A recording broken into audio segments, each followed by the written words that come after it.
world of make-believe. Kids screaming in their cradles, profanities. I see the world through ice covered in ink and bleach. Cross out the ones who heard my cries and watched me weep. I love everything. Fire spreading all around my room. My world's so bright, it's hard to breathe, but that's alright. Hush.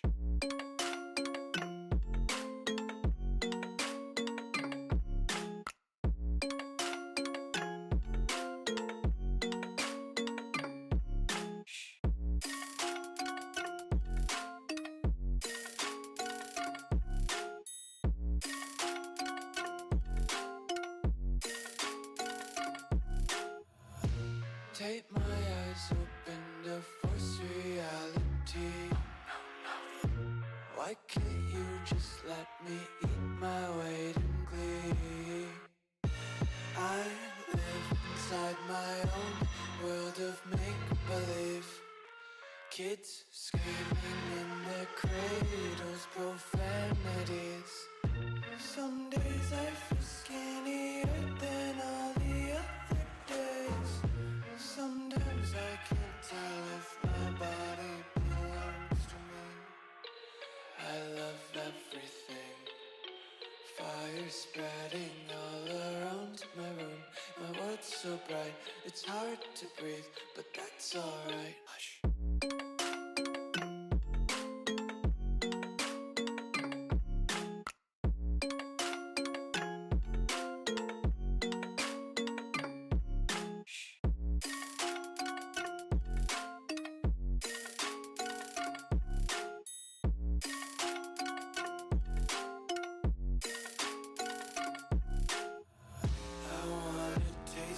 Content, hold your breath and feel the tension. Devils hide behind redemption. Honesty is a one-way gate to hell.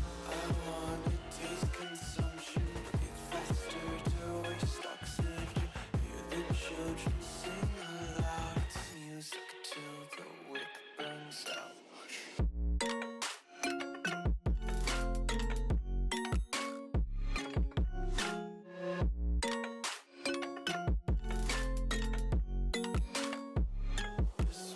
Be carefree lately, yeah. Just picking up daisies. Got one too many quarters in my pockets. Count 'em like the four-leaf clovers in my locket. Untied laces, yeah. Just tripping on daydreams. Got dirty little lullabies playing on repeat. Might as well just ride around the nursery and count sheep.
Don't you dare say that I wanted everything to fall apart when it's haunting me. 'Cause my only crime was hoping there is something more than this loneliness I feel. But no one makes me feel less alive. We're fighting fire. The way you push my buttons just right. We're fighting fire. When two voices of nature collide. We're fighting fire. Can't help but feel the temperature rise. We're fighting fire. We're fire.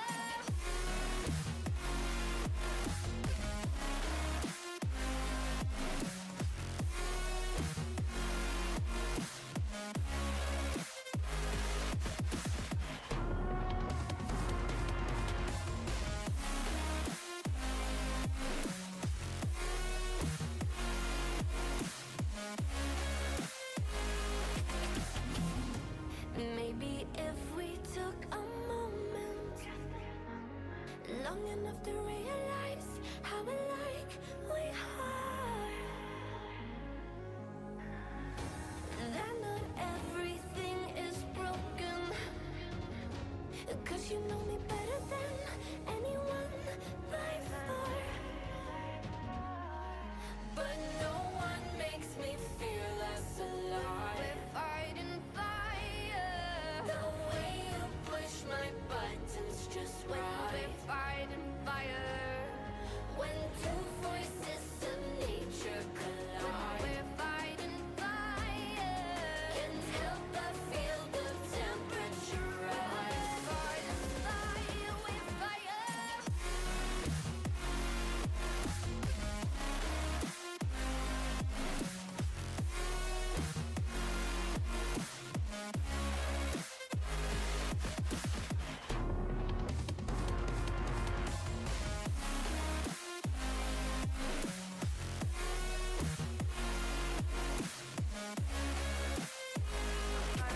When two voices of nature collide. We're fighting fire.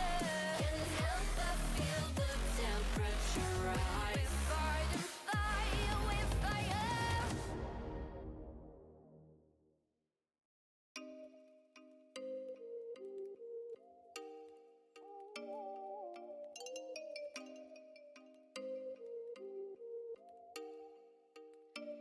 Oh, you make me wanna talk back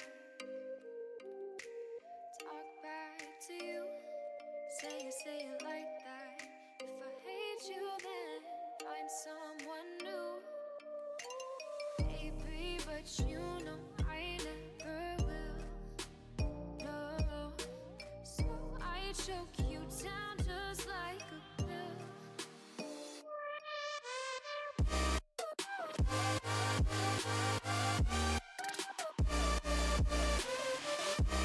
Oh yeah. Take you like a pill.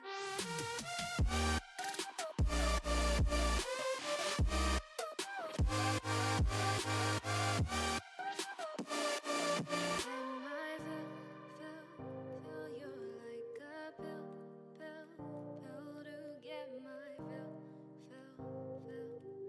No, do me in the worst way. Don't let me sleep. Never say you're sorry. Oh, maybe I'll leave. Baby, but you know I never will. No, so I choke you down just like a pill.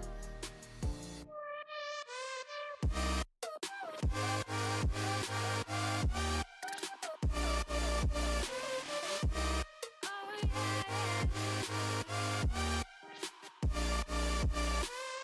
Take you like a pill.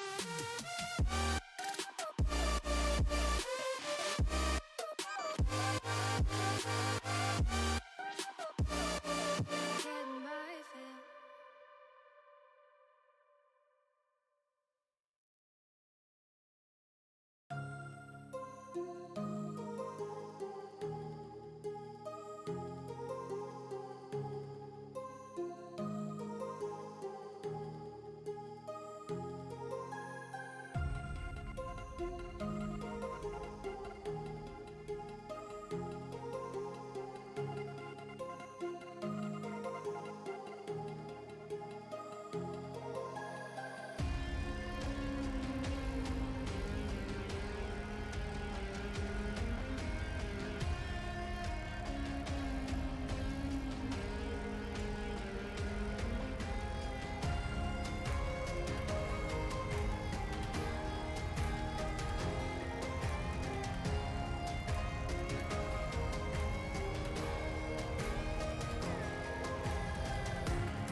And I've been chillin', watching the ocean with you. Baby, up with a slow motion crew. And we up in our cloudlands when people change, but not us.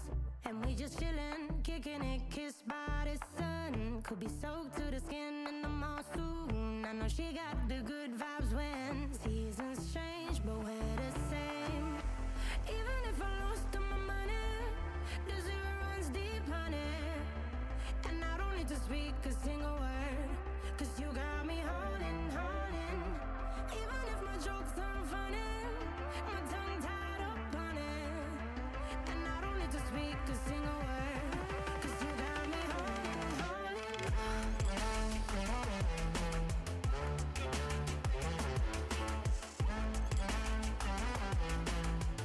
'Cause you got me holding, holding.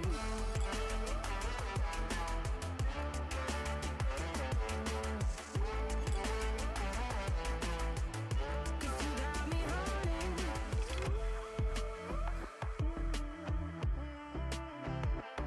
And I'll be running, possessed by a low, low voodoo. Fired up like a wolf on the full moon. And we stuck in a la la land. The tides will turn without us.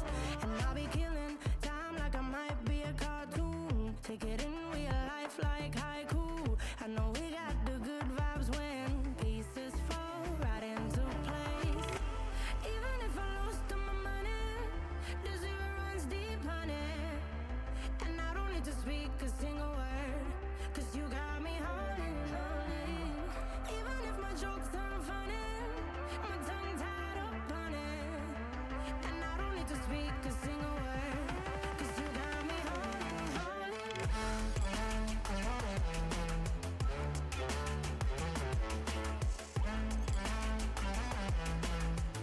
'Cause you got me holding, holding.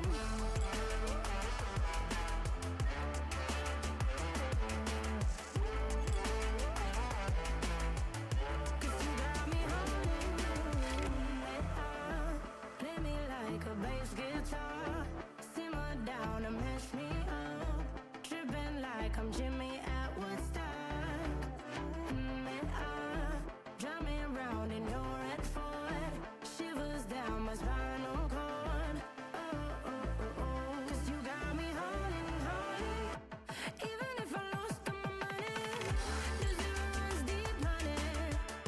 And I don't need to speak a single word, 'cause you got me holding, holding. Even if my jokes aren't funny, my tongue tied up on it. And I don't need to speak a single word, 'cause you got me holding, holding.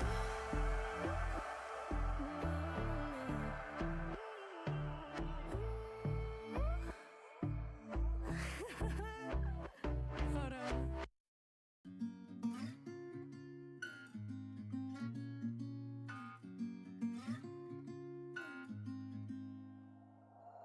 We'll be driving down the state, yeah. Looking around for the next crowd, yeah. Going our own way, trying to find a new route, yeah.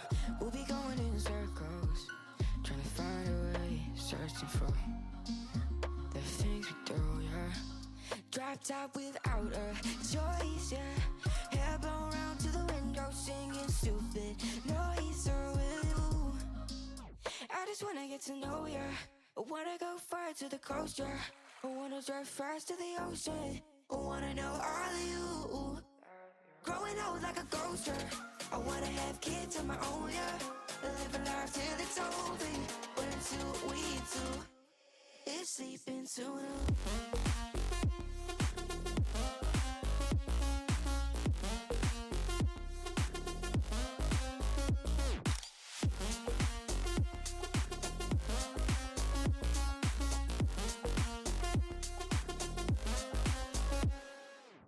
Yeah, I'm feeling a little crazy. Sat at home being lazy. Wanna travel till I'm 80, flying with you. Wanna take on the world and do something. Would you by my side like it's nothing? Wanna buy you things that you wanted. Wanna find you, drop top without a choice, yeah. Hair blow round to the window, singing stupid noise with you. I just wanna get to know ya. I wanna go far to the coast, yeah. I wanna dive fast to the ocean. I wanna know all of you. Growing up like a ghost, yeah. I wanna have kids of my own, yeah.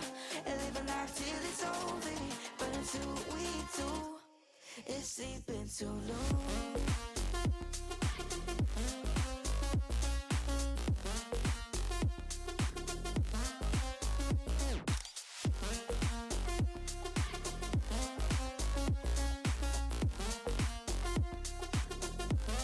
It's sleeping too long.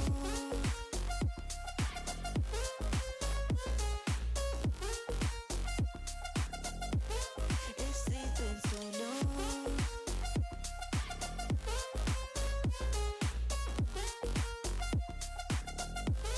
It's sleeping too long.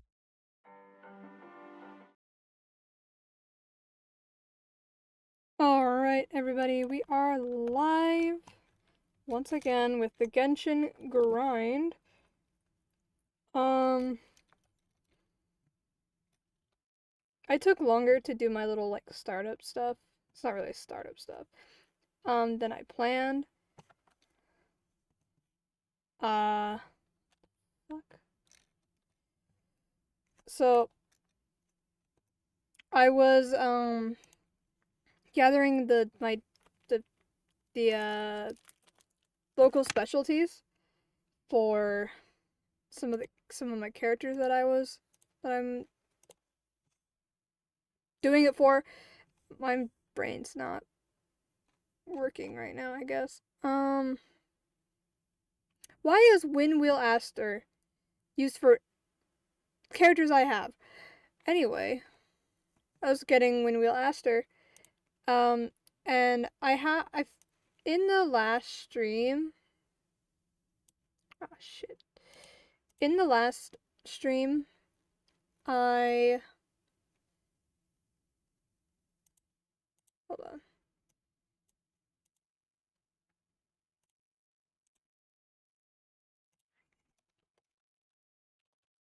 Trying to show it on the screen.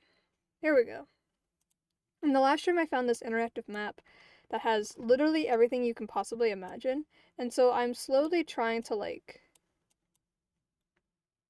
go through it all to see what I have and haven't collected. I have actually found stuff that I have not collected that I thought, like, that have 100%, because the 100% on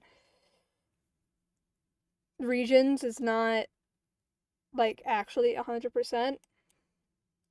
But I was in here, like, here in Stormtar's lair, and I was like, oh, let me pull out the compass, and so I can make sure that none of these chests near this teleport point are gonna be, is that the one that I'm staring at?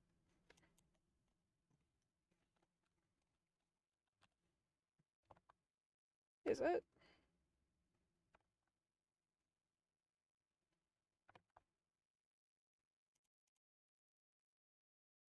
No, that's the one I'm staring at.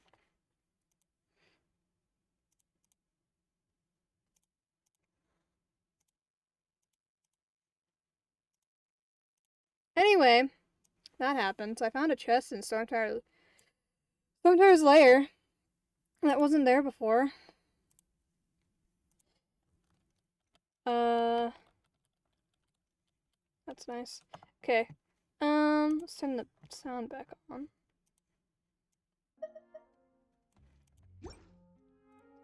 But yeah, I'm making progress on that. Very, very slow progress because I had, tried to 100 Mondstadt, Liyue, and Inazuma, so most of it's gone. And then at least I was doing Inazuma for a bit because that was my current 100% project was Inazuma. Come on, enough procrastinating. And there's a lot of, like, icons in Inazuma that don't have pictures or descriptions, so trying to figure out if I've gotten it or not has been very annoyingly difficult. We're gonna do one thing here before we actually get started into all the quest grinding. I have yet to use all of my... Yeah, I'm going the right way. I've yet to use all of my resin today, because usually I use it right after I do my commissions. I go in and I use my resin for whatever I'm using the resin for that day. It changes depending on the day of the week and stuff. And also just like what characters I'm ascending, what I need for characters, blah blah blah blah blah. There are 3 characters that need Windwheel Aster, which is why I was collecting it, but one of those characters is Sucrose, and for Sucrose, you need to fight the animal hypostasis. So we're gonna fight it real quick. Solidify!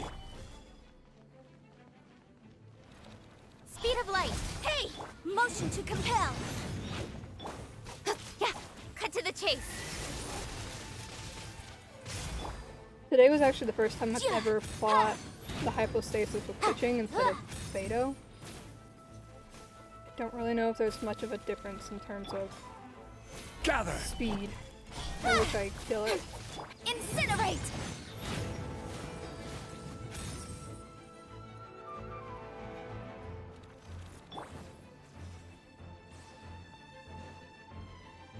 Incoming!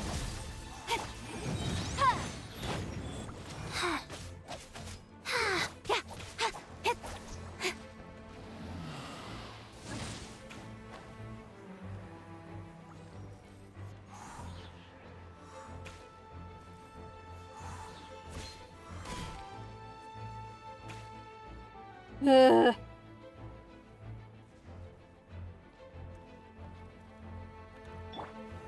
Solidify!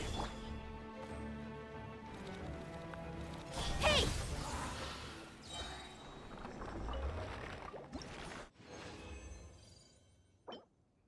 I have 8 now. I need 12. Okay. Yeah, Sucrose got ascended. Again. And then after Sucrose, I'm gonna probably do Bennett. The interesting thing about Bennett is that while I was building for Benny's Yenfei, Adventure Team, assemble! I was farming Pyro Regisvine to get these things because I didn't know you could like change them into the other ones and stuff. And Yenfei's boss is the bishop, which doesn't have like it's not an Ow. elemental Where did that come from? creature like the Regisvine, so I kept fighting them. So I have so many of these things ready. And then after Bennett, it's gonna be Tolma, probably. He has most of his stuff ready. I'm probably just gonna have to farm more of these treasure hoarder insignias because Bennett uses them. This is easy to get. It's the fucking Pyro Hypostasis. I tried fighting it a long time ago, and I just remember that I literally could not get past a certain phase of it. So, like, I literally... But that was, like, a while ago, like, a long time ago. So, I'm probably strong enough to fight it now. But I've also seen, like, a TikTok somewhere, like, from a little bit ago that was, like, someone, like, looking at all the hypostases, and then they're just like, they hate, but they don't like this one. They're fine with the other ones, but they don't like this one. So I guess that means my experience trying to fight it is universal. Because I also saw, like, in the comments of that TikTok that people were just, like, bashing on the Pyro Hypostasis. And, like, I think the creator of the TikTok was like, I fought it for Toma, and that's it. I was like, oh, well, I'm about to fight it for Toma. I need to fight it... Yoimiya and Toma, but I don't have Yoimiya, so... Why does the Regisvine have so many characters? I'm only missing 2 of the characters. Well, at least I don't have to fight the Ruined Serpent, because none of the characters I have. Same with the Winute. Do have to fight that. I don't have to fight Statue of Marble and Brass. That's for Arlecchino. I don't have to fight Prototype Cal Brugay. I don't know how to pronounce that, actually. I don't have to fight the Primo Bishop anymore, because the only character that I had that needed it was Yenfei. Still have to fight the stupid Oceanid. I still hate the Oceanid, even though I can like fight it so easily now. I still hate it. Matrix of Overseer Network. That sounds like kinky.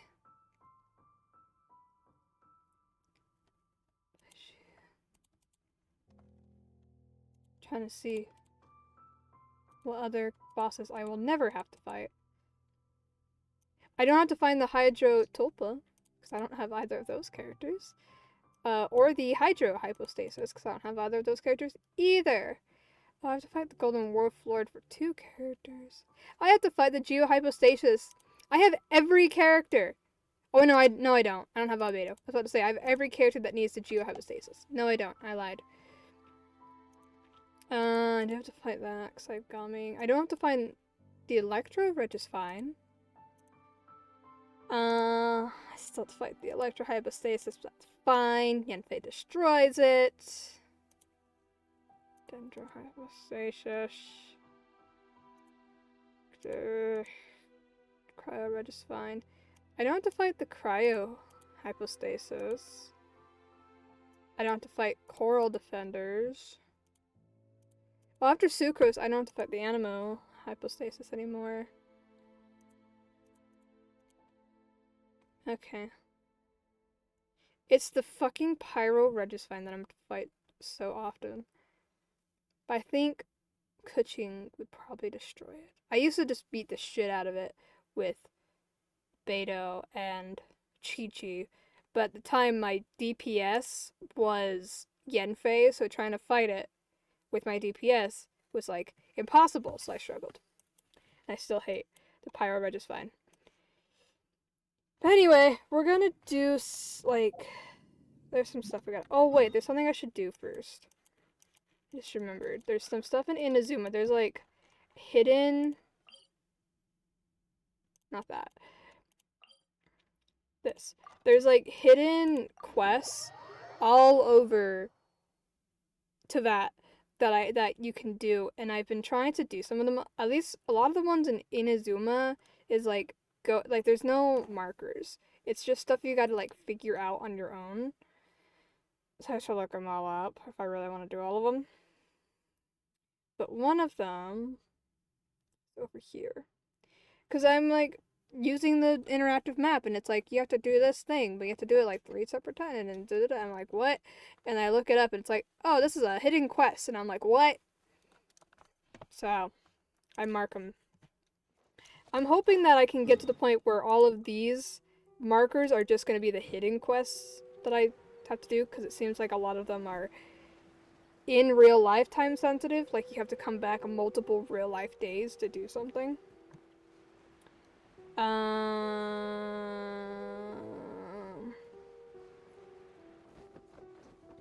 So I have to come here, outside of shrine, I have to approach it, continue to pay respects. The faint sound of a whale comes from the sea, drowned out by the sound of wrestling. When you try to listen but nothing happens.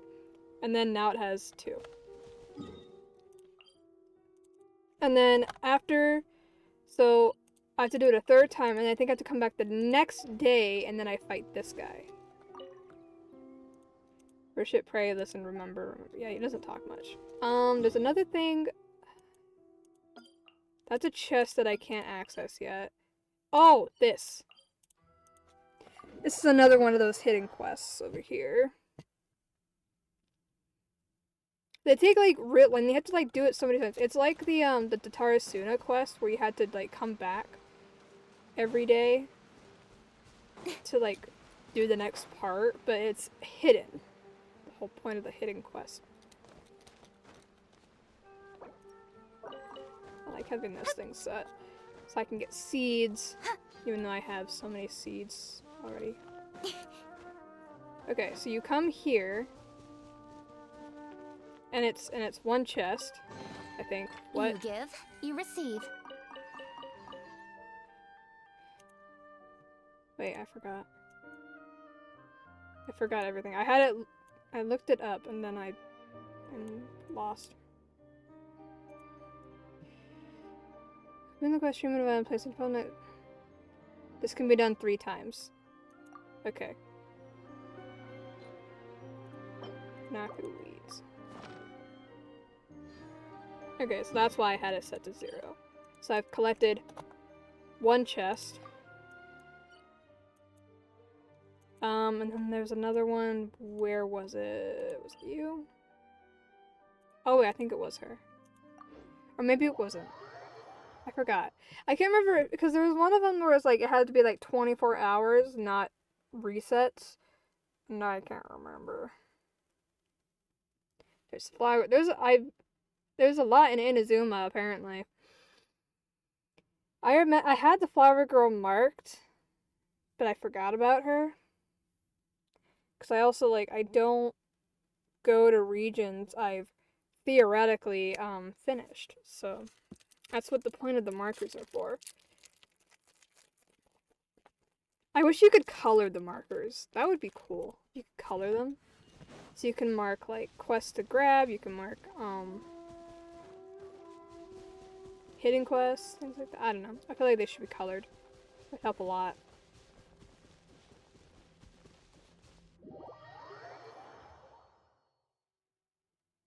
I did this last time.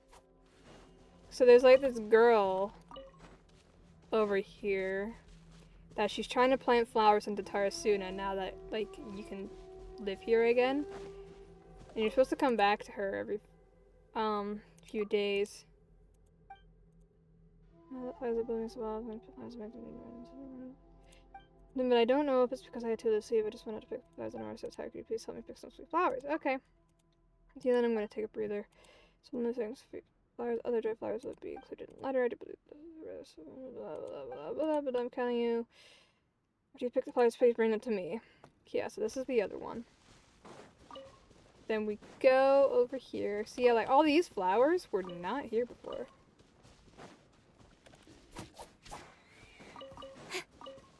How many sweet flowers did she want? Do I actually have to pick sweet flowers, or could I just talk to her with the ones I already have? I also, like, on the wiki page, like, it said that a lot of mint and sweet flowers will grow in the area after she's done. But this does not look like this before. Oh, I could just skip. I have 1,000? Jeez. Thank you, these sweet flowers should be enough. I got my dried flowers. I have a small present for you. To save this dried flower, although it's a bit withered, but it's a very valuable flower. Thank you. So that bloomed in the sea of flowers. You helped me find the flower seeds, so I would like to give you this flower.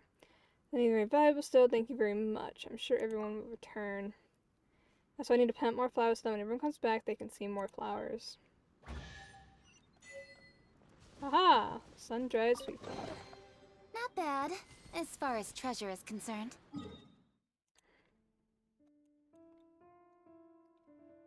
Yes. Mark. And I think that means I can delete this now. Oh yeah, and then there's this conch guy down here. I don't know if he's part of a quest, like a hidden quest. I think he's just like a dude. But I remember I looked it up once, and apparently something about 7 times you do this and then something happens. So that's why I have it marked. And then I just edit the number. But I have to like go around the beach and find 3 mysterious conch. Oh wait, I think I have to do it after 2 resets because of like... Fuck. Never mind. Because I did this yesterday. And none of the like points that you can search are here.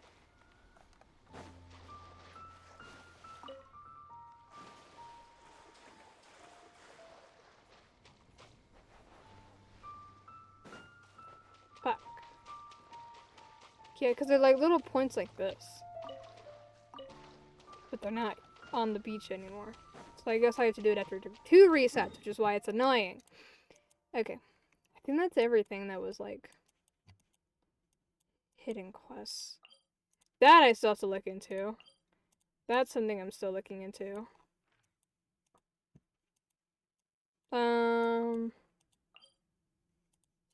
I started Watasumi Island and then I got bored.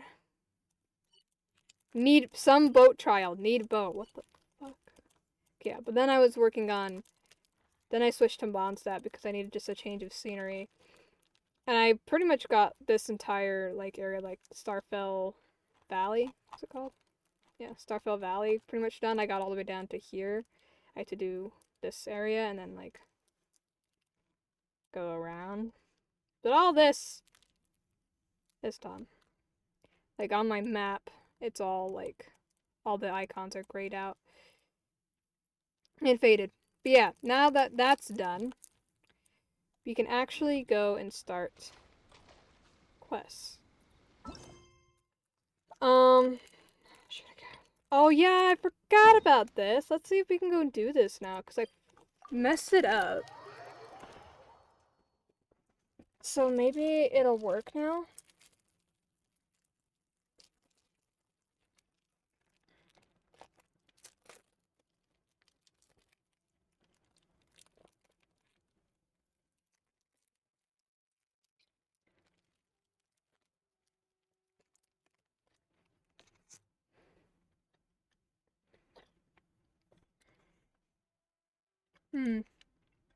Well, something else I need to look up.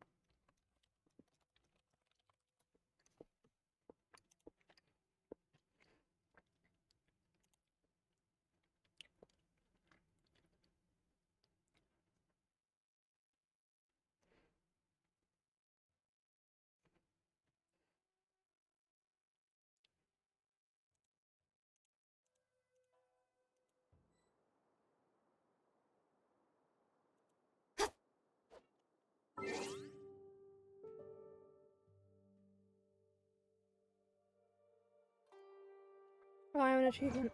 I was about to like look up some achievements, because I'm pretty sure there's a quest involving Jet that I haven't done yet.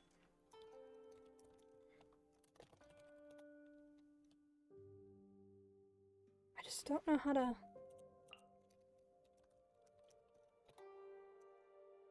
Okay, well... That's done.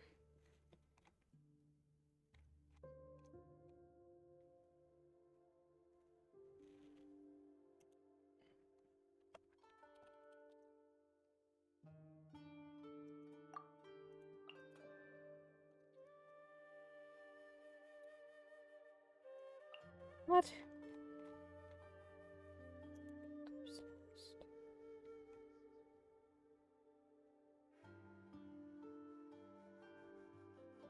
Let's find all 5 chess pieces. I thought I did that.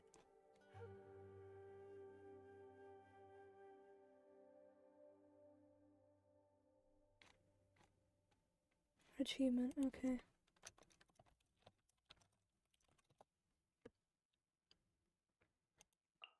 I did do that. Search.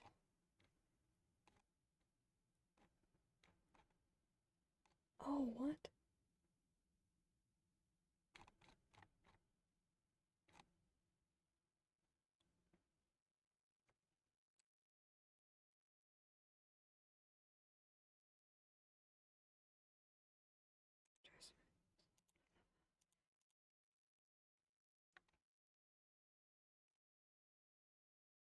Oh.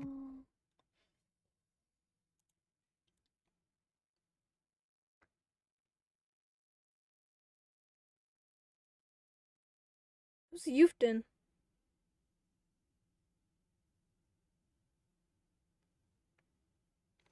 There is a quest I'm missing. Okay. Also, I scrolled down to look for the achievement. There's apparently no achievements to this.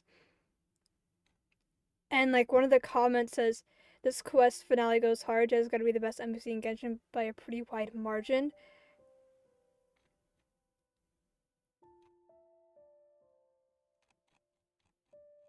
So I am intrigued. It's called Her Foes Rage Like Great Waters.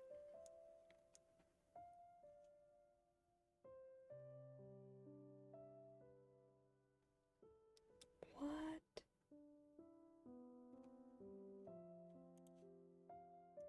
Okay, so I was right. There is a quest of Jets that I'm missing. But the one where we were helping Ben, you had to do that one first. in order to like be able to do this one. Okay.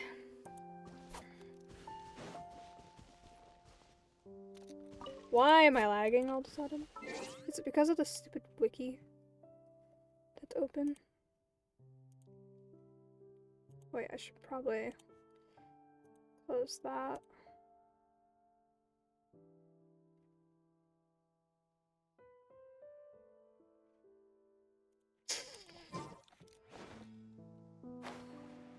Okay.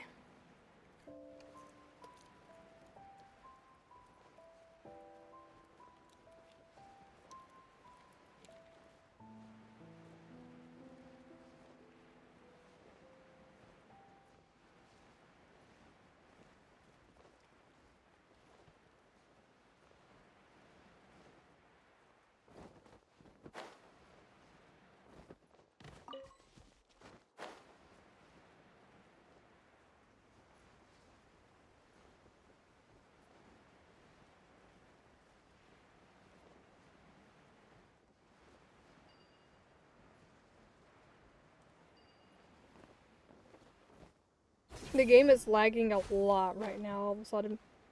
And there's also still no dust birds. Oh no, there's dust birds.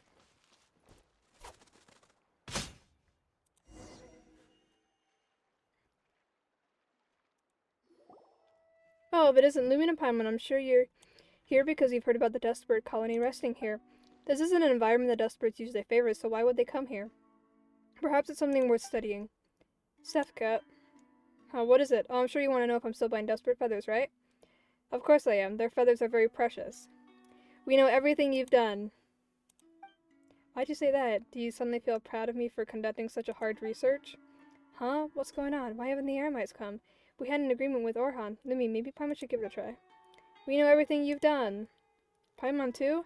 Oh my, it's alright. It's my duty, and you've helped me so much already. The process may be difficult, but it's all for a cause. It's for the animals of the forest.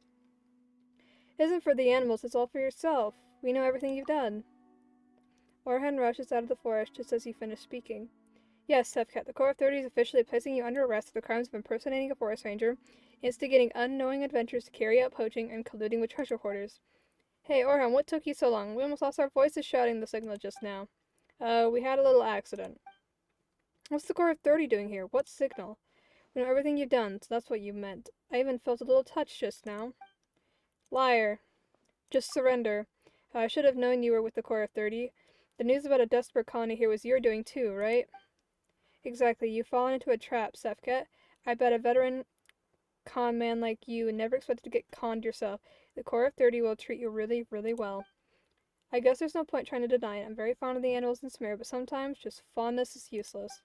I couldn't get into the academia. All I could do was some meaningless surveys. In the end, others only thought of me as a weirdo wandering the forest. I need more in, not just for my research, but so that I can shut the mouths of those people who talk behind my back. So you started targeting the animals you knew best? You caused greater losses just because you understand them. Isn't that something? I had no other choice. Stop trying to talk your way out of it. I will never believe your lies. The liar has finally been apprehended. So, Orhan, what took you so long? Oh, that. Farron and Pamuk never returned, and I couldn't find them. After much consideration, I decided to come here myself. Didn't I make it just in time? My timing was perfect. That sounds questionable. What? I expected many of the Corps of 30 to be lying in ambush here, but it's just one? I plan to feign capture and look for an opportunity to escape. Aha! It doesn't look necessary at all now. Huh? Don't tell me you think just the two of you and a lousy guard from the Corps of 30 can capture me. Today's your unlucky day because it just happens to be the day I promised to deliver the goods to the treasure hoarders, so they're lying in ambush just over there. You're not the only one who can call for reinforcements. Hurry, get rid of them. Okay. Another test subject. Gather!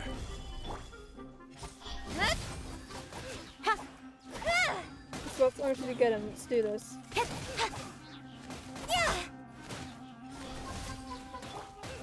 Motion to compel.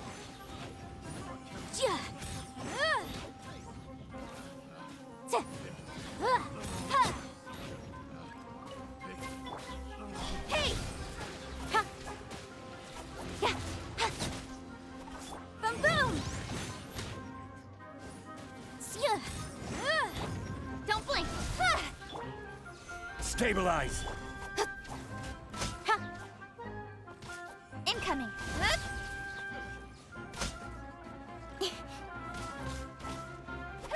Motion to compel. Ja, ja. Speed of light. Hey! Ha. Make short work at the treasure hoarders. Ferret and Pumuk arrived too. Boss! Sorry, we're a little late. A little late? Everything's over. Oopsie. Where on earth did you two go? I couldn't even find you. You reek of alcohol. But the best way to spread information has always been pretending to be drunk. And then divulging the false information. You're 100% drunk. If it wasn't for Lumine, I would have gotten a good beating from the treasure hoarders. I must admit, I wasn't expecting Lumine to take the treasure hoarders down so easily. Of course, Lumine is stronger than she looks. No wonder. I mean, I got taken out with great ease when I tried to stop you earlier, but this exceeded my expectations a little. You're too kind. Alright, Sefket. Lumine, has taken on the treasure hoarders you were relying on. Now, do you have anything else to say? Actually, the mental trauma I experienced as a child is the cause of all this. Let me explain. It happened when I was just a young boy. Stop making up stories. Alright, you've caught this guy and atoned for your crimes. Next time, choose wisely when you decide to believe someone. If only you listened to me from the very beginning. Hey, you attacked us without saying a word. I admit I do that when I get anxious. I guess I should try to be calmer next time. But I hope there isn't a next time. Be careful and just don't believe anyone. Got it, got it. Paimon will bear that in mind.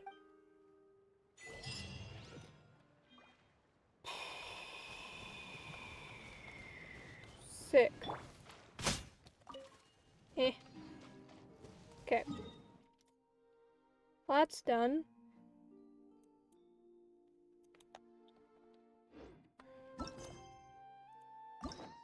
Okay, my plan was to do some of these. Some of the, like, story quests.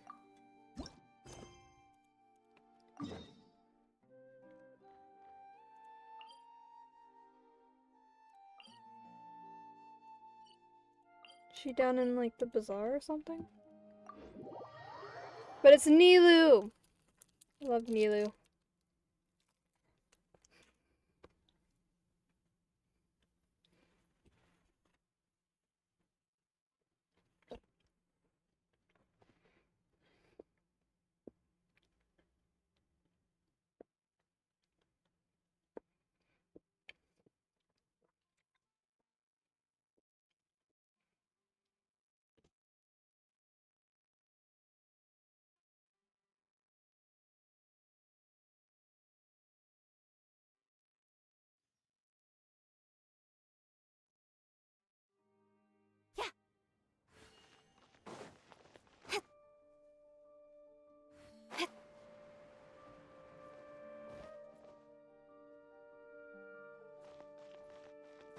I'm not sure why my game keeps lagging.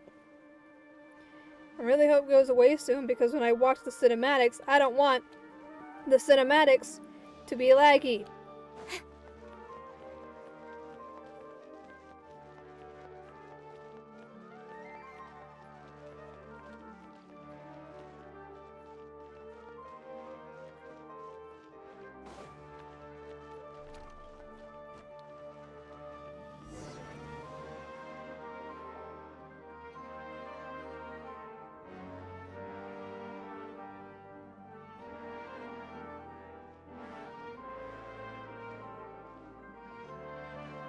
Nilou! It's nice to see you again! Oh, hey there, Traveler and Paimon. Are you here for some shopping too? That's right. Although there were a few hiccups here and there, the Sabzerus Festival turned out to be a grand success.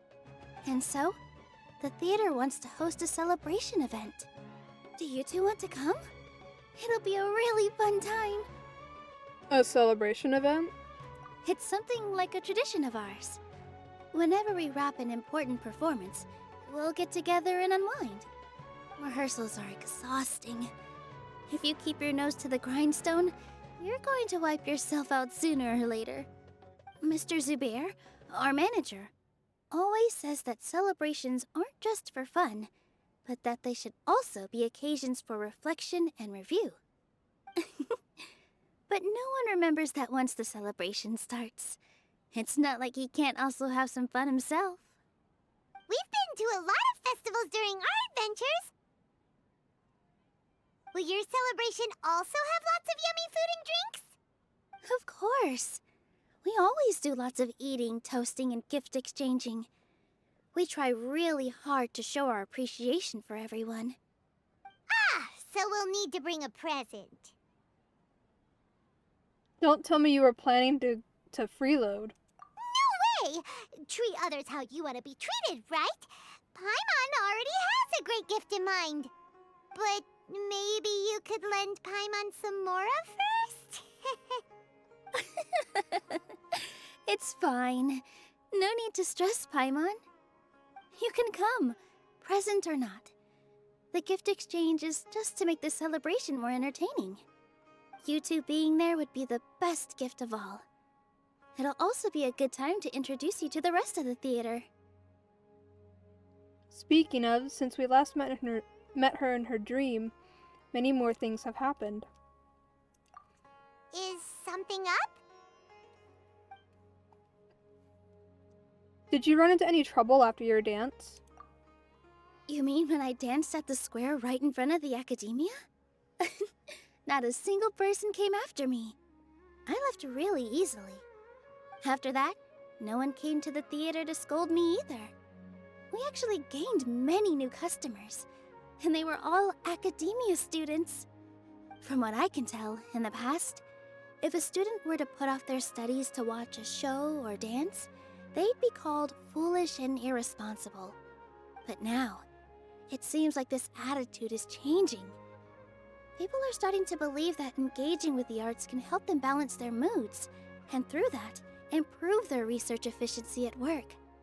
Anyway, it seems like people have to personally experience something to gain a good understanding of it.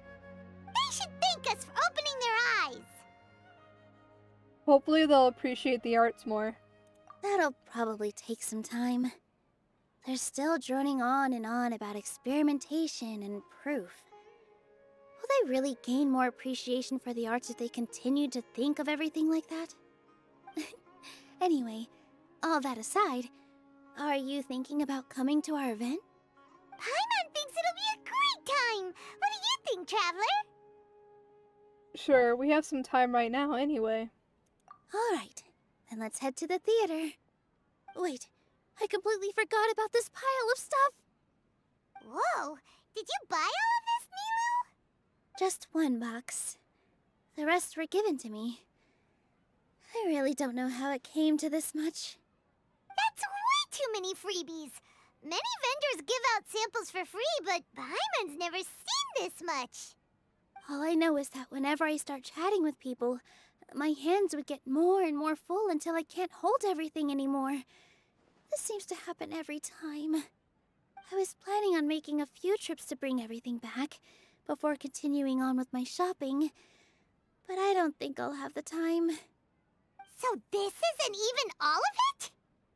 Let me help you. Are you sure? Of course!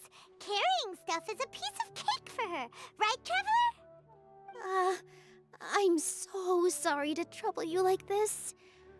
I meant to invite you to our celebration, but now you're helping me instead. Well, let's hurry up and grab the last few things, so we can get back to the theater. Ah, she's so pretty.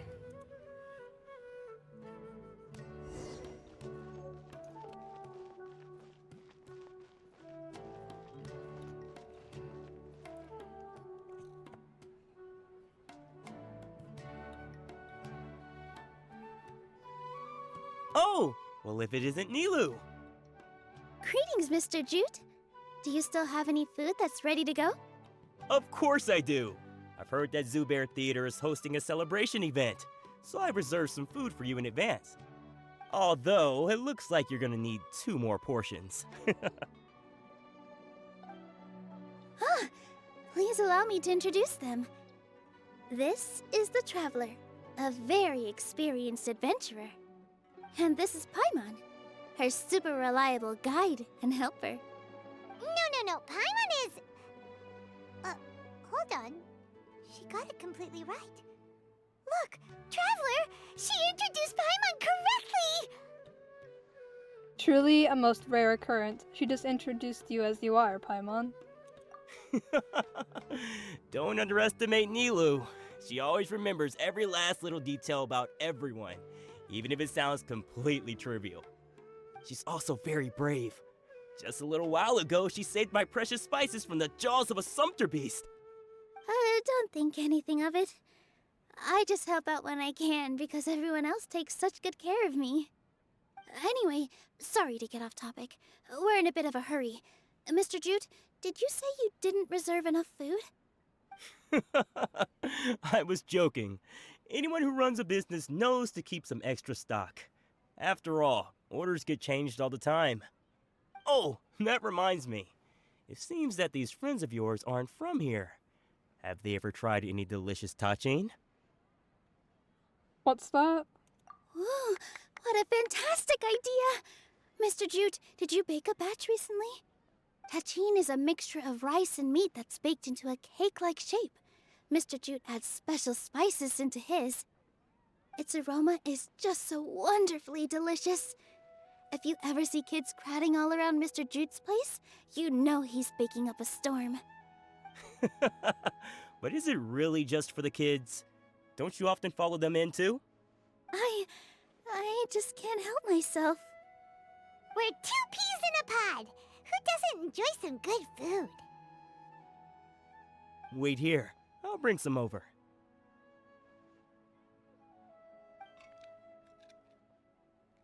Everyone enjoys popping hot touching together.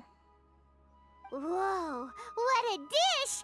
It's sweet and sour and full of deliciousness! Paimon can't eat it fast enough! Typical Paimon.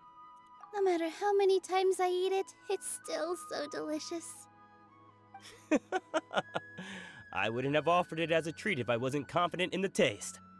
I baked a lot just now, and it's all packaged and ready for you to take back to the theater. You made so much. Is it really okay to take them all?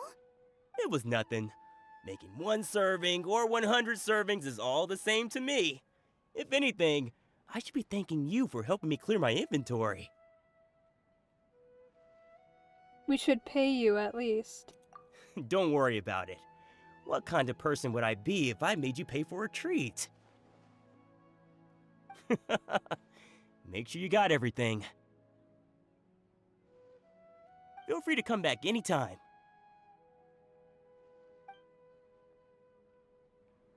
I love Nilu. I'm starting to understand how you got so many things. Yeah. Everyone has their own way with words, and it's really hard to say no. Let's go to the next store. Hachin and Padisaras. Hey, that actually looks so good. I would eat that, probably. There's some food in Genshin that I would actually eat. Like, I'd eat this. This looks really good. Sweet Madame. I've never tried sushi. Why does it look like that? Oh, Lisa's specialty, that's why. It looks very different. I've always wanted to try onigiri. This looks good. What is this?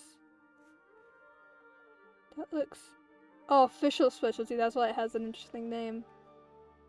Is it supposed to be this? I think it's supposed to be this, but it's her specialty one. Radish balls? Interesting. Tartaglia's specialty.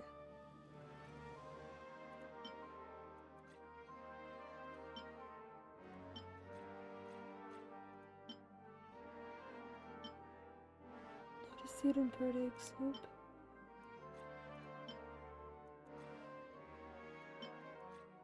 Anyway.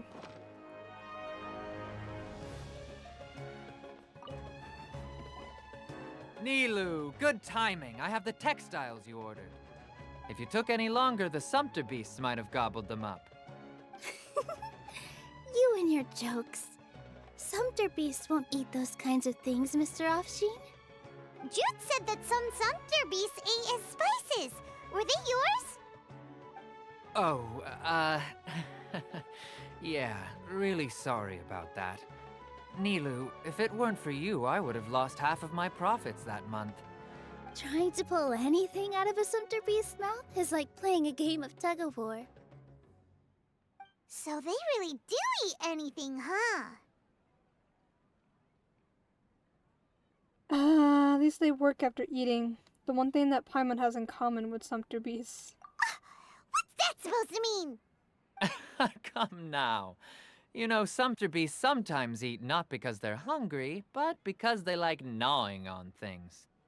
The textiles you ordered are highly durable and woven from the finest thread. So even if a Sumpter beast got snacky, it'd still have to chomp on it for a full day. You've tested this before? But of course! How else could I be so trustworthy? Well, that one time was an accident.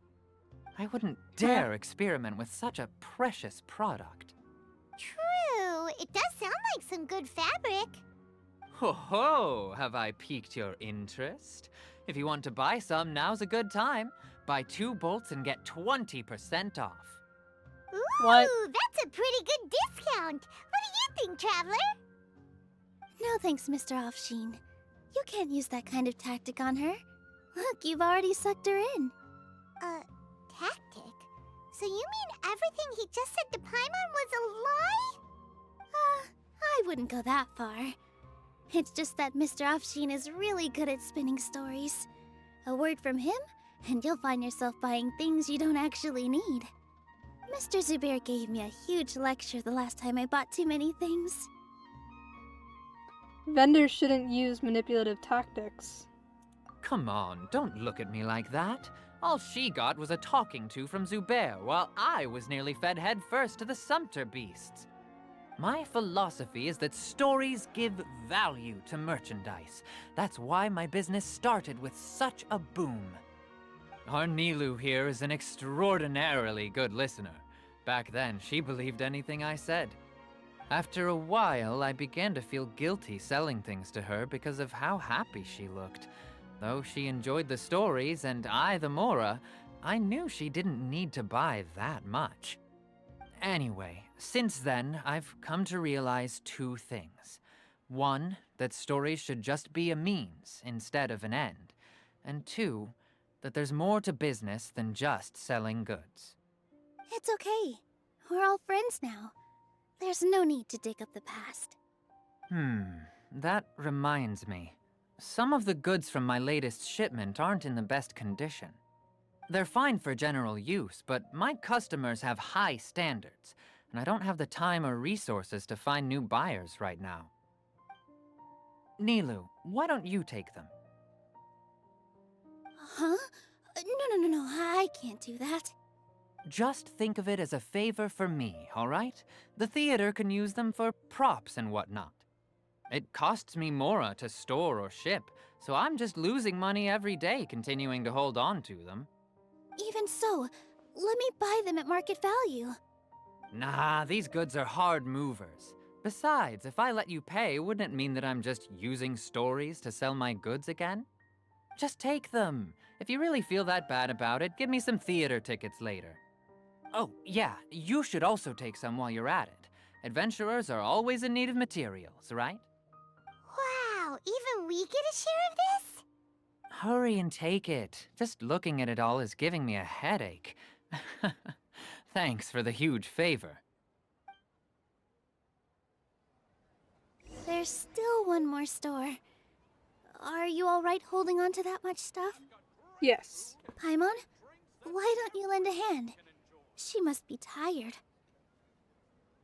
If Paimon were to refuse, would you then think less Sumter Beast?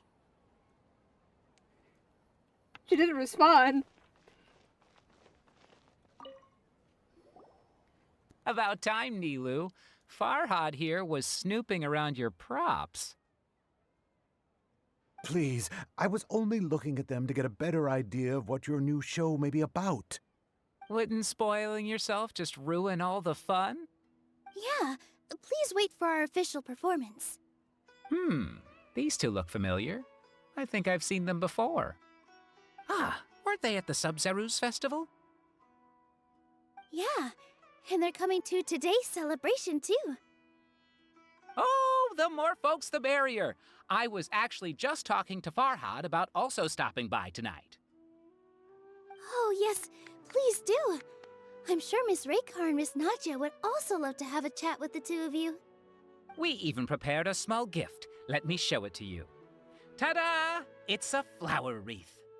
I really think we should wear some of these to give the event a more celebratory feel. Wow, it's beautiful. Did you make it? Farhad did most of the work. What a surprise, huh? He actually knows a lot about crafts. They look like Aranara. Like, it makes me think of Aranara, and I really like these wreaths, and I really hope that I can see one on Nilu and or Lumine. That is pretty surprising. Hey, why can't I have a little side hobby? I worked really hard on that. I know. I watched you make it. I wasn't making fun of you. All right. Why don't you also try some on? We've got some wreaths in your size.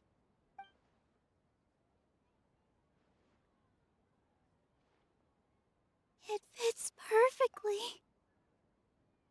Ah! Oh, they both are wearing some!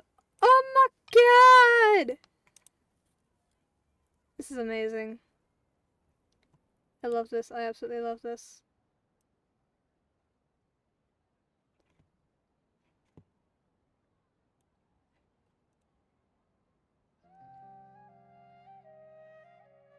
My computer is acting weird. Okay. They're so pretty! Is there one that Paimon can wear? Oh. Unfortunately, we already gave out all the child-sized ones. I wasn't expecting the theater to invite such a fascinating guest. Fascinating. Huh. That sounds kind of weird, but Paimon will let it slide. Oh, you all sure got a lot of stuff there. Let me help you carry some.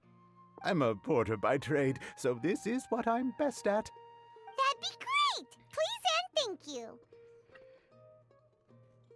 Weren't you going to help out after all the free food and materials? But we have a pro now. Thanks for the help, Mr. Farhad. But let me make one thing clear first. Don't try to ask about what's in the new show. Otherwise, I may not be able to hold back Mr. Zubair this time. You're so obvious that even Nilu saw right through you. Shut it. Fine. It's not like I want to get on his bad side either. Including Hushang's things, though, we'll each need to carry a box if we want to move everything in one trip. Even my strength has its limits. Paimon looks like she doesn't want to, so I'll carry a little extra. Although I may not appear super strong at first glance, I actually do a lot of strength training on the regular. Strength and balance are both really important for a dancer. My sister is a dancer. I can, like, confirm that. Like, she's pretty strong. No, let Paimon. Paimon will help carry things. The Traveler's right. Paimon shouldn't freeload. Aww. Paimon can't fly anymore. Are you okay, Paimon? Paimon's good to keep going. But Paimon now understands when people say there's no such thing as a free lunch.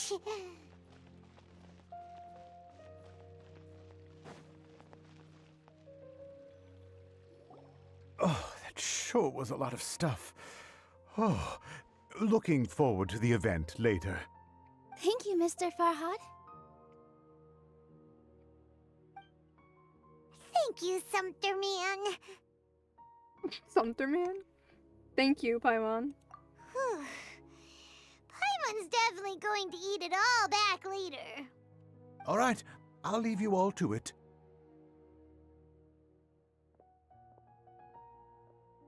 See ya.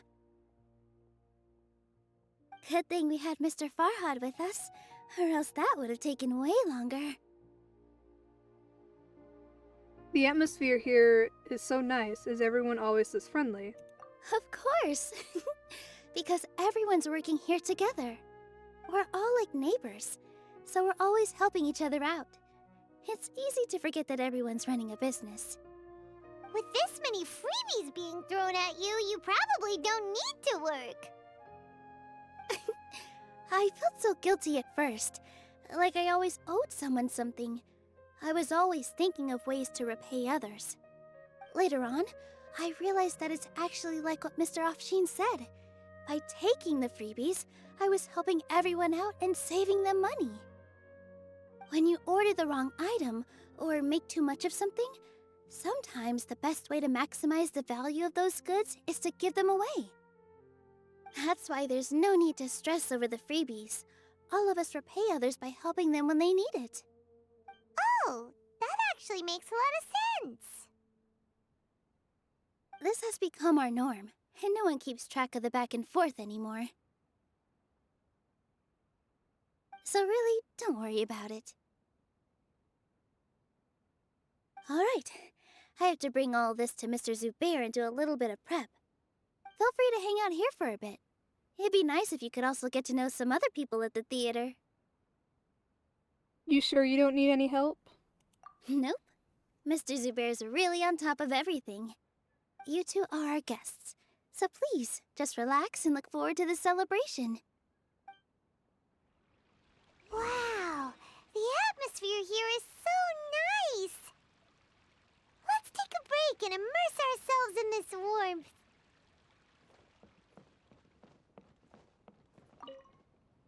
Hey there, I saw you two helping Nilu move some stuff. Are you two also here for the celebration event?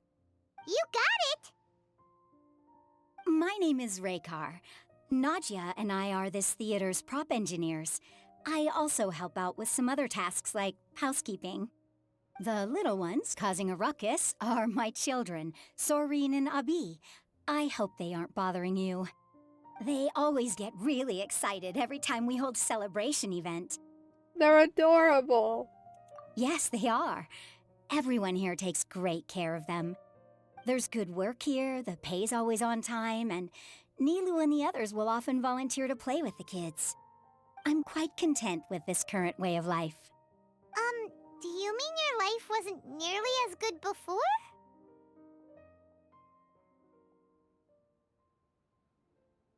Hi, Mom.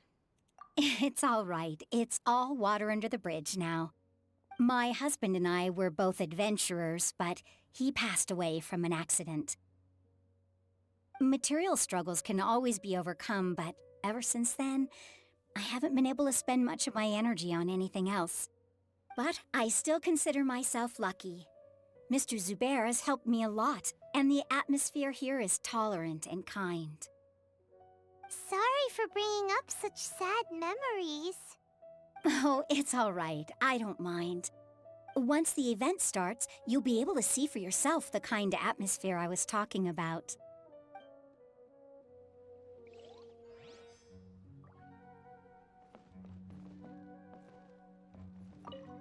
I just saw Miss Nilu come back with Tachin! There's gonna be Tachin! Are you sure? Duh! And even if I didn't see it, I smelled it! It's gotta be Tachin! I love these kids. Oh my god, I would die for these kids. Okay. Hey there! Ah, a newcomer. Doesn't look too bright. Hey! Talk about judging a book by its cover! You, on the other hand... You're a special one. How would you describe the concept of art? Art? Why are you asking that all of a sudden? Mere curiosity is all. It makes no difference whether you answer or not. Is it a tangible manifestation of human sentiments? Is it an expression of our aesthetic ideals? Or it is. It is an expression of our aesthetic ideals. So that's what you think, hmm? Yes. Unremarkable. Better than an average person's thoughts, but nothing exceptional. What? Is art a product that we create and bring forth? Or is it a naturally existing resource? I, for one, believe it to be the latter. Paimon doesn't follow. I've been staying here for a long time. On occasion, I'd assist them in penning lines of dialogue, but most of my time I just stand back and watch. I prefer to abstain from writing as it spoils the viewing experience. The existence of the theater, of Nilu, and of humanity itself. All of these can be considered as forms of art. It is not some intangible construct beyond the horizon. How does that have anything to do with us? Let me ask you this. What do you think is the meaning of art? I don't know. To serve as an answer to your questions? I suppose that question was a little too difficult for you. To chance upon a spark of inspiration. I have been closely observing you, the players on the stage, and those watching in the audience. Art is already all around us. That's... okay. Hello. What? Who are you? You can't just go on the stage as you please. Relax, we're here with Nilu. Ah, I see. Sorry for my overreaction. I'm just, making a prop. No time for chit-chat. Is that embroidery? No. Well, yes, but not really. It's a prop. It's just, some fabric. An ordinary piece of fabric that we use in a show. Sorry. I really do need to focus and start working on it. Sorry to bother you. We won't disturb you then. What an oddball. Is prop making something to be that jumpy about? Oh well, it's none of our business. Look! Nilu's back! Let's hurry up with her! The event's probably about to start! Nilu! Sorry for the wait. Preparations for the celebration are finally done. I'll call everyone over, and then we can start. Let us give you a hand. Thank you. Everyone gathers together and the event finally starts. Maybe we really should have prepared a gift. Then we could also be a part of the exchange. As it is, all we can do is wait and watch. Maybe we shouldn't do this after all. I didn't do that great of a job, and who would even like it? Oh, don't think like that. Remember our promise? We're going to give everyone a pleasant surprise. And besides, you've never attended a celebration event before, so this will be a great opportunity. Everyone will love you. I'm still not really sure about this. There's nothing to be worried about. Just take a step forward and give yourself a chance. There aren't any scary people here, right? Right. Huh. Alright. Maybe this will help. Is Nilu just really short? I've just noticed, like, she's always looking up at people. Like, just from, like, watching this dialogue thing, she's always looking up at people, and most NPCs tend to be, like, similar heights. Is Nilu really short? Something to think about. Something I'm thinking about right now. Everyone, over here! Inaya has something great to tell you all. Wait! I've already said that I'm not ready yet. What should I say? Take it easy and relax. Deep breath, in and out. Once you've taken a long exhale, calmly tell everyone what you want to say. Okay. She's taller than the Traveler. At least based on this scene here. So is everyone in Sumeru at least just really fucking tall? Cause she's always looking up at people.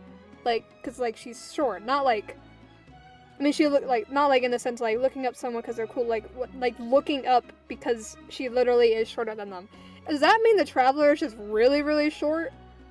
Or all the people in Sumeru, like look at her compared to this guy over here. I can't tell who that is. I don't remember his name. But what? I'm so confused. If you don't say anything, then all the hard work we put into embroidery practice would have gone to waste. Using it as a gift, though? It really isn't that good. So when Inaya was talking about making a prop, she was actually preparing a present. She looks really nervous. She's not very good at expressing herself. Yeah, it feels like she still doesn't really see herself as part of this community. But it looks like Nilu's trying to ease her through. Actually, Inaya had prepared a special present for everyone before the celebration kicked off.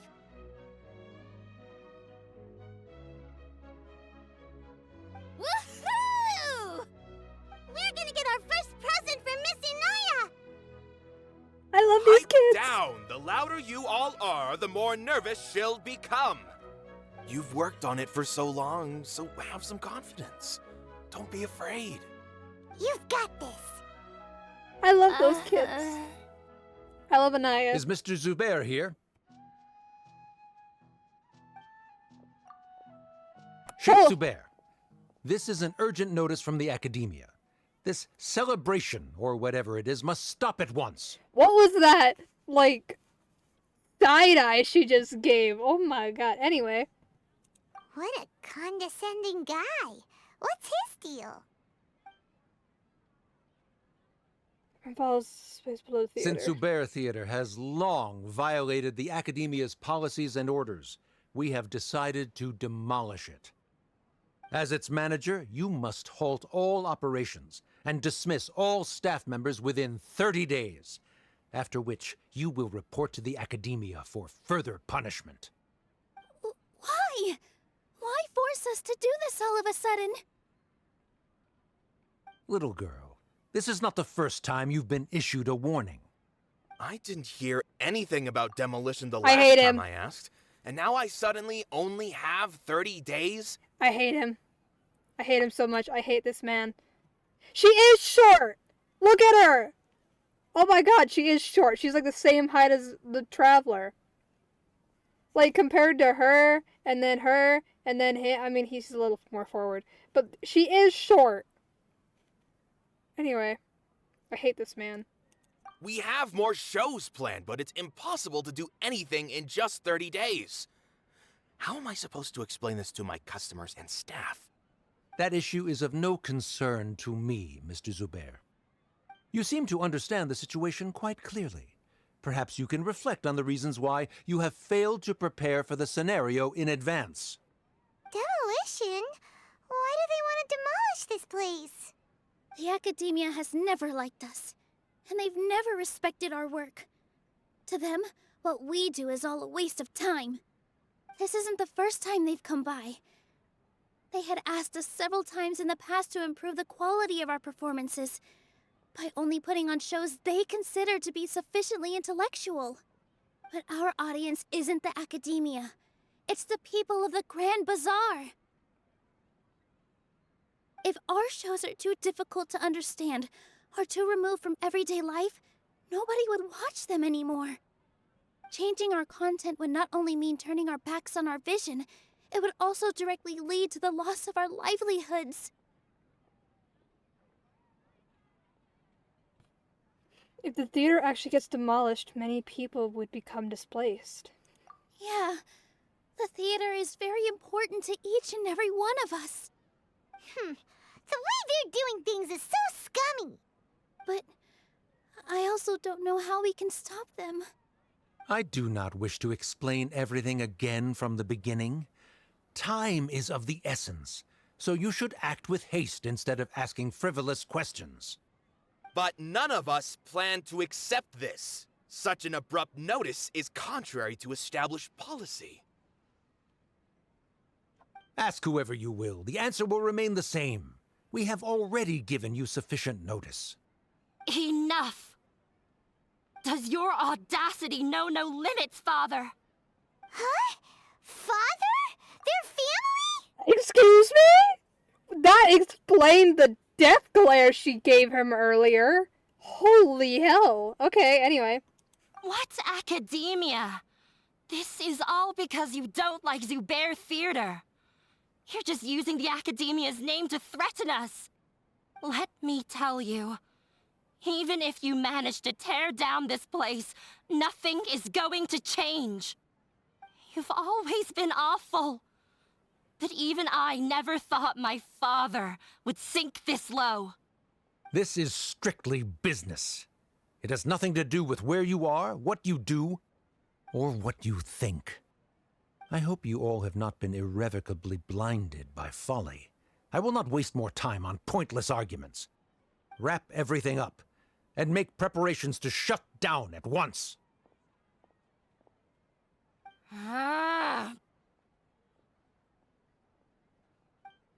Why is he always like that? This is quite the misfortune, but there's nothing we can do. That's it for today, everyone. Let's clean up. I'll go talk to them again tomorrow. The storms that come out of the blue are always the hardest to deal with.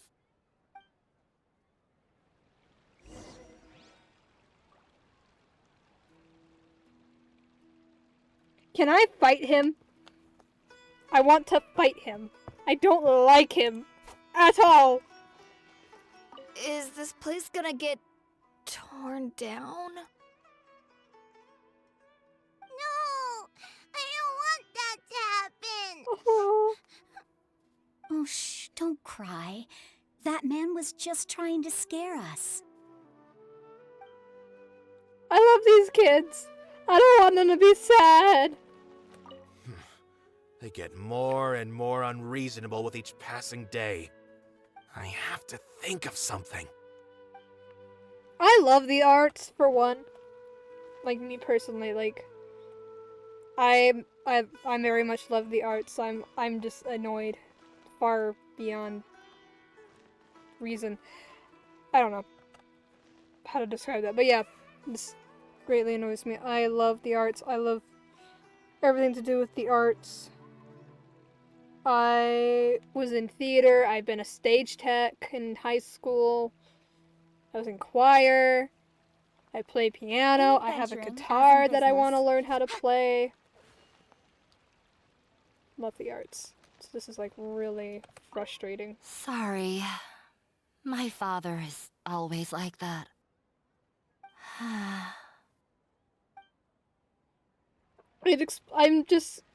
I love Anaya now, like, more than ever. The carefree warmth of summer will always give way to the bleak futility of winter. Man is even more fickle than the seasons. You are a strange one. Why couldn't he just have a good faith discussion with us? There's always room for compromise. Well, if there really was, then we wouldn't be in this predicament.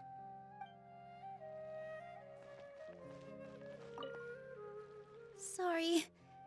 I invited you thinking this was going to be a happy occasion. I didn't know that things would turn out like this. There's no need to apologize, Nilu. No one could have seen this coming. Paimon just wishes she could have at least gotten to the food. Is what that guy said true? The Academia has already given you many warnings? Yeah, I guess you could say that. They've always seen us as being meaningless. Knowledge is king in Sumeru, and their pursuit of it leaves no room for the arts. But if that's all it is, there's also no reason to go so far as to demolish the theater. So it really has something to do with Anaya. After Anaya ran away from home, I brought her here to Zubair Theater. She rarely talks about her family. All I know is that she didn't get along with them. I never expected it to blow up like this. If you did nothing wrong, then there's no reason to listen to the Academia, right? I can ask Nahida to lend a hand. Nahida? You mean Lesser Lord Kusanali? She'd probably help if she knew what was going on. No matter how nasty the Academia could get, surely they can't win against Lesser Lord Kusanali. She got so frightened. No. I wasn't doubting her ability. I just feel like we shouldn't bother her with such a trivial problem. Plus, if the Dendro Archon were to intervene, then it wouldn't feel like our victory was earned. That's true. Who cares? Let's just take him in a fight.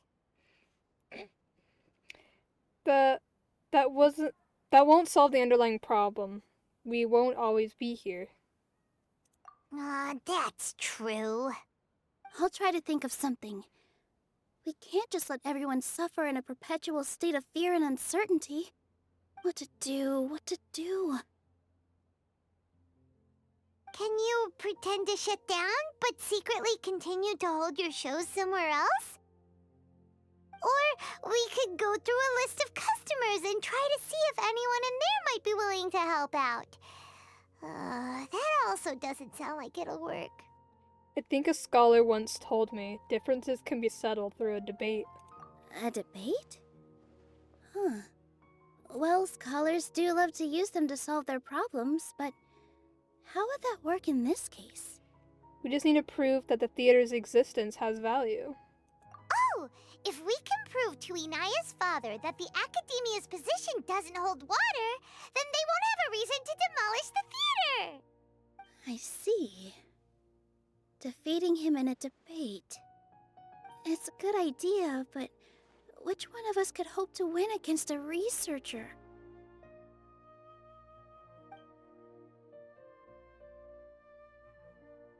Huh?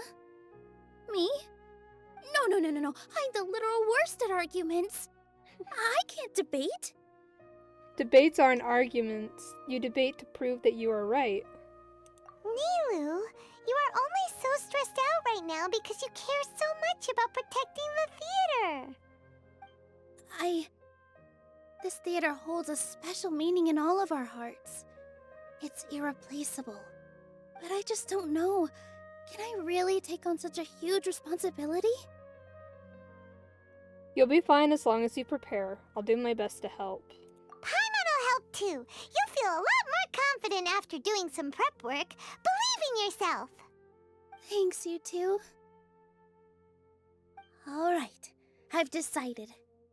Even though I may fail, I'll do my very best for everyone's sake. That's our Nilu! We're rooting for you! Yay! Okay, let's head back and tell everyone what we came up with.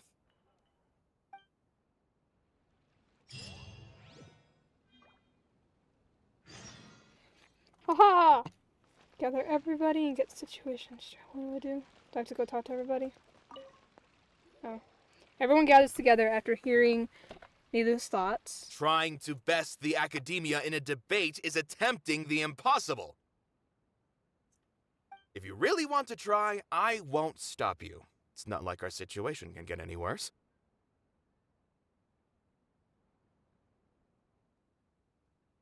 I don't think it's entirely hopeless. To Sharif, Nilu's approach will come off as naive, but that kind of frankness is exactly what they lack the most. Things might turn out differently from what you expect.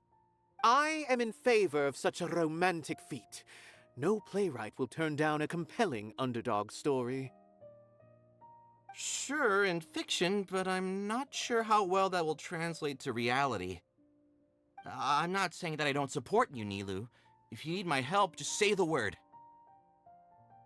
Anything is better than just standing aside and watching the theater get demolished. I'm also pitching in. Let's show the academia that we have some fight in us. Thank you, everyone. I feel a lot less nervous with your support. Not to rain on your parade, but my father is a real hard guy to deal with. He's erudite, meticulous, demanding, and exceedingly familiar with rigorous logic. It'll be extremely difficult to beat him in a debate. You all already knew that. But you just didn't want to hurt Nilu's feelings. But when all's said and done, aren't you hurting her just the same? That's enough, Inaya!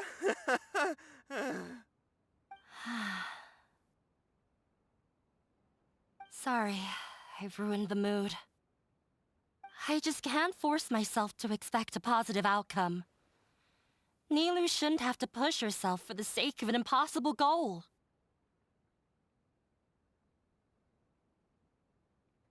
There's nothing in this world that is impossible. Success comes from hard work.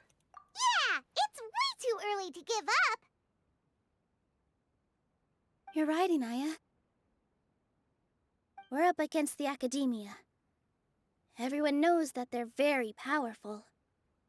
Being skeptical might actually be the more normal response. But I still want to try. I'm reluctant to just let Zubair Theater go. And it's not just me. I think everyone else here feels the same way. If we're unhappy, we should speak up and let our voices be heard. Say what's on your mind, and do what you think should be done. If we fail after that, then at least we won't have any regrets. I mean, after all, the only thing we can control right now is our choice at this very moment. I understand what you're trying to say. I also have my own intense feelings of anger and regret. Then, could I trouble you to tell your father about our plan for a debate? You can still get in touch with your family, right? Yes, I can. Then, please help us pass on my request. I've never participated in a debate, and truth be told, I'm still not really confident in myself. But since we've decided on a debate, I'll do my best to prepare for it. I'll gather everyone's thoughts and let them be known to all during the debate.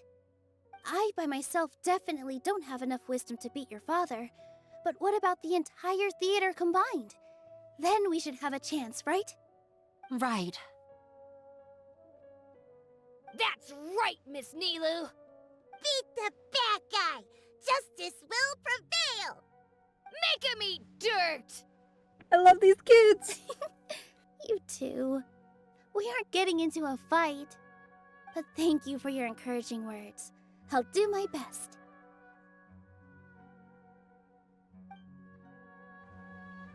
Well said back there, Nilu. I felt that I might have said a bit too much. Anyway, we better start preparing now. First, let's see what everyone thinks about the situation. All right, time to pull everyone's thoughts. When the day comes, I'll get my friends and the theater's customers to come and support Nilu. If anything goes wrong, I'll have them scream and shout and drown out whatever Sharif says. I can't do that? Fine, I'll think of something else.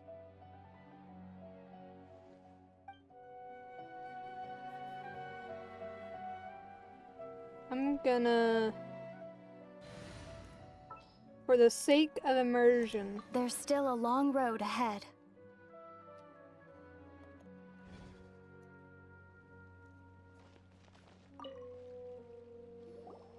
I didn't expect you all to challenge the academia. That reminded me of my younger years. Back then, I feared nothing and no one, and I was always charging into the most dangerous of places. I can't do things like that anymore, but those were some of the best times of my life. Sorry. If the theater really ends up getting demolished, then you, Soren, and Abi will all... It's all right. There's no need to think such heavy thoughts. Even if the building gets demolished, its people will still all be here. Have faith in the resilience of an adventurer. We can always figure something out. But won't you have regrets if things just come to an abrupt end? It'd be like when you were forced to stop adventuring. Ah, so that's what you were worrying about. Relax. I've had a lot of experience with regret. Things are painful at first, but as they say, time heals all wounds. Look at us now. Serene and Abi are happy. And Serene has also just passed his theater exam. He can start acting soon. He was thrilled because he can soon perform on the same stage as you. We wouldn't be here if it weren't for our past struggles. And would Serene have become a happier person? That's hard to say. Are you trying to make us feel better? Yes, but I truly do mean what I say. Being here at the theater has taught me an important lesson. The most important thing about an experience is how you choose to interpret it. I can choose to believe that my life ended with my husband's death, or I can choose to believe that it was a blessing in disguise for Serene and Abi. Similarly, even if this theater disappears, a new beginning might just be around the corner. Good and bad are all human-made concepts. It all depends on how we choose to see things. You have a point. Nilou, I know how important Zubair Theater is to you. But you don't have to be so nervous. We're all here with you. The theater won't go down so easily. Thank you, Miss Raykar. No need to thank me. If anything, you inspired me with your bravery. You might have what it takes to become an excellent adventurer. She has it in the bag. She's already a first-rate adventurer. You're too kind. All right, I gotta cheer up. I can't waste everyone's words of encouragement. I feel a lot better. Good. My children and I will be cheering you on at the debate. Her son wants to be an actor with Nilou! It's so cute! I love these kids! Okay.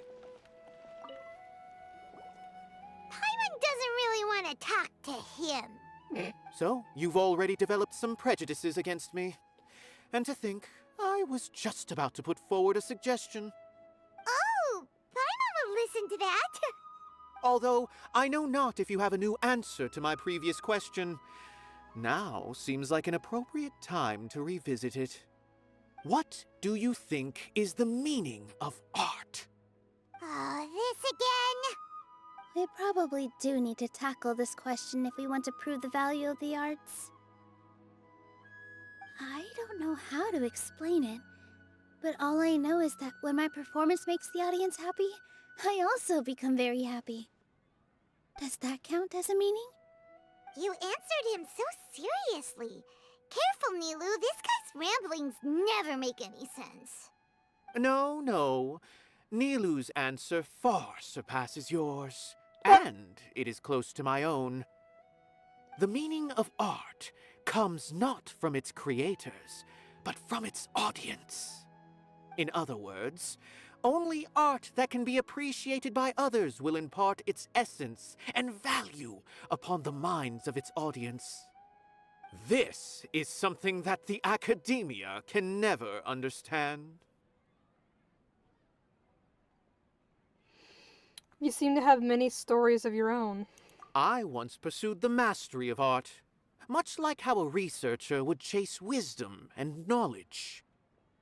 However, the more of a connoisseur I became, the less I felt I understood. I began to question what it truly meant for art to be understood at all.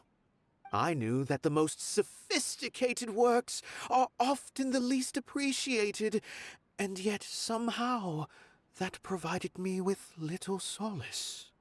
I remained even perplexed about this conundrum until I visited this theater and watched one of Nilu's performances.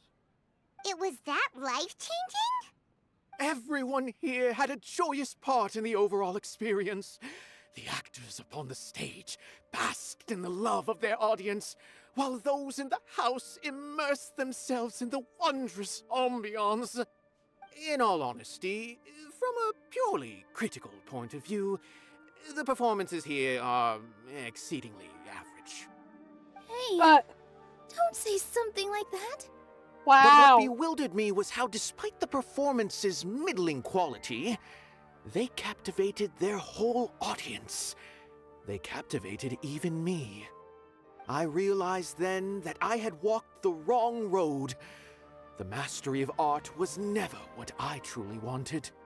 I left the so-called frontiers of artistic research and came to this theater, for this is where I can finally find what I seek. Art will no longer be a castle in the sky. Whether it be inspiring or entertaining, art must be appreciated by others to confer value. If art cannot accomplish that, then it is meaningless. When you put it that way...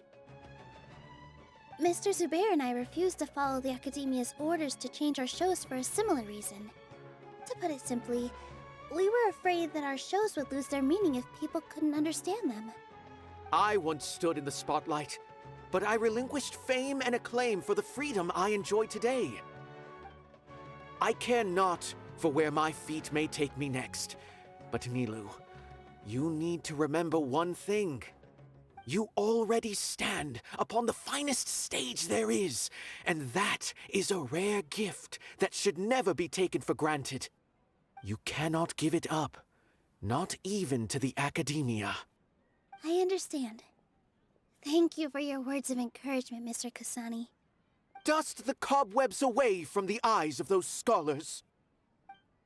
Who is this man's voice actor? He really seemed to care a lot about the theater. Once you get to know him, you'll realize that he's actually a big softy at heart. He'll even help out with furniture repair and painting the stage. Wow. Paimon didn't think he had that in him at all. Do I know him from somewhere?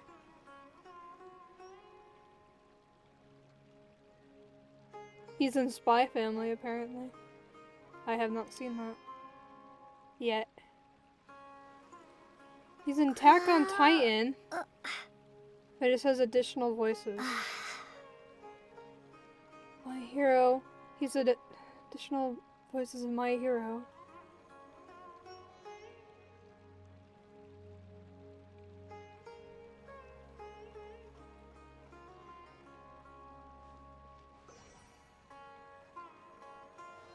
Golden Alligator and Nogata in Genshin Impact. Doesn't even show up the one that I looked up in the first place.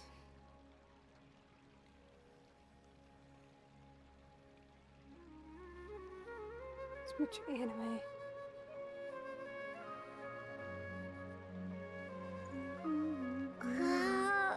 This song always makes me sad. This is the exact song that played when Rukkhadevata gave the dreams back to the people of Sumeru after she was deleted from Irminsul. And it makes me sad, because I remember that cutscene. And I cried during that cutscene. I've gained a whole new level of respect for you. Inaya was right. It's true that I couldn't bear to bring down Nilu. It wasn't out of pity or anything, though. I just felt like I didn't have the right to say anything. After all, Nilu was the one who bravely stepped up and proposed to fight back. I didn't have that kind of courage or initiative. I'd be a terrible person if I spoke badly of Nilu without doing anything to help. She knows better than any of us how difficult this path will be.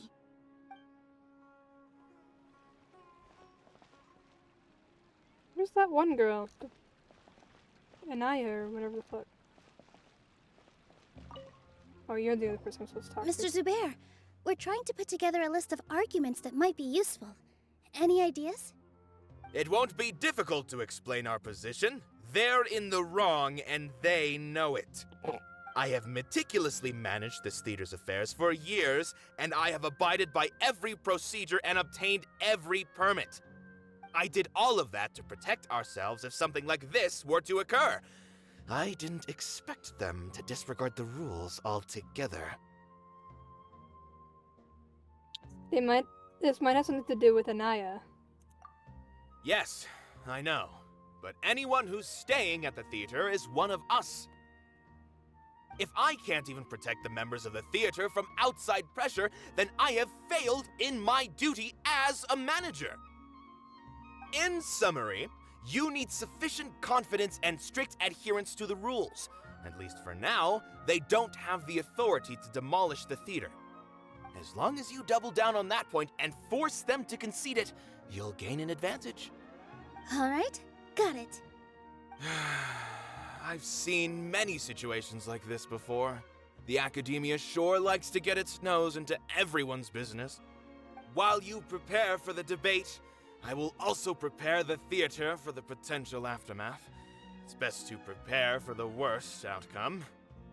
Once you're done chatting, do me a favor and tell our customers that we're canceling all of our shows. Do we really have to? Right now, no one's in the right frame of mind to perform. I have to consider both our staff and our customers. This is the only way. Nilou, you are incredible. With your talent and youth, you had the least to lose out of all of us. And yet you were still the first to take a stand. I've never thought about leaving your theater, Mr. Zubair. I truly love this place, and I want to keep dancing here. I also want to keep dancing with everyone else. You're becoming more and more like her. Do your best. We'll do all that we can, and leave the rest to fate. More like who? Her? My teacher. She was an excellent dancer, but she's retired now. If we have time later, I'd be happy to tell you more about her. What?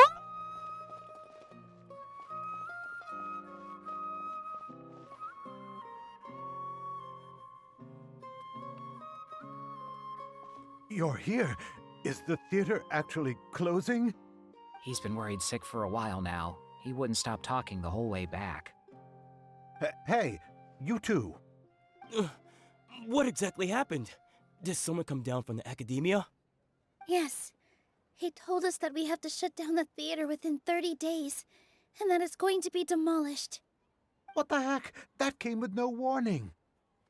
They're messing with us again. Don't tell me you'll have to listen to him. Come on. You know the answer to that. Yeah, it is a direct order from the academia. There's no need to worry, though. I'm preparing for a public debate with the academia. If I win, we might be able to overturn things and change their minds. Really? That's terrific. You have my full support, no doubt about that. Mine too.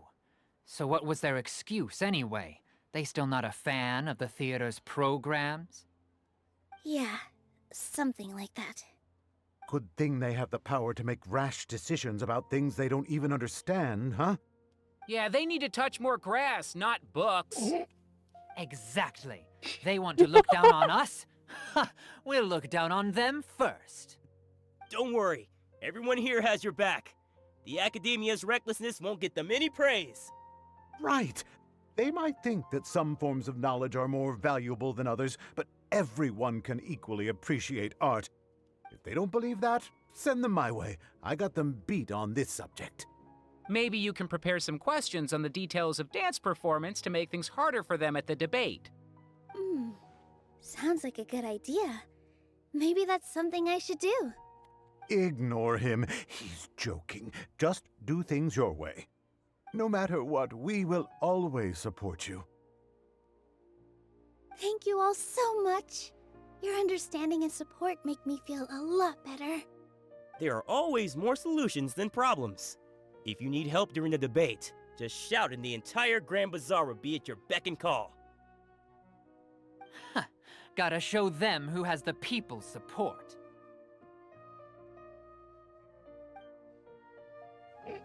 Touch I feel grass. like the pieces are starting to fall into place. Let's head back to the theater and organize our thoughts. Sounds good. I cut off the dialogue. Abi, have you seen Miss Inaya? No, Miss Nilu. Miss Inaya isn't back yet.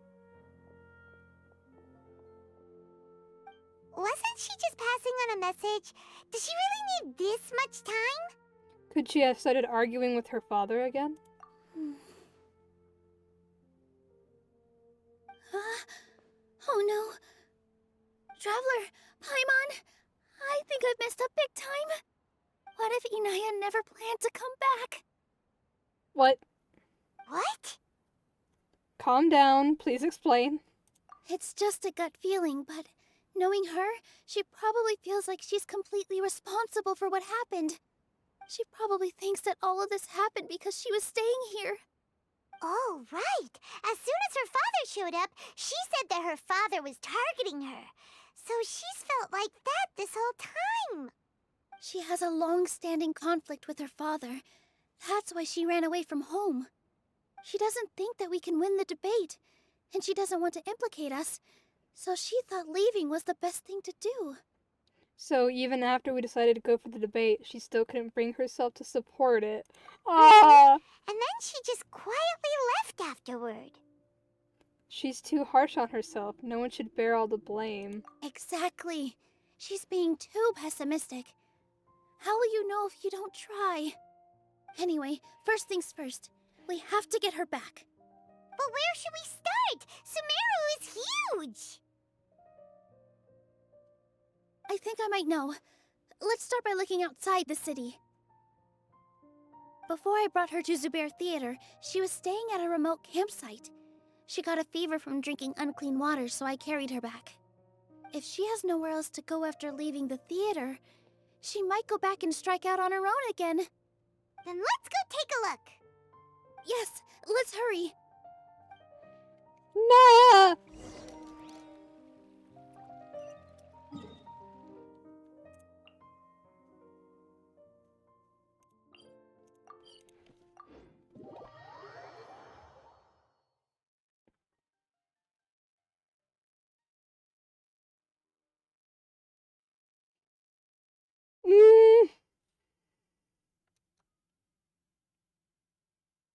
I still can't get over the dude saying that they need to touch more grass and less books. I love it.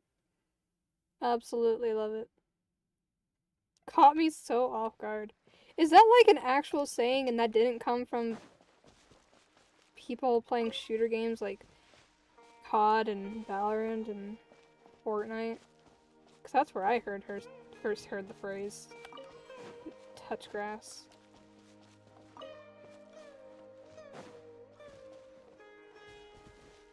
She's not here! There are signs that someone had stayed here very recently. Oh. But we can't confirm if it was Inaya or not.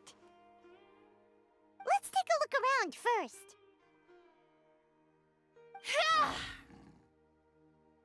Did you hear that? I heard a voice. Is it Anaya? I heard it too. Let's investigate. I heard a growl.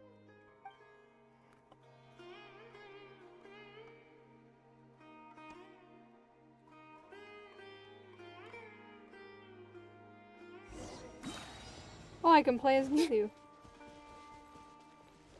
Reach instead of the emergency. Where? It sounds like we're getting closer. The voice is coming from over there. Yes, we're almost there. Stay back! It's Inaya! She's being attacked by wild animals! Inaya, don't be scared! We're coming to help!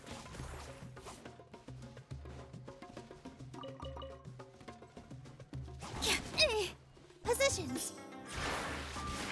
Hold on, what is this? What does she have? Give Kajna suit. Bless. Ha! Don't blink. Incinerate!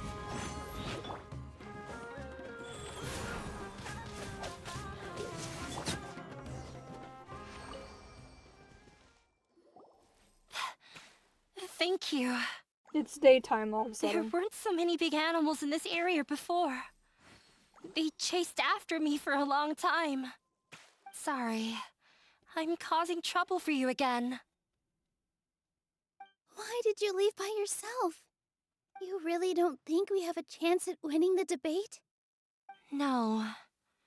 I just thought it would take too much effort.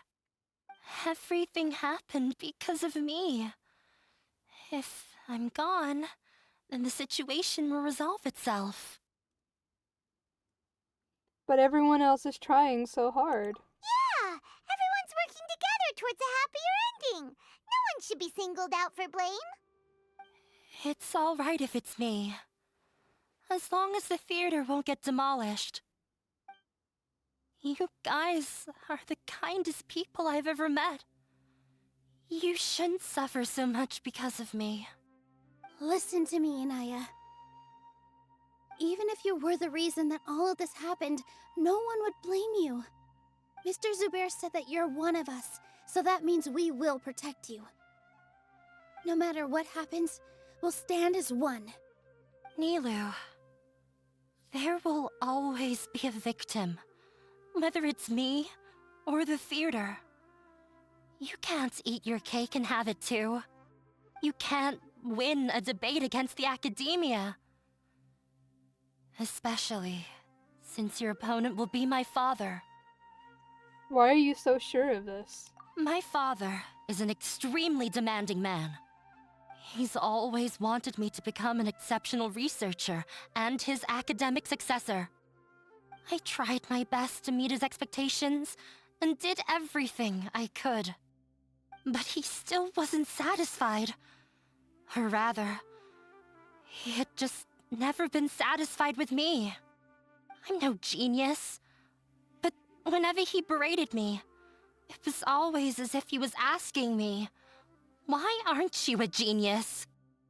Yeah, like I'd know. So that's why you ran away from home?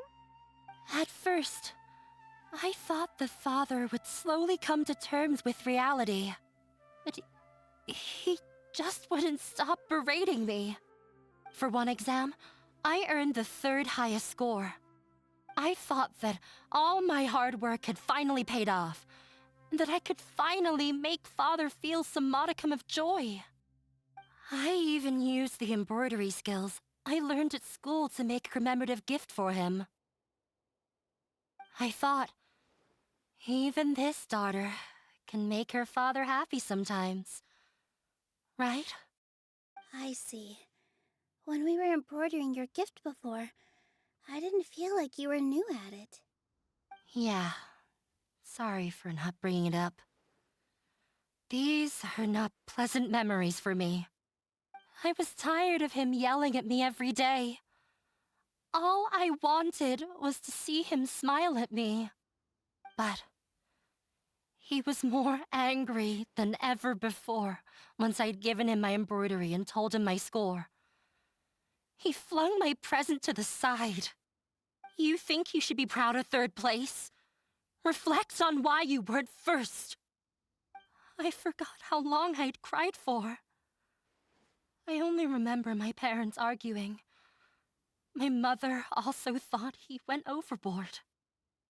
They argued for such a long time. My father eventually stormed out and slammed the door behind him. I didn't get a single sentence of apology or any words of comfort. I've completely given up. We're destined to never understand each other. How horrible! I don't think you can beat him in a debate. Because he doesn't even understand what kind of place a theater is. He can never understand the relationship performers have with their audience. His life is devoid of camaraderie or friendship. He just wants everything to happen according to his wishes, as if the world revolves around him. What we cherish, our little place in this world, means nothing to him. It sounds like your past has had a huge impact on you. I understand now, Inaya. But when we were preparing for the debate, I heard something quite wise. Maybe it'll help you.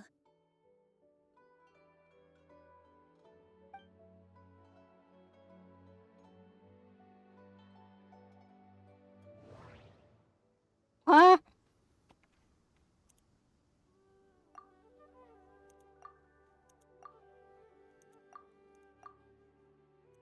The most important thing about an experience is how you choose to interpret it.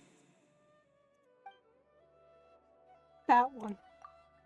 Miss Raykar has gone through a lot in her life, but she told us that she's very happy to live at the theater now. Although she ran into misfortune, it led her down a new path in life. She sees that as a blessing. She told me that the most important thing about an experience is how you choose to interpret it. Interpret it? I can sympathize with your unhappiness at home, but after you ran away, you ended up at the theater and became one of us. Those unhappy experiences allowed you to really cherish your bonds with everyone, and also gave you the opportunity to become friends with us. Don't let your past suffering keep you from the new life that you've worked so hard to find. Oh. Let the past stay in the past. You don't have to be so hard on yourself anymore. This is your new beginning. When I ran away from home, I swore that I would leave my family conflicts behind. But you're right. All I'm doing now is falling right back into it. Maybe you'll disappoint him, but that doesn't matter. You have a new future waiting for you. Don't let go of the answer you've worked so hard to find. That's right. If we put our heads together, there's bound to be a way. You're right. There's nothing to be afraid of. I'm not trying to meet his expectations, so why should I give up because of him? I can't afford to lose anything more.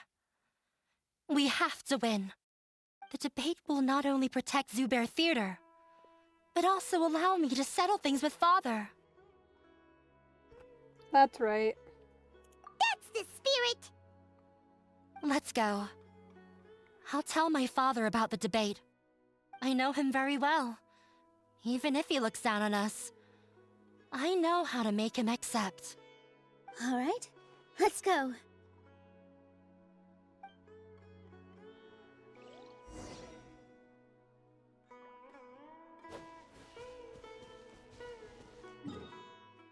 I would appreciate if the game would stop lagging.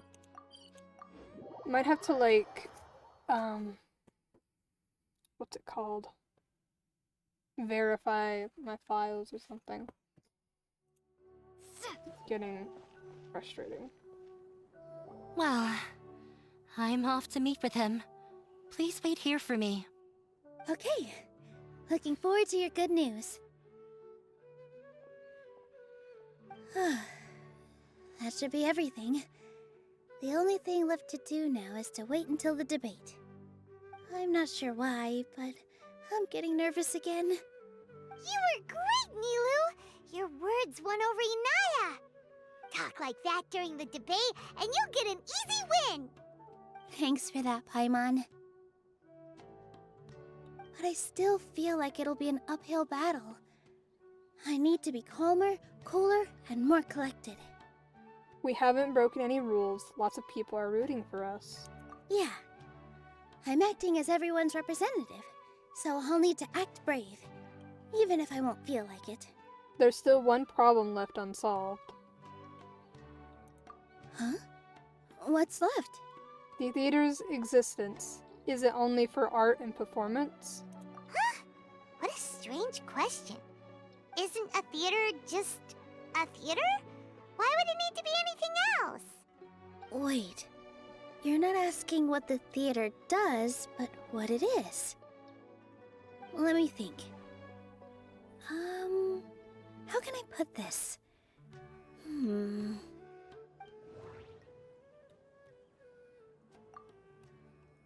Inaya really wants to win. She doesn't want to lose anything else because of her painful past. Everyone is free to appreciate art. No form of art is inherently superior.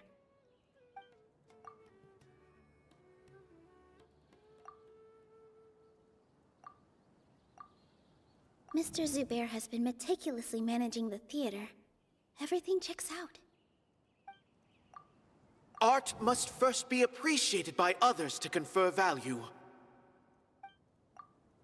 The most important thing about an experience is how you choose to interpret it.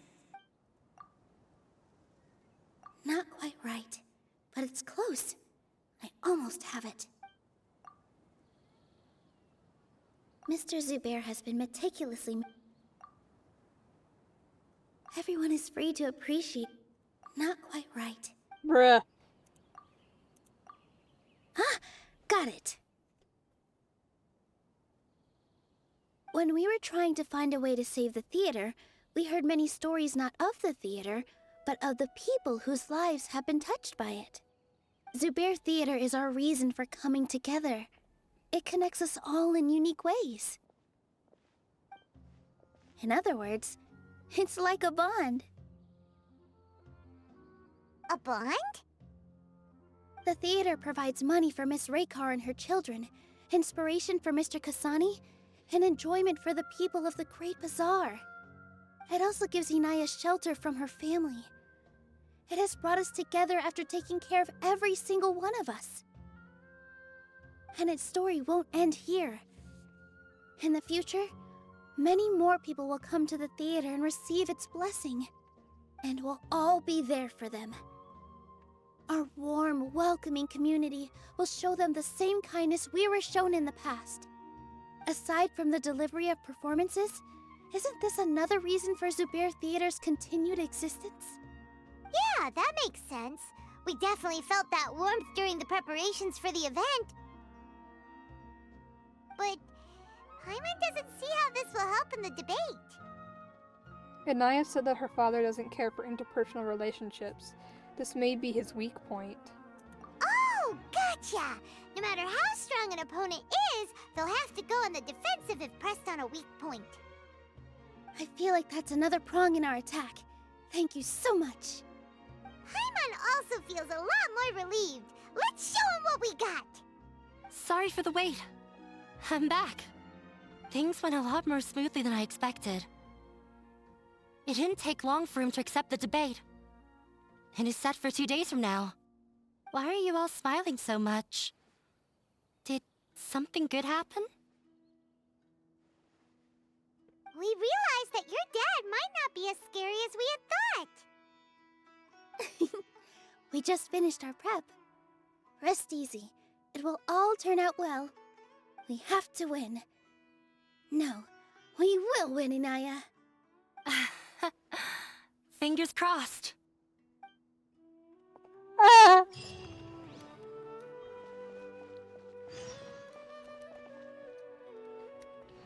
15-18.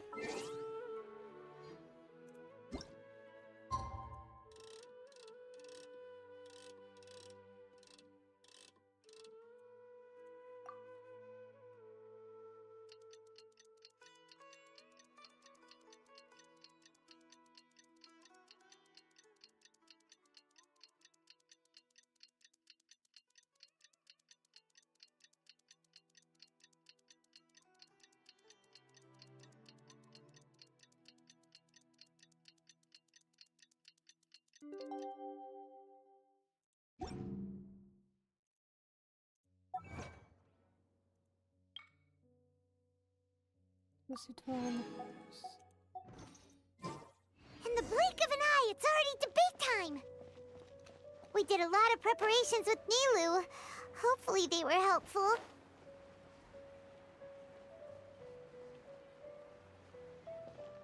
Woo! I don't know where I'm going. I don't remember how to get into the theater.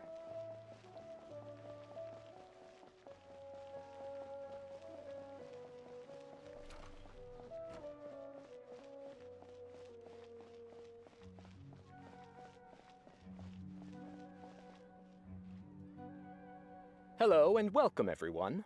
I am Safwan, a scholar from the Academia, and I will serve as this debate's adjudicator. I swear to judge both parties with the utmost wisdom and impartiality. I will neither interfere with the proceedings nor demonstrate bias. I ask for both parties to stand. May the Dendro Archon also serve as a witness to this duel of wits. Since you so desperately demand an explanation, I will expound on the Academia's stance. You may have misunderstood us from the outset and believe that the Academia is prejudiced against you. It is. However, the truth is that the Academia wishes for every resident of Sumeru to be afforded opportunities to grow and cultivate their wisdom. Therefore, the works they consume should also possess enlightening qualities and intellectual value. We have failed to identify these qualities in the shows performed at Zubair Theater. In other words, instead of struggling against the Academia in pointless confrontations, if you had spent your time reflecting on improving the quality of your shows and enlightening your audience, Zubair Theater would not be today facing such a tragic fate. Aggressive from the get-go. He's really putting on the pressure. Can Nilu stand her ground? Calm down, Nilu. First, carefully analyze what he said. He said that we were shut down not because the Academia looks down on the arts, but rather because our shows aren't up to their standards. However,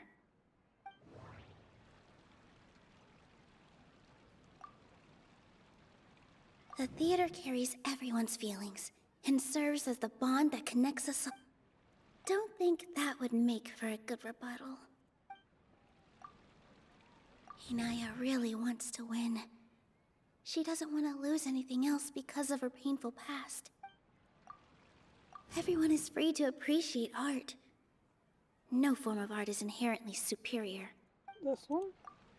In your eyes, our shows can't meet the Academia's expectations. Shouldn't it be the audience who decides if a show is intellectual or enlightening? Why is someone from the Academia judging that? Also, I believe that there is no such thing as a wiser or more enlightening performance. Art doesn't discriminate, and it appeals to all. Everyone has the right to appreciate art. Appreciation is but a primitive form of satisfaction. Guidance and enlightenment are necessary if we are to induce growth in the performers as well as the audience. This stance holds performers to a higher standard and encourages the development of the arts.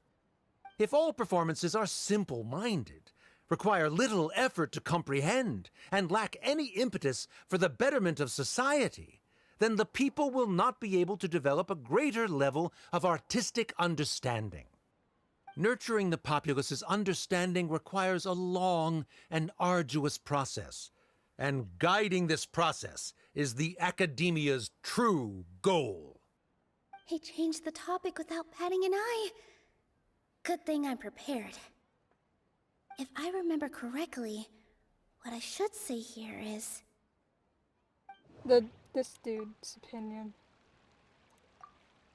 Someone at our theater has tried that before. He was a famed artist, but he recognized that very few people could connect with his works. I agree that art should be enlightening, but we can't pursue that goal by creating complicated works. If a work can't tap into an audience's personal experiences or feelings, then its contents may as well be a castle in the sky. What's the point of performing a show that its audience can't even follow? That would only be forcing people to watch something they don't like. You can only reach that conclusion from a place of ignorance. In that case, before passing judgment, you should first become a better dancer than me. You tell them, Nilu. Looks like he's backed himself into a corner. As the party holding the burden of proof, Sharif has failed to provide sufficient support for his judgment of the quality of Zubair Theater's programs.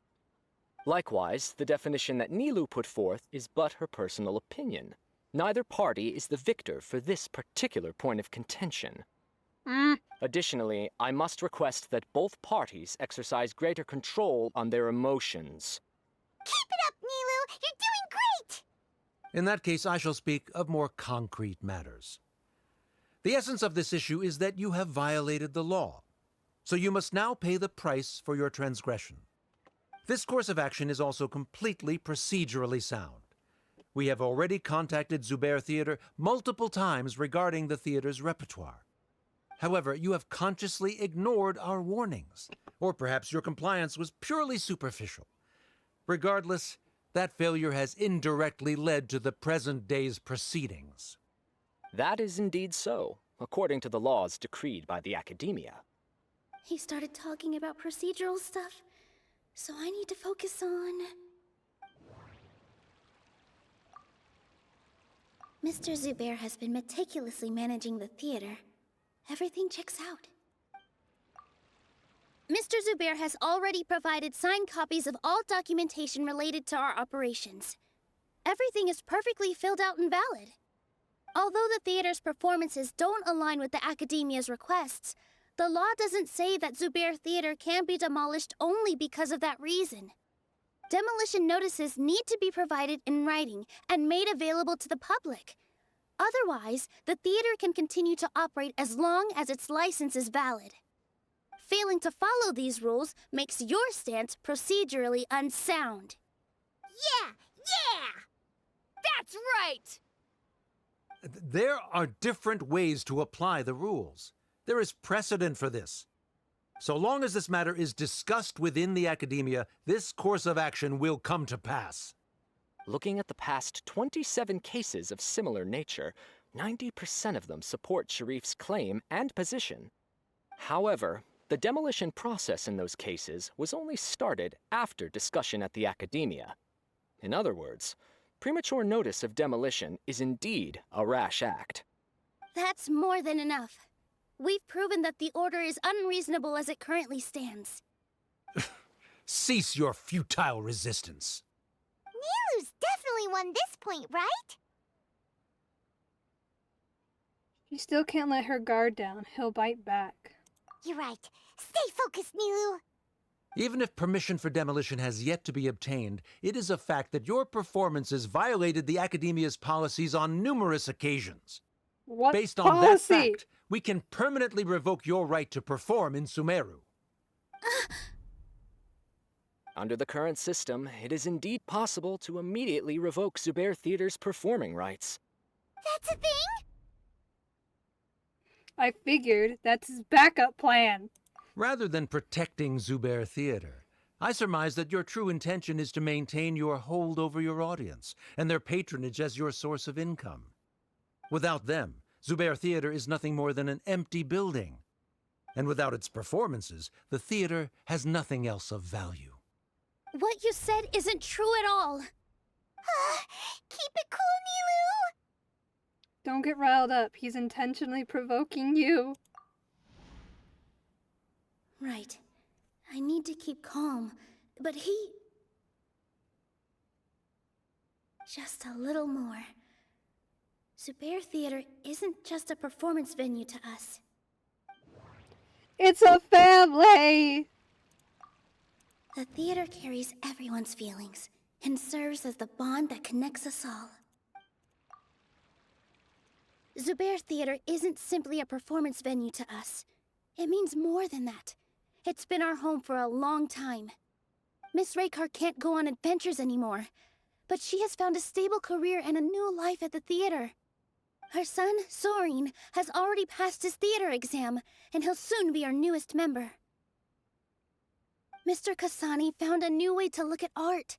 He decided to stay at the theater to watch us grow. Mr. Farhad and Mr. Hushang visit even when there isn't a show going on, and they always tell us lots of entertaining stories. Even Inaya wants to stay with us, and she's starting to look forward to a new future. Zubair Theater exists for them, for every single one of us. Perhaps Zubair Theater has provided you with a multitude of positive emotions and experiences. However, you have misconstrued something, young miss. The interpersonal relationships you speak of were established upon normal theater operations. Sheikh Zubair operates the theater for his livelihood. His employees work for their wages, and the audience comes to enjoy performances. Relationships are merely a byproduct in this exchange of interests. They may be pleasant and captivating, but they can only ever be secondary. When scholars collaborate to solve difficult problems, we freely share our knowledge and resources with one another as if we were all kin. However, this collaboration ends after the results of our work are published. The reason is simple.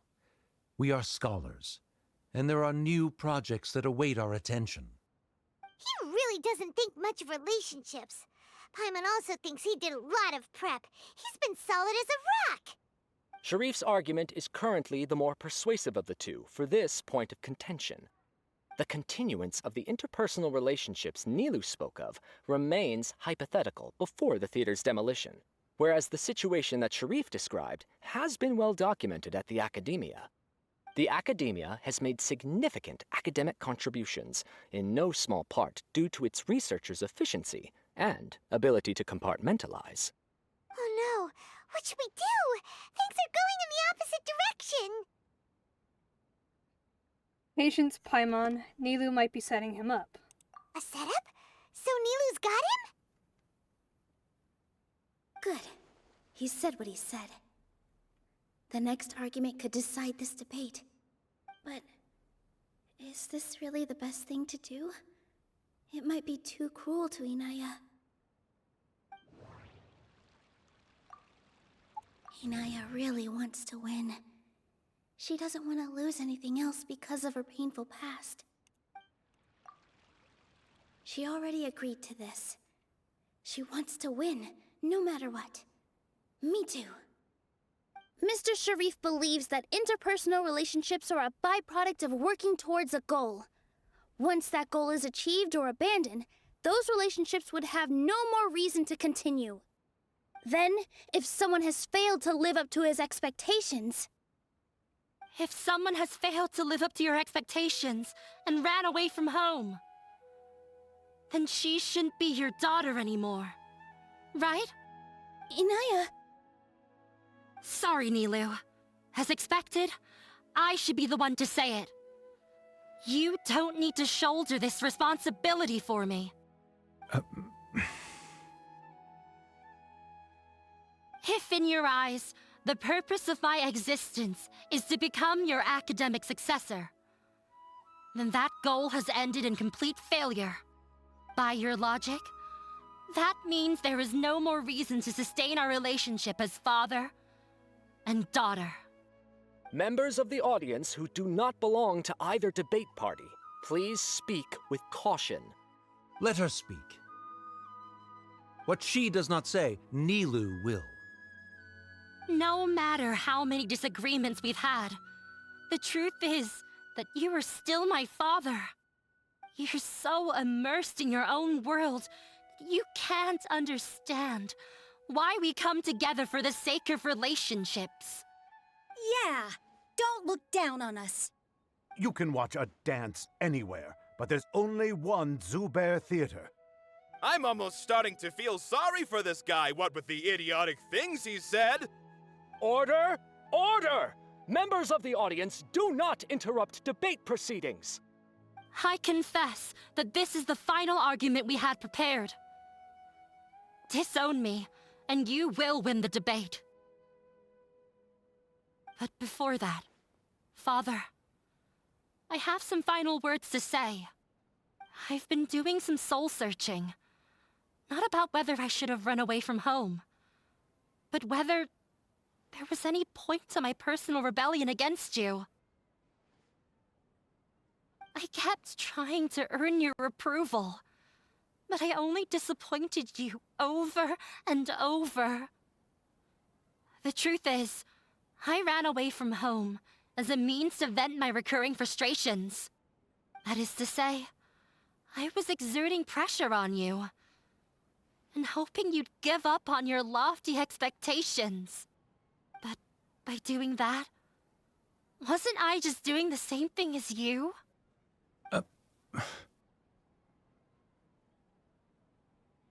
I won't force my expectations upon you anymore.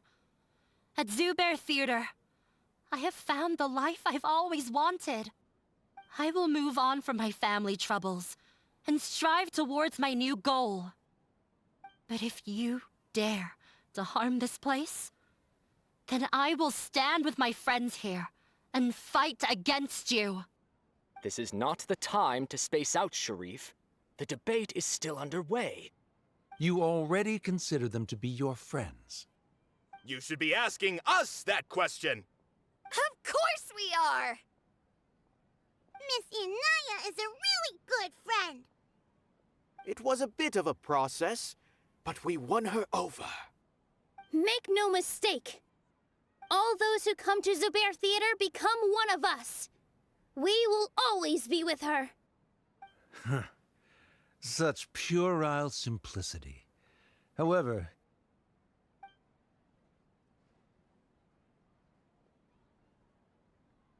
it is surprisingly a relief. Wait, what are you... never mind. They left? Does that mean we've won?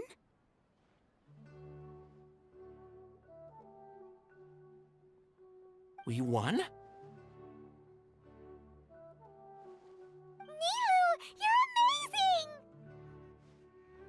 Fantastic job, Inaya was also brilliant. I relaxed for a moment and I feel a little faint. It looks like he still has a place for her in his heart. Terrific work, Nilu and Anaya. They likely won't cause any more trouble for us.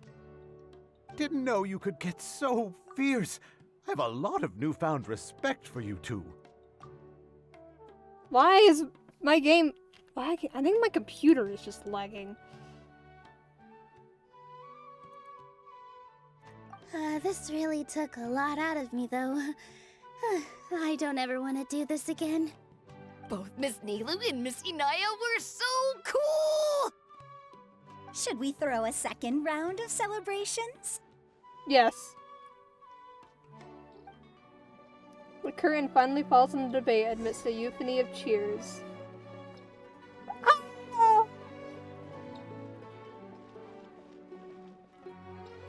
Who is this character?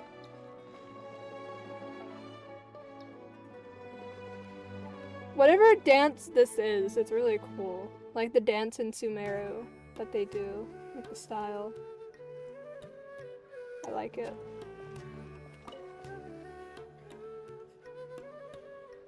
Oh, it's you. Feeling any calmer? Yes, I feel a lot better. The more I think back on everything, the more surreal it all feels. I don't think I could repeat what I did a second time. All of our preparations paid off. Yes, and it's all thanks to you. Now that I've heard everyone else's stories, I want to hear yours. I see. You mean how fate brought me to the theater, right? Then I'll have to tell you about my teacher who Mr. Zubair had mentioned. Yes! Mr. Zubair opened his theater when I was still a child. There was a beautiful dancer, and from the moment I saw her, I couldn't look away. I thought to myself, the gods must have blessed her with such talent. But later on, she would actually smile down at me and say, just the opposite, in fact. The opposite? Yeah. She said, dance is an art born from toil. It isn't a gift from the gods, but a creation by our own hands. It is a beautiful thing born from our life experiences. Whenever there is joy or something to be celebrated, people will dance. In other words, any place where people can effortlessly begin a dance will for sure be filled with the blessings of everyone's happiness. She wasn't looking for flowers and applause. All she wanted was to see her audience smile. That is what art means to people. Right. The same as what Mr. Kasani believes. I was completely moved by what she had said, so I started taking dance lessons from her. And later on, I began to dance here in her stead. Before she retired, she told me, "For as long as you live, never forget what dance means to others." This is why Mr. Zubair and I never intended to listen to the academia. Even though it ended up causing everyone a whole lot of trouble, thankfully, everything worked out in the end. I see. Looks like you won't have to worry anymore. I also just noticed that Paimon isn't with me. Although, I do have a small regret. Inaya? Yeah. Even though she has already decided to stop fighting with her father, they never managed to have a real conversation with each other. Before he left, Mr. Sharif looked like he had a lot on his mind. He probably has a lot of things he wants to say, but will now perhaps never get a chance to. It really is a shame. That might be for the best. Yeah, but I still hope that things can change. It never hurts to have hope. You and Paimon are more than welcome to keep attending our shows. Who knows? Next time, you might see Inaya on the stage. Yes! Are you still worried about Inaya? Let's be sure to come back often. Who knows? Maybe things will have worked out for her. I still want to know what the thing is that Inaya made for everybody. Until 2 days later.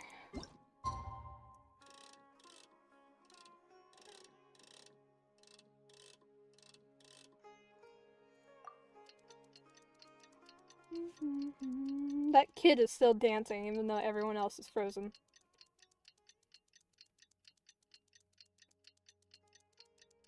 Or jumping, not dancing, whatever.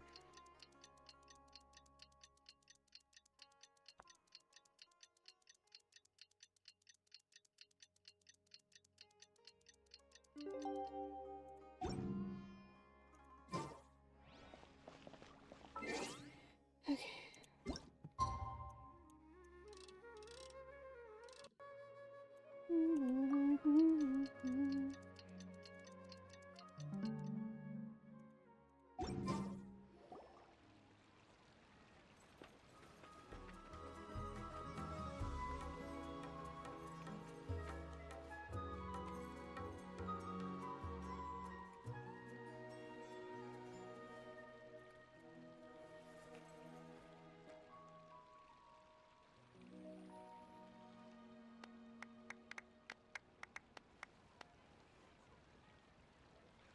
Everyone, I'd like to introduce you to our newest member, Inaya. Hello, everyone. She'll be dancing for us from now on, so please give her your support.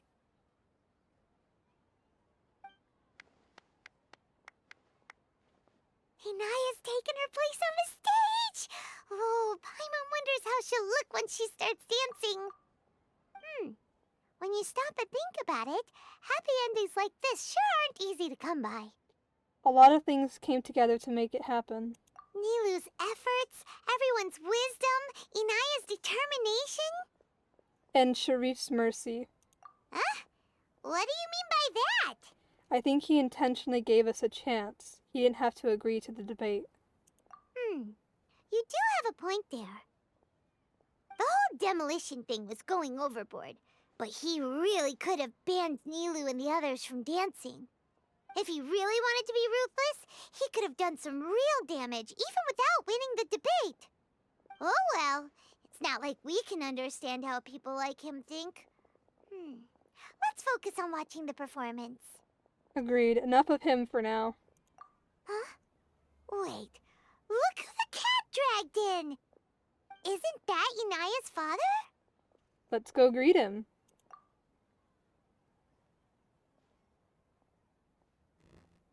Oh, it's you two. I don't have much to do today, so I just came to look around this place. Are you looking for Inaya? No, I am simply here to watch a performance. There is no need to trouble her. Shouldn't you be busy? Well, I was for a time. My loss at the debate caused quite the loss of face for the academia, so there was a period of unrest.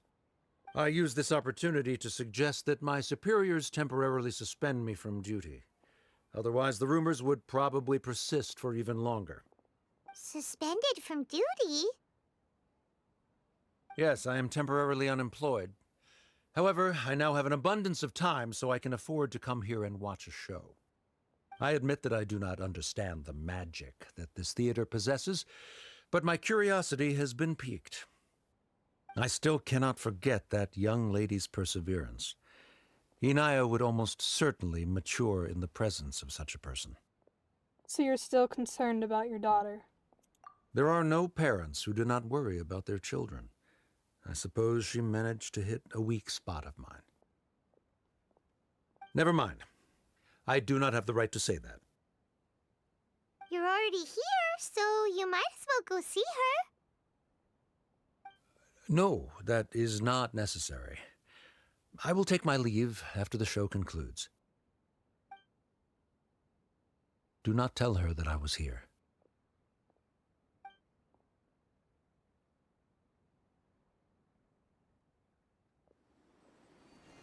Come on. Who knows if you'll get a chance like this again? But... Huh? You said you were going to make peace with your past. Show your father how much you've grown. Don't be nervous. Everyone at Zubair Theater has your back.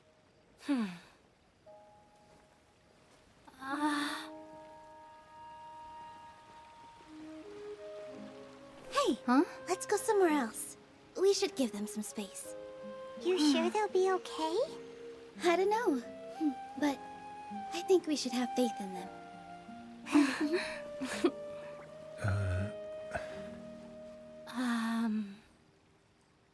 Yes, Inaya. I have something for you. I'm still learning. It's hardly a masterpiece, but it's yours, if you'll take it. Huh? You don't have to take it.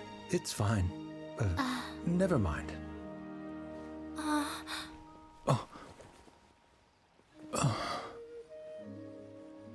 Let's have a heart-to-heart, Father.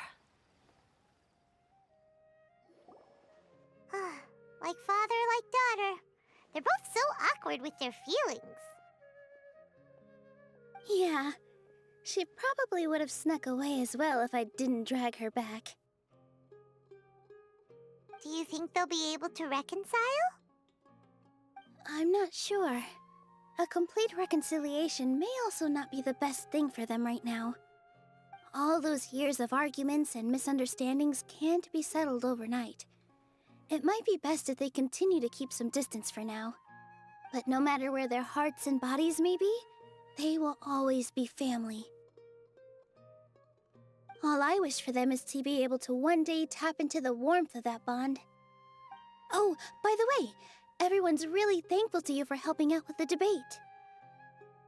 So, we made you a little something. Hope you'll like it. Is that a mini Zubair theater? Wait, can I have a Zubair theater in my teapot? Is that what this is? Isn't this Zubair Theater? Whoa, this is amazing! It's so detailed and polished! We've also never made anything this complicated before. Mr. Zubair and Mr. Kasani took charge of the design, while Inaya and I made all the little pieces with the help of others. Miss Reikar and Miss Nadia made and assembled the centerpiece. As adventurers, you two will doubtlessly travel to many more lands and see many more things. That's why we hope that your time at Zubair Theater will become a fond memory of your journey. You two are welcome back anytime. We'll come back and watch you dance whenever we get the chance.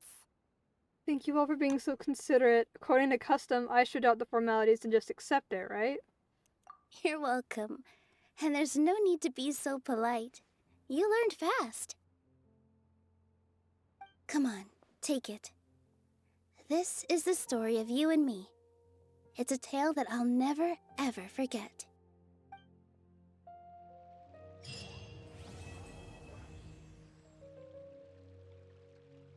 That's it! No, I was hoping for an animation sequence of Nilou dancing! Oh my god, it is a... Wait, is it? Oh! It's a miniature Zubair theater! Oh my god. Wait, what?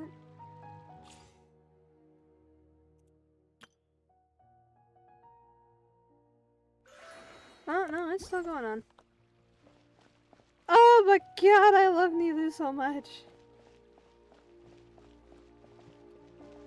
Oh, that's not gonna do it. What is this? Kadisara Almond Street. Oh my god, it's... Oh my god, wait, it's Nilou. Here. From the summer... Oh my god. Wow, what a gorgeous lotus stage. Fit for the forest fairy herself, after all. A wonderful sight indeed. But, Madam Fairy, I believe the dog over there has been staring at us for quite a while. Ah, that's Swuff. Don't worry, he's a good dog. He doesn't bite.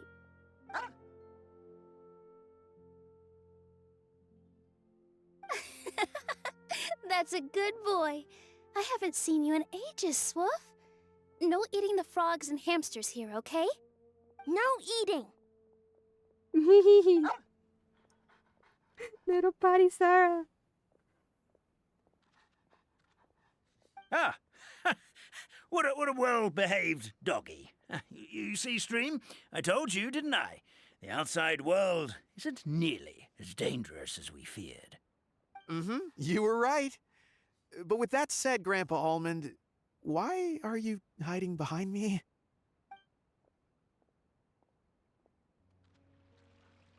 I didn't know they were here. It's so cute, the little Patty Sarah, oh my god. Swoof! A natural born singer. I'd like to become a dancer as good as Nilou when I grow up. Good luck. I will. Very nice. Ah! I love Nilou. Like, everything about her, I'm just, yep. If only Nilou was real.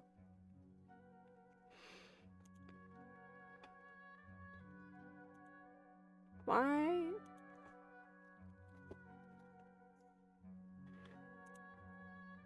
Okay. Oh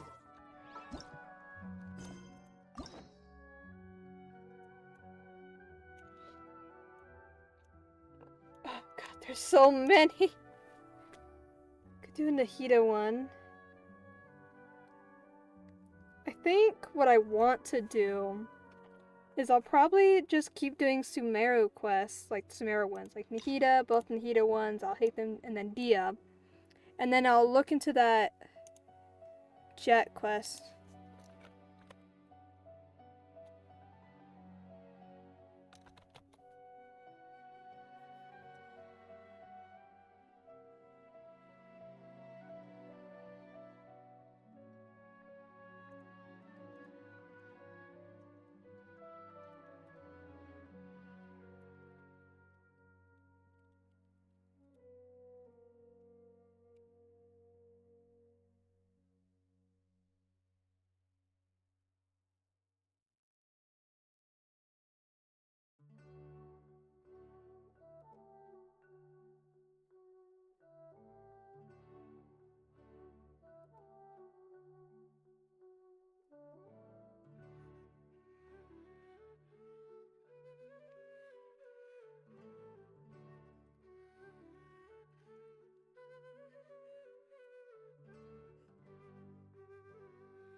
And then I guess after, and then we can go to Yoimiya because apparently she's after all these, Sumer ones. These two are technically Liyue.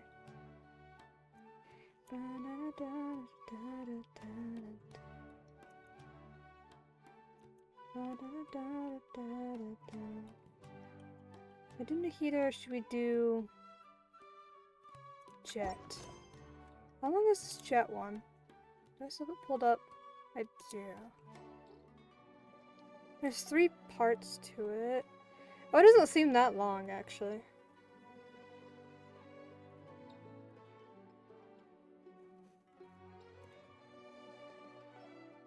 Maybe we'll go do that Jet one.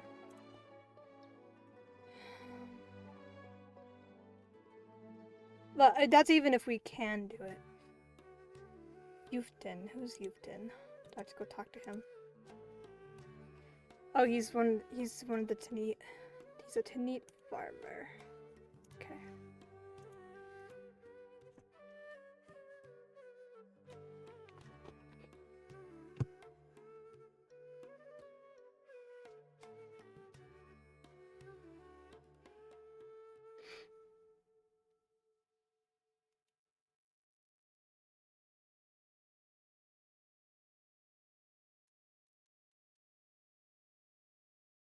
Hold on, let me look something up real quick.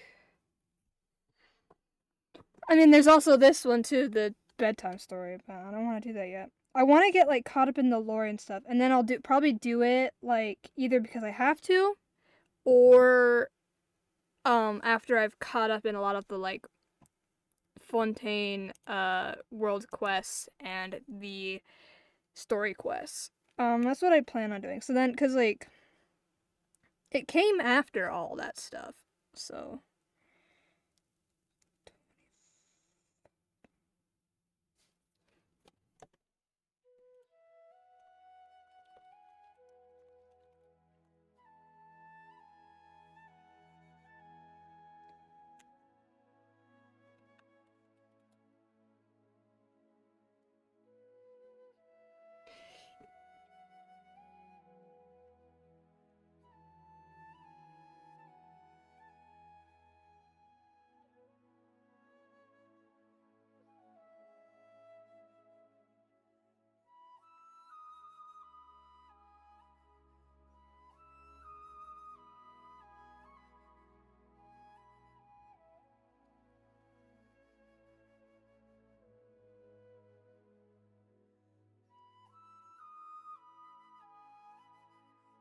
Okay.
Okay. I think what we're going to do is we're going to do the jet quest because it doesn't seem like it's that long and it's like the final, like the finale to her story. And after reading the comments on like the wiki page of the quest, it seems like it's very good. Like story-wise, like it's very good and it like fleshes out Jet's character and stuff and all these things. But it's not in this thing, so I don't know. I guess it's more hidden, I guess. I don't think it's in the...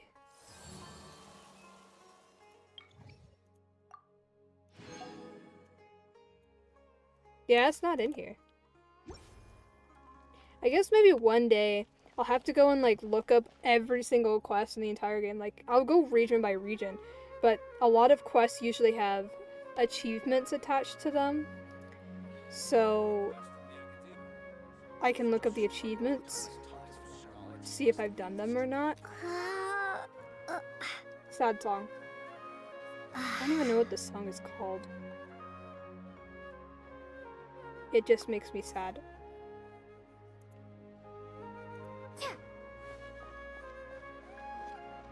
I don't want to interrupt the song, so I'm just gonna wander.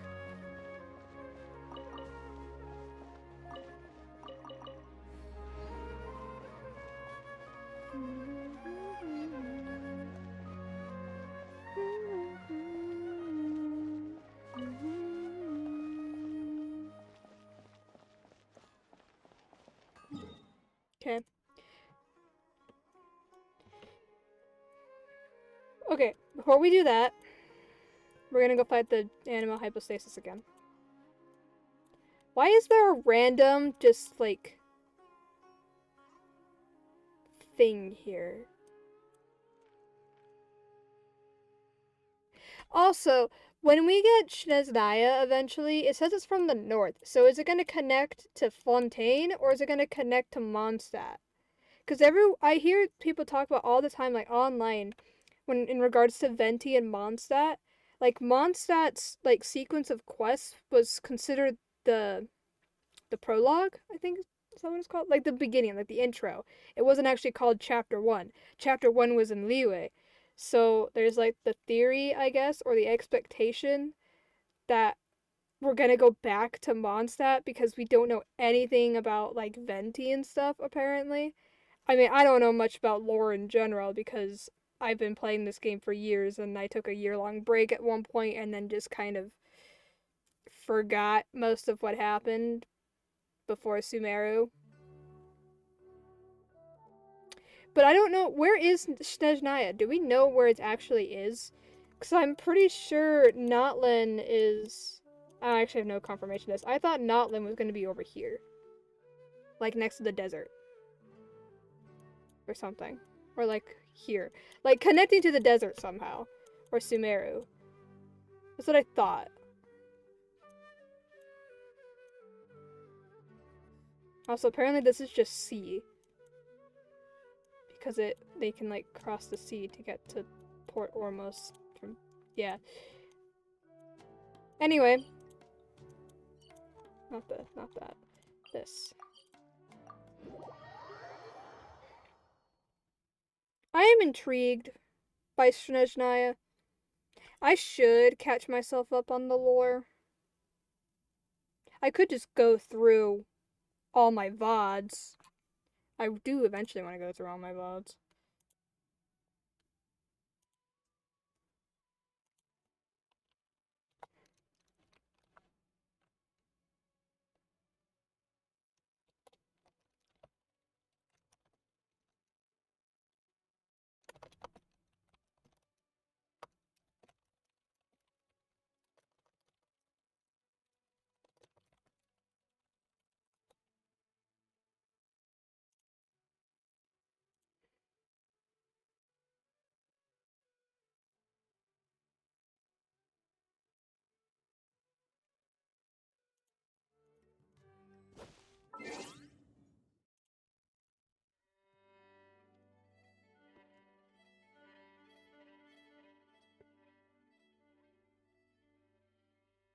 Let me double check that.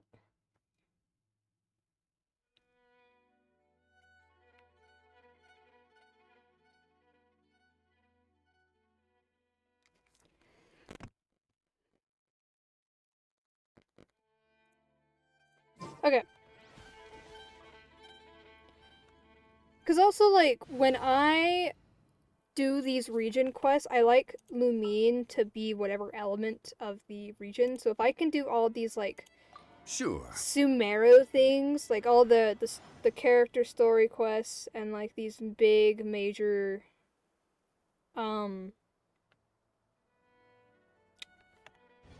world quests, like, while Lumine is, like, in her Dendro form, so that it has, like, you know, like, the green lights on her character.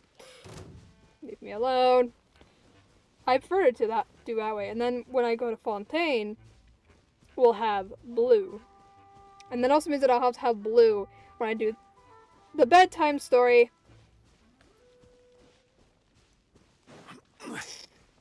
Eller, I've come to beat the crap out of you. Solidify! For your boss drops. Speed of light. Hey! Yeah! Motion to compel. Inadmissible evidence. Chia! Ha! Ha! Ta! Ta! Chia! Ha! Gather! Incoming. Ha! Life goes on.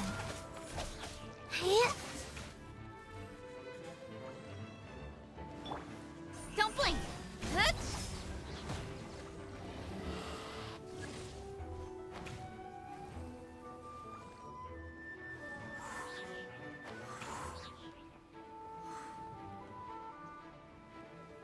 Huh? I hate doing this part.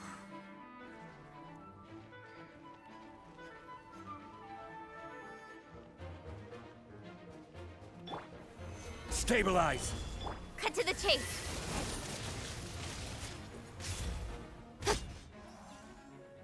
Eh. Okay.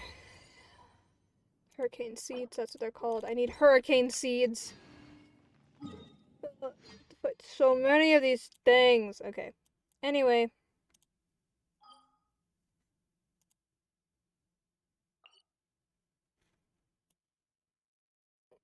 Back to Sumeru. We need to go to the Tanit camp. I think I know what happens. But also I don't know. So we'll see. I should probably switch Zhongli back for Lumine. For the immersion.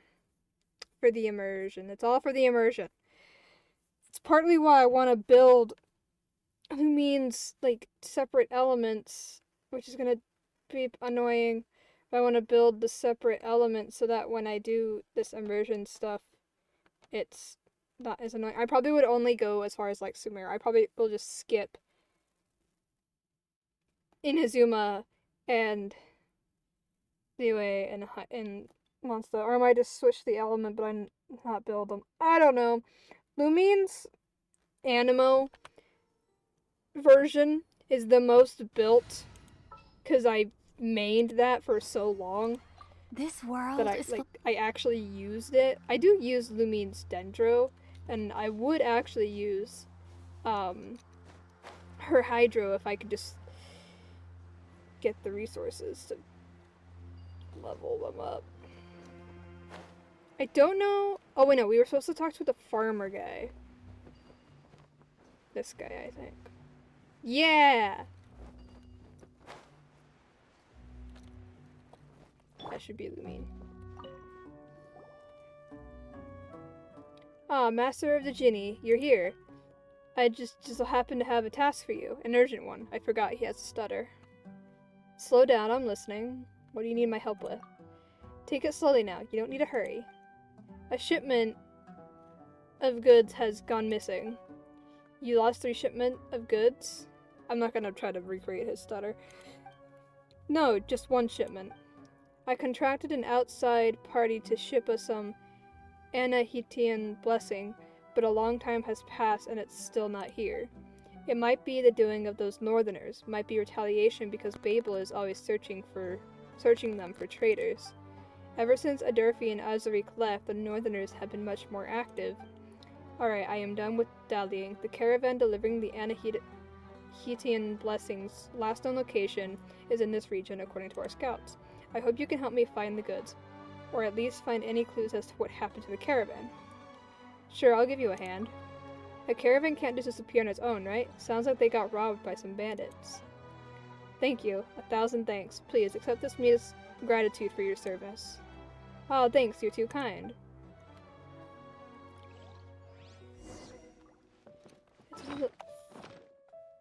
I always do that. I always push B instead of V.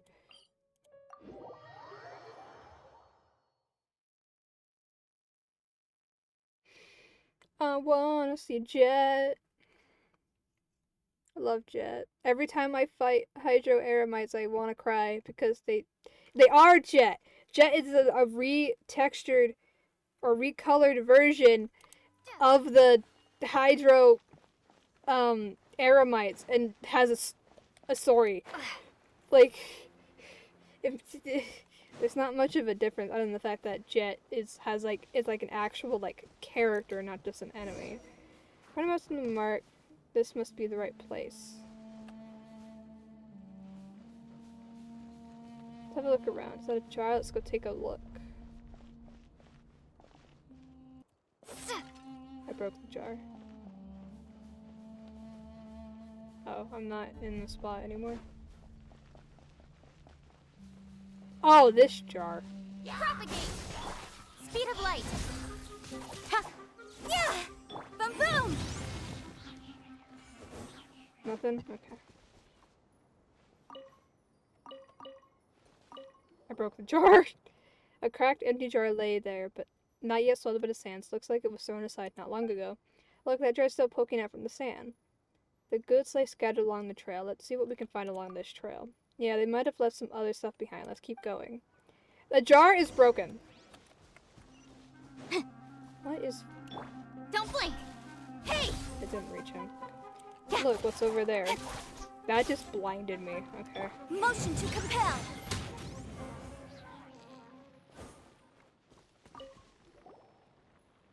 An empty, broken box lay abandoned, toppled over by the roadside. Huh, this box must be from the caravan. Look, it even has the tribe's symbol on it. Won't be hard to ambush someone here. Yeah, this place looks dangerous. It looks like they stole even the largest of the goods. They moved all the valuables but left the containers. Paimon guesses they might have a lot of people but don't seem to have the tools to move the crates. Or perhaps this is a trap. A trap? Do you mean they left these empty boxes on purpose? To lure people to them? To lure us. Paimon's getting goosebumps. Then, do we really need to keep going? If you're scared, you can always turn and head back. The bandits might still be nearby. Oh, the way you say that isn't making Paimon feel good at all. But since you're not scared, maybe we should keep going. What? Oh, the trail. All I see is hilly trails. Look, it's the hilly trails. Paimon gets it. It must be those hilly trails. Let's find out the hilly trails and see if there's anything left over.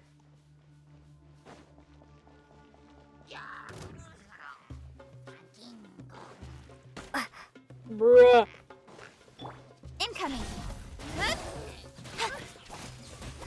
Rise.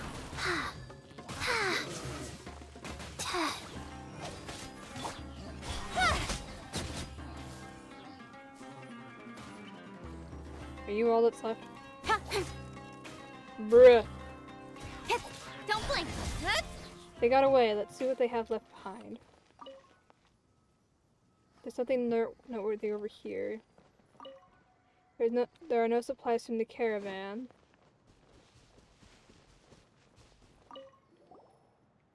They left absolutely nothing intact. Paimon's getting mad. These villagers really know how to break stuff. Wait, it doesn't look like it was destroyed by Heliotros. The rain might not have happened here. But the Heliotros placed a camp right in the middle of the road. Look there. If they block that spot off, won't it be easy to rob someone? I don't see any carts around us. Look, no cart in the camp either. Yeah, if they had just raided the caravan, they would have taken the carts apart on the spot. But we're not seeing any carts or any parts. Paimon thinks that's kind of weird. Let's follow the road a while longer. Alright, but if it wasn't the Hilly Trolls, then who? But do we? I don't fucking know.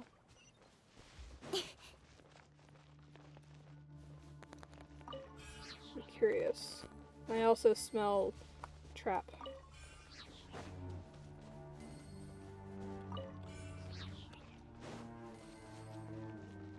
Or something bad, basically. I don't know if it's a trap. Hey, look over there, it's a rug. I'm supposed to be playing as Lumi, not Kuching. A rolled carpet that's still in good condition. The symbol of the Tanit tribe is stitched into it with ominous blotches dot its surface. The rug, how strange. Huh, well that rug looks expensive, but why did it just get left here?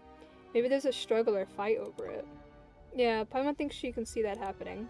The caravan and the robbers had a fight here. Some goods got damaged during the battle, while other perfectly fine ones were left aside in the ensuing chaos. Very astute, Paimon. And Paimon's the best. And then the caravan and the robbers fought while running all along the way, fighting and running and fighting. That's why all these boxes and jars are scattered everywhere. Paimon thinks that's a good deduction. That doesn't make any sense. The trash goods should have been discarded if the bandits got to them. The things they left behind were to ensure they moved fast and light. Really? Because we didn't see any signs of a struggle along the way. So that's how it was. Still, Paimon's theory was close, like 90% accurate close. Paimon can't help feeling something's wrong. About what? Don't you think these clues are too neatly laid out? It's like they were placed in a line that lead us over somewhere. Possibly, but we don't have enough evidence for that. Hey, look, the cart's right there.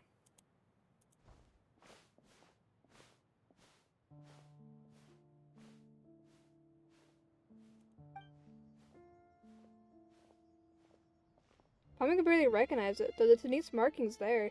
It looks a bit blurry. Alright, we can close this case now. It's elementary. What happened was that the caravan was ambushed and the goods were all stolen. Let's go back to Yufton and tell him what happened. Right, let's head back. Pardon me, but I beg you both to still your stride. Huh? Who are you? We are friends of Jet's. You have been working hard. Oh, well, Jet's friends are our friends. We were just finishing up. Let's head back together. No need to be so hasty, and guests shouldn't be so hurry to depart. Paimon, wait, there's something not right about them. Jet requested that you stay in the desert for a time. She commissioned us to come here and give you the hospitality you deserve. It would be cruel of you to disappoint her kindness. Lumine? Paimon, hide. Alright. Something tells me you're not friends of Jet! Just to complete the task, you should empathize. Why must you make things so difficult? Because I don't like you! Nowhere to hide! Incinerate!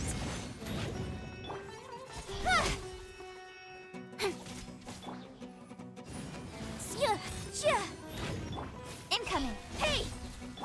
Scatter!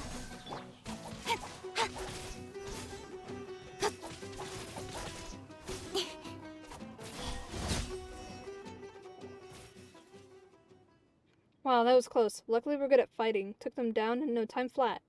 Thanks for your hospitality. Why is it that every bad guy wants to mess with us? Is it because we look soft? They claim to be sent by Jet. Do you believe them? I don't! I don't think Jet has a reason to do this. But she might be wrapped up in something big. Yeah, Paimon doesn't think Jet would do this either, but what should we do now? The people who just ambushed us knew Jet, which means that they must know people amongst the Tanit as well. You mean that if we return to the tribe, we'll catch their attention? Paimon doesn't think they'll just let this go. And Jet, Paimon's not suspecting her, but the people who tried to kill us might be hiding within the tribe. Maybe we should leave for a while. If we leave, Jet might be in danger. Yeah, we can't just leave her. Let's go back first, but don't mention Jet. Huh? But... Paimon's not scared. If you decided, then that's how we'll do it. Is Jet, like... dead? I don't think Jet's dead. Well, judging by the comments on the wiki page, I don't think Jet's dead. But something's going on. Because all the comments would be like, I wish Jet was still alive. Da, da, da. Like, none of the comments were like this. So she's probably still alive. Yeah. What if, whatever the fuck this guy's name is, Yufton? What if he set us up? He was trying to kill us. Maybe if I change the smoking method. You're back? What? Something strange about us coming back? No, I'm very pleased that you have returned, esteemed master of the Jinni.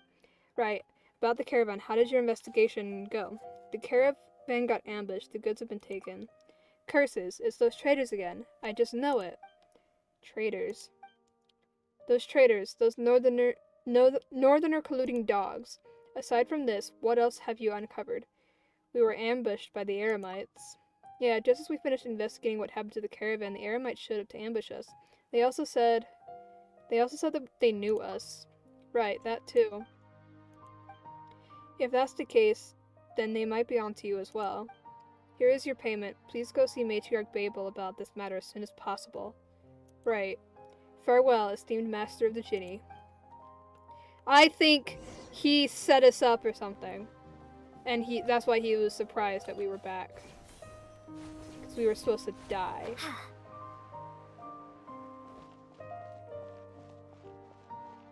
Babel. She is based off of the Pyro Eremites. Greetings, esteemed master of the Jinni. Is there something you need? Yufton's caravan got raided by some of your traders. Truly. Well, it's not unexpected. The northerners from the Snowlands have long tried to push into our lands. The treacherous amongst our number fell prey to their words and turned against us. These traders have been causing havoc for quite some time. Sporadic but persistent raids and robberies have been happening since a few months ago. Oh, apologies. I didn't mean to interrupt. Please continue. The traders have also taken an interest in us. Yeah, just as we finished investigating the caravan, thugs from the Eremites ambushed us. Is that the case? How vile. It appears that, with the Durfee and Azarik both gone, these wild dogs see this as high time to bare their teeth. How about this? Please wait here and rest. I will handle all matters regarding your safety. Jet is still outside fulfilling her duties to the tribe. I will have her work alongside you to get to the bottom of this matter. And before that, I will do my utmost to find the assassins who sought you dead. I ask for only patience in return. One more thing. The bad guys that jumped us seem to know us. They might be from the tribe. It's not impossible, but it matters little. With your privileges as esteemed guests, you will be protected. So long as you stay here, no one can hurt you. If anyone of the Tanit seeks to trouble you, whoever they are, they will face judgment at my hands, under my authority as matriarch. Please rest. I will pursue the matter of the traitors to the fullest of my ability. Additionally, I will keep watch for Jet on your behalf. I will notify you the moment she returns. Alright, thanks a lot, Matriarch Babel. The courtesy is unneeded. I don't like you.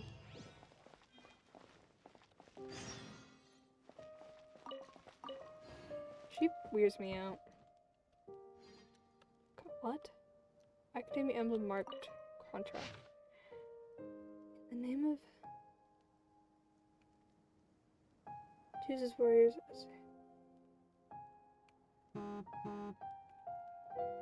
What?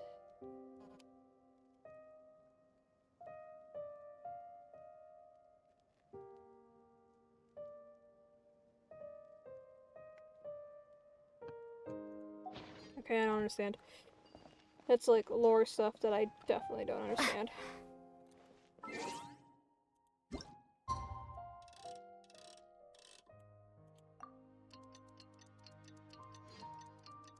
The world changed. That's what that was. Or at least I think that's what it was. Why are they still moving? Everyone's supposed to be frozen.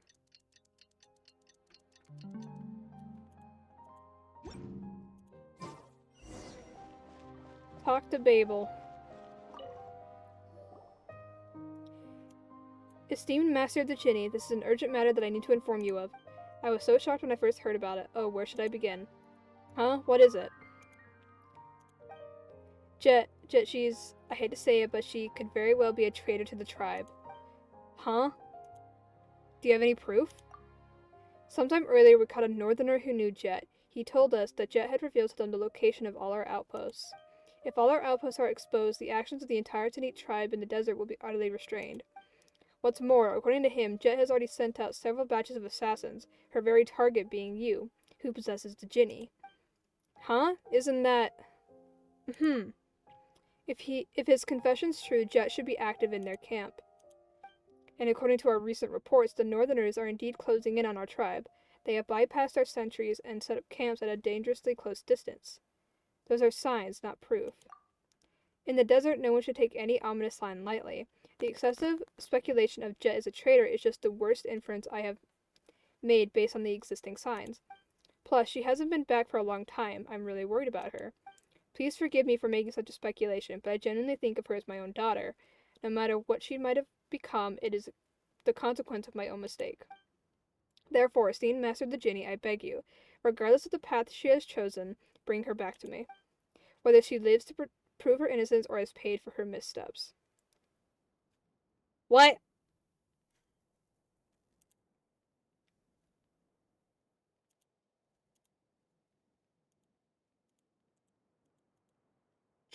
I doubt Jet is a traitor. Tell me where she might be. So did Jet really betray us? I'll mark the location of the Northerners' forward operating base on your map. Just keep looking in this direction and you won't miss it. I will find her, figure everything out, and bring her back. Sorry it all happened so suddenly. It's hard even for me to accept such a twist. Please bring her back to me and then let me talk to her. Will you? Don't worry, we will. Mabel really cares for Jet. Does she? Either she is just really sincere and my interpretation of her tone is wrong, or she sucks. Scarabs. Collecting scarabs in case I ever get Sino. Sino needs scarabs to ascend. And if I ever get Sino, it would be hell trying to get all the scarabs. So, if I can get all the scarabs ahead of time, that's even if I even get her. According to the route Babel marked for us, we have to go a little further. Who? What? Fuck you. Oh no, I have to go this way. It's a Wanoot! What? Protect rocks.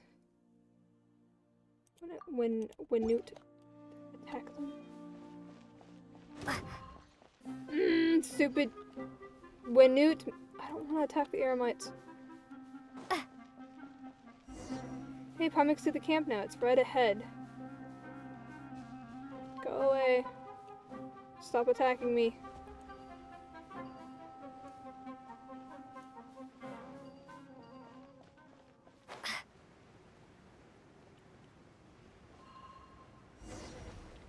Mabel, this should be the place. Let's go and find out if Jet is here. Time to work. Password, wait, we are under attack. Motion to I don't have my shield. go. Scatter. Damn it. Hey.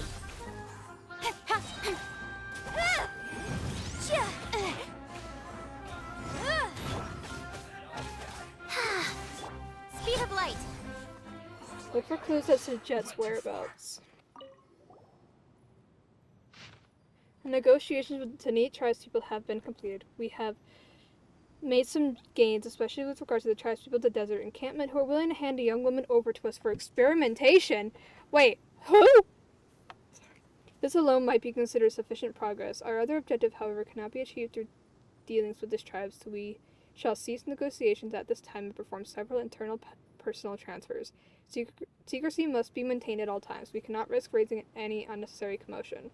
The codes to be used to confirm the identity of the units and personnel being transferred are as follows. Remember them well so as to avoid any infiltration on the part of the tribespeople. The codes will have been blurred by water. Only some incomplete words remain. Ice cream, Igor L, no tracks, Gerardo, Pierogi. They have mixed passwords from different times. Which one's the real password? Guess we have to try them one by one. Yeah, Paimon has no better idea. And it looks like they've moved the location of their main camp. This map looks way too ugly. Paimon can only roughly make out the direction they went. Well, let's catch up in the direction they left, shall we? Fuck.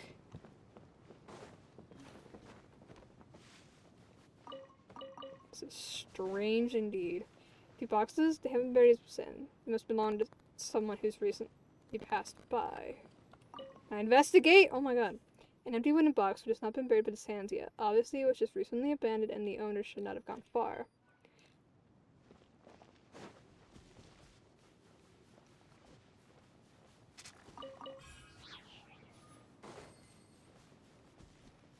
Shoes? We shouldn't pick this up. Apparently these are military assets belonging to the Fatui skirmishers. It is unclear how they ended up here. They're already filled with sand. Wearing these now must be extra tormenting.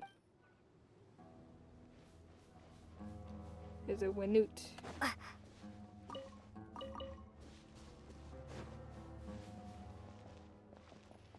It's a campfire. It's just been put out. They can't be far. Oh my god. An open matchbox with the Vatui's Delusion logo printed on it. Used matchsticks are scattered around it, not yet buried by the sands. One cannot help but wonder why the Fatui skirmishers would use this method to set a fire when they could simply drive elements. What is this music?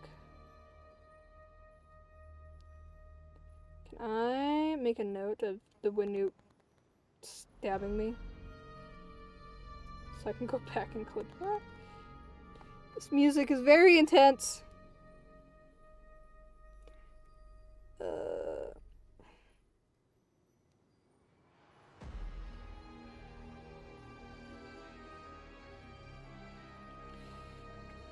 Very intense music. I think it's because it was by Jet. Anyway, Sensor was almost blinding Paimon, huh? I didn't get to read all that. Fatui? Are you like part of the quest or are you just a random Fatui?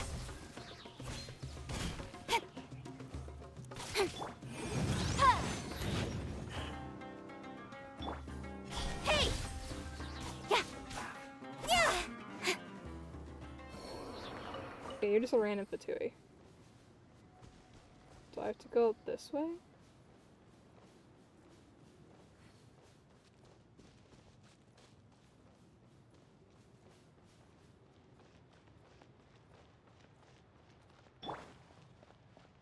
I don't think so. Leave me alone! Oh, wait, it's right here. Can the open world Fatui leave me alone? Who are you? Password. Password, what was the one that we found again?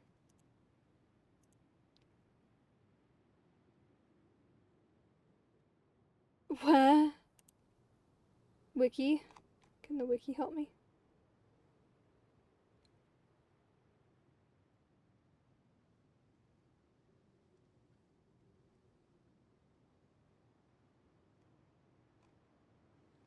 There's no, like, dialogue sequence. Okay.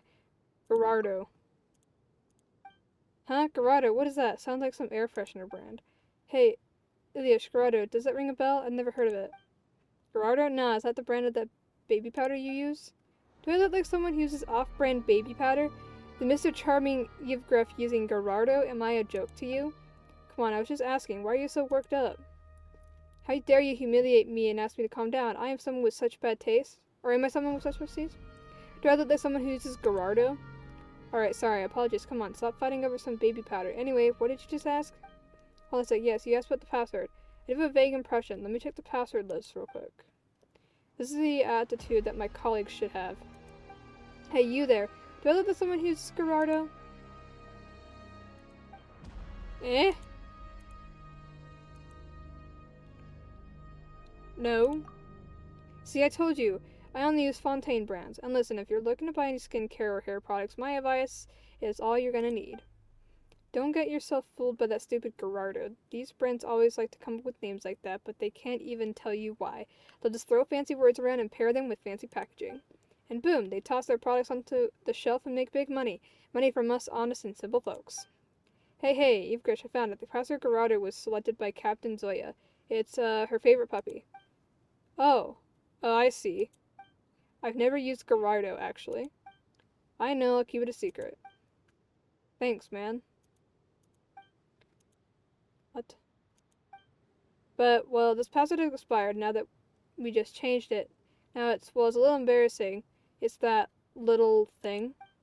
What? Captain Zoya's cat? No, it's another cute little animal, as soft and furry as a cat, but smaller and more docile. I guess it's bigger than a mouse, but smaller than a ferret? Hey, what are you doing? This isn't the time for riddles. We still have business to do. That's right, and we too have serious work on our hands. Sorry, that was the correct password, but unfortunately it's no longer valid. Ding, ding, ding, you're out, both of you. Then what was Captain Zoya's order again? Oh, that's right, those who fail to match the password shall be executed on the spot. So, sorry, friend, I can't let others know that I've used Gerardo. Yeah, we are really sorry. Wait, what do you mean you've used it? Shut up and fire.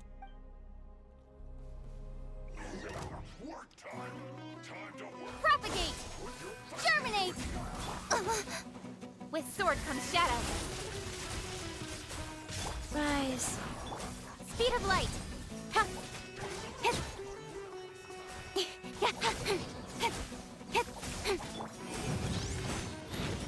Ha. Ja.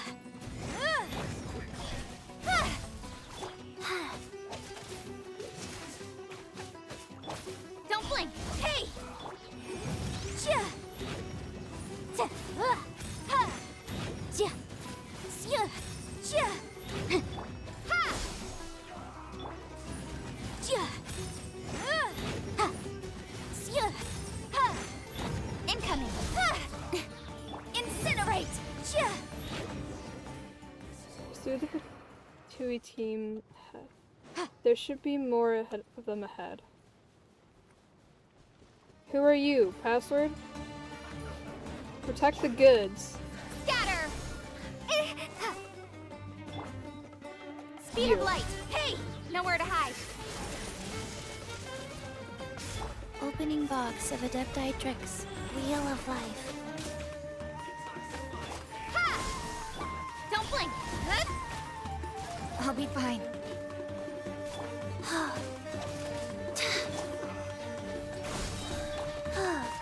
Wow. Motion to come.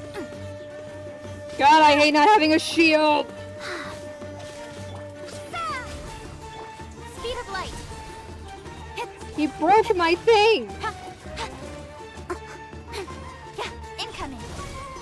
Rise.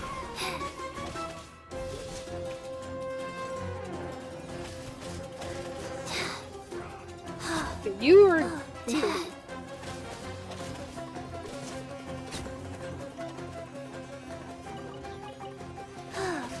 Propagate. Don't blink. With sword comes shadow. Rapid flame.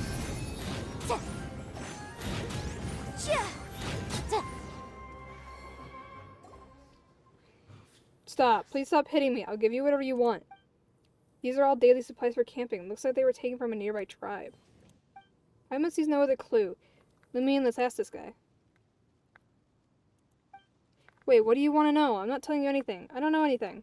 Name. Tell us your name. What? Say it's... Oh, I didn't mean to push that. Something, Paimon. What? Can you understand me? Yes or no? Yes? Very well. Your name. Tell me. Orest. Private Orest Snezhnevik. I really don't know anything. I just joined the desert expedition team, and I haven't even familiarized myself with the organization of our forces. You literally can't get anything out of me. We haven't asked you anything. Jet, does this name ring any bells? No. Liar, tell me everything you know. She means that if you tell us, we'll let you go. Wait, I'll talk. I'll tell you everything. I know, but that's all I know. That girl named Jet, she's a monster. What? They were going to bring her back in a cage, but she woke up and tore the cage apart. And then, the guy standing closest to her... Oh, my poor Joffrey. What happened? He, changed. He became like this like festive confetti. Huh? You know, sometimes bits of confetti would fly into your mouth and you just try to spit them out, right? But, well, when we realized something was wrong, we realized that those weren't confetti, it was Joffrey. Stop. Paimon's feeling sick. What happened later, I wasn't sure. It was all messed up. Thanks to our medic, Lieutenant Mulden, who acted fast and saved us all. Shoot her! Pull out your guns, he yelled like that, and we fired at her with all the electro bullets we had that were supposed to paralyze our prey.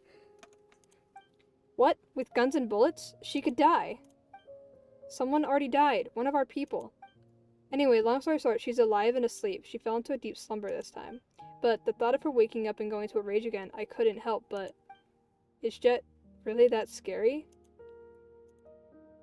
I mean, she's lost both her mom and her dad, and it seems that she probably was sold into slavery or something. She's not a girl. She's a monster. A real monster. I get it. No, you don't get it. How could you possibly get it? You know, I came to the desert to do this business. I can earn a lot of Mora, a lot of tax-free Mora every day. I get to support my family.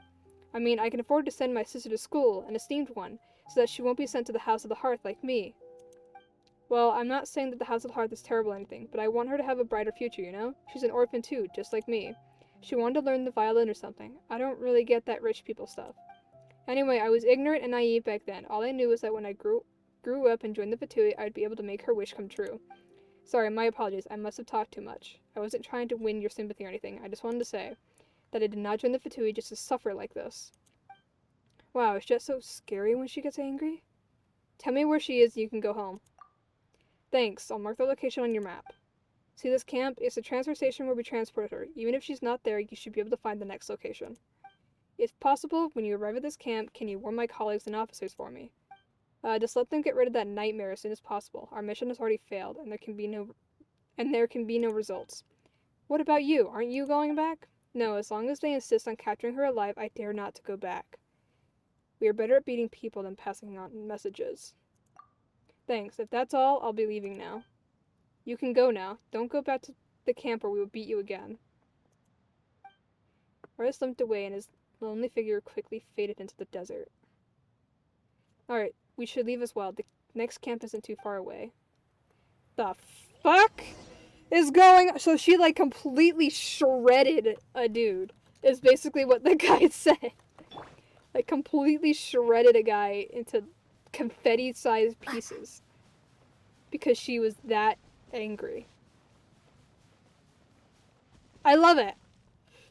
The Red Ball Express is in good shape and has been delivered to the target location. The people in charge of logistics are also required to... I can't read that fast! 10 residents of the area, the vital signs of the Red Balls are the common pressures were little much. Who knows? That weirdo should be able to make action up again, but I still don't think it's a good idea. Defeat the Fatui! Who are you guys? Scatter! To arms! Speed of light! Damn it. Go. I hate not having a shield. But of all the characters to swap out for Lumine, it'd be Zhongli. Okay, get rid of you.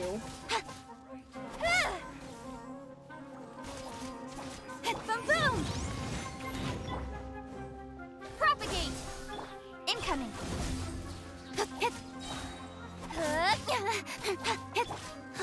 Sacred name, Fortune Preserver.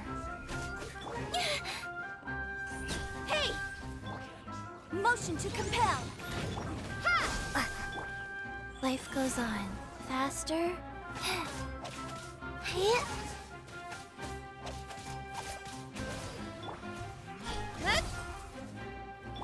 Propagate!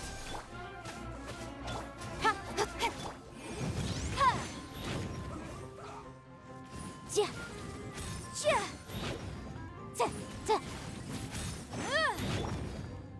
Scatter. Boom boom. Yeah. Yeah.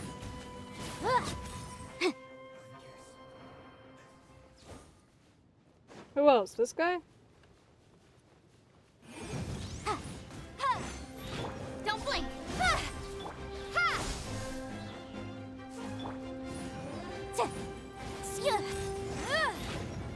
Yeah. Okay, he was not part of it. But he was still part of the 2. Oh, there's some random dude up here. Okay. Germinate! Nowhere to hide. Hey! These guys are throwing classified documents everywhere again. Let's see what they've left behind.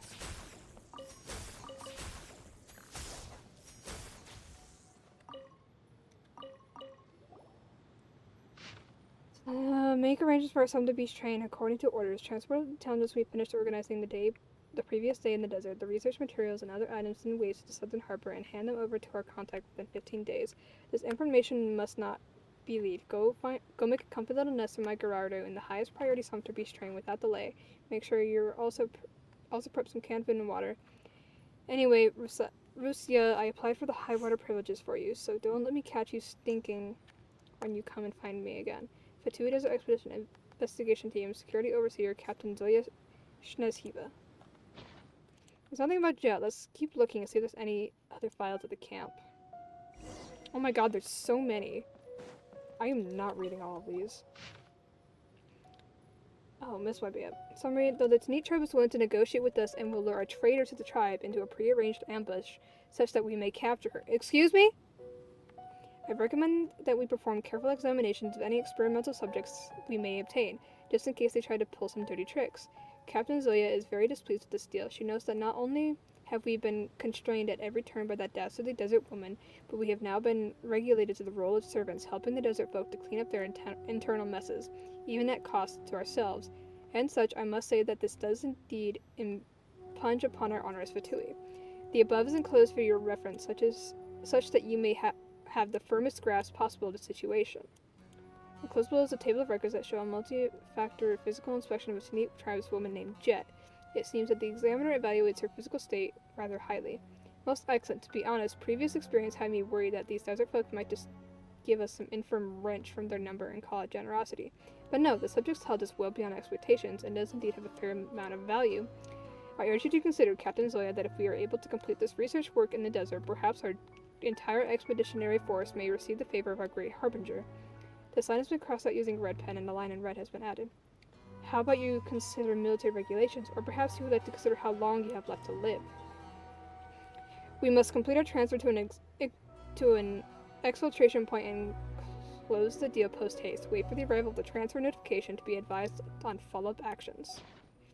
There's another document mentioned here. Why don't we search that one too? Holy hell. The preliminary test on experimental subject indicates that we've obtained a rather satisfactory active item. Initiate the transfer of the homebound item we obtained from the deal with the Tanit tribe right after dawn. Follow the exfiltration crew to the Valley Shem. The subject is emotionally agitated and physically strong. Be sure to apply the specialized sedative formulation if signs of imminent awakening are detected. Transfer code Red Ball Express. Act with prudence in all things. That's how it is. They're taking Jet to the canyon. It seems that someone in the tribe is working with Fatui. That's why Jet... who could it be? Maybe it's the same person who framed Jet for her rebellion.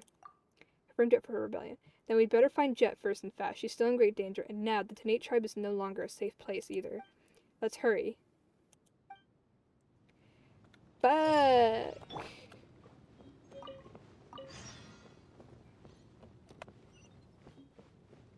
There's only 3 quests of this, and we're on the 3rd one. Holy hell.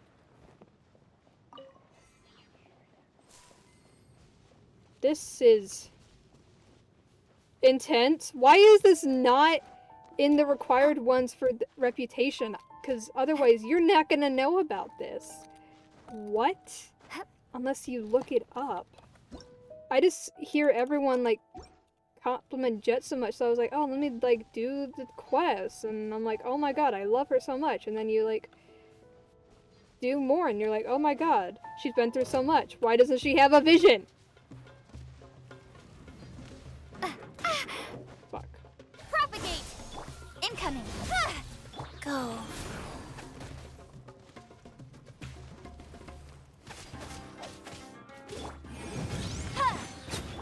Speed of light! Hey!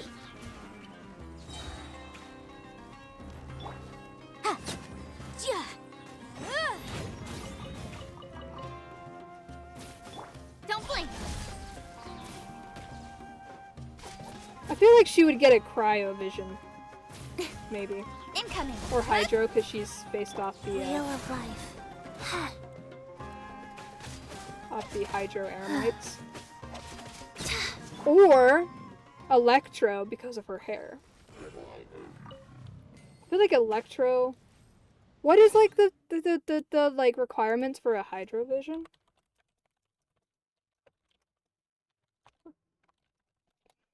I don't know if we ever actually know. Individual obsession with a certain personal goal or pursuit. Okay, maybe not her. Maybe not hydro. So like cryo or electro, based on what I know about Come on, enough procrastinating. some of them. Let's go. Because electro is usually for people who are seen as like different, like unusual, and then cryo are for like people who are who feel abandoned. Look at the things scattered around this place. Someone must have been here before. Jet. Sedimentary footprints will demon shell immerse in the other. It's apparent that someone wrecked their lives not long ago, leaving these footprints behind. But it looks terrifying. Let's just get going. Smash Go traces suggesting that it once existed something that was alive, but whatever it is now free. Smell. This isn't good. Let's not stay here. There are other remains ahead that might lead us to Jet's location. Soft canvas may once have been part of a 2D banner 10. It's been torn apart to the point where you cannot discern its shape. Oh, it's like a cyclone pass through. Is this where Jet woke up and like shredded the one guy? Go ahead, I take your bullets. You think you'll kill me with bullets? I take your bullets. Go ahead. Oh my god, Jet's alive! It's Jet. It's like she's gone mad with fury. You scum, come back. I'll rip out your livers. I'll grill you alive. I will chomp on your bones. Does she even know what she's saying? Capture me alive, will you? Oh, you'll capture me, alright? Once I bled my last drop of blood on these sands. Come on. My phone just buzzed really aggressively. Hey, there wouldn't be anyone... I missed it because my phone buzzed and I thought someone was calling me. Chase the sounds. Withdraw, before it's too late. We're dealing with a monster. Wait, where's Professor Roderick? He hasn't escaped?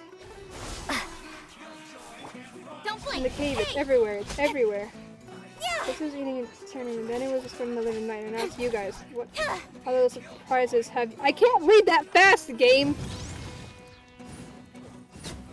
Can we make a complaint to Hoyo to make the dialogue stay on the screen a little longer when it's not being voiced? Boom, boom. Ha. Speed of light. They're missing half their health. It's done, man. It's done. What should we do? What should we do now? Oh my god, wait. Jet, where are you? Find the injured Jet! What? Oh my god. Jet. Please.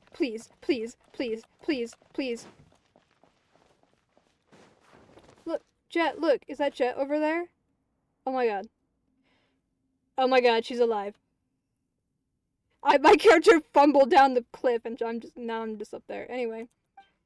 That's her. That's Jet. Is she injured? Blada, Guafa, Eisder, Meder, Taya, Uza, Tafra. Are those names? She looks so cool. I love her. Oh my god. I want to make some artwork of Jet. You're here, Lumine. Sorry, I might have lost my head a little back there, and sorry for getting caught as well.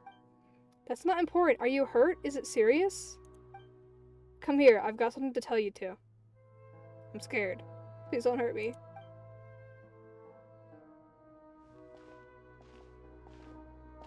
Tell me that you still remember my mother's name. If so, prove it with your sword. Excuse me?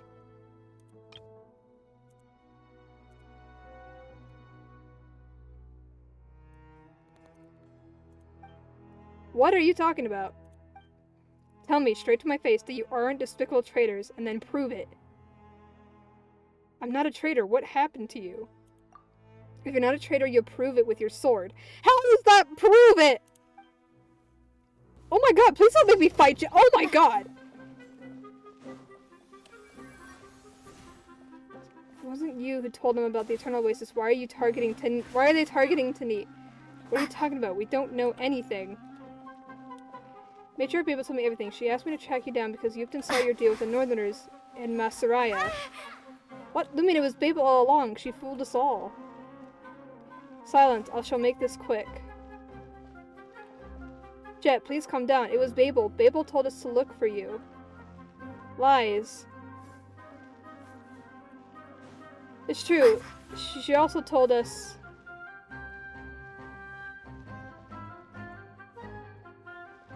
She told us that you might be colluding with Vatui and that we were to take you back. Lies, lies, lies, lies. Hey, listen to what we're saying.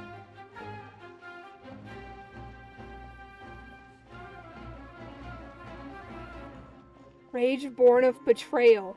Oh my god. Okay, Jet, I'll fight you. With sword comes shadow. Don't blink.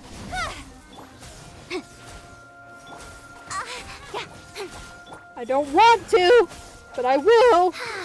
For the sake of the story. Speed of light. Blast. Now then, let's talk. Can the thing from Chi-Chi's skill go away? Thank you. I won't hurt you. Please, trust me. Whatever, I'm done with this. First it was Azarik, and now it's you.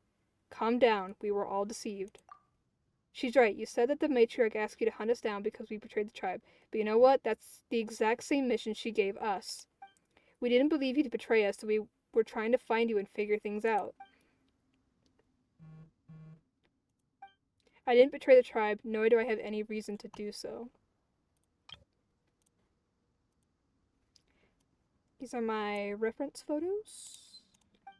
Matriarch Babel has witnesses on her side. Yufton saw you deal with the Northerners, and Masaraya saw you moving around their camp. What? No way. She also told us that you were spotted colluding with enemies of the tribe.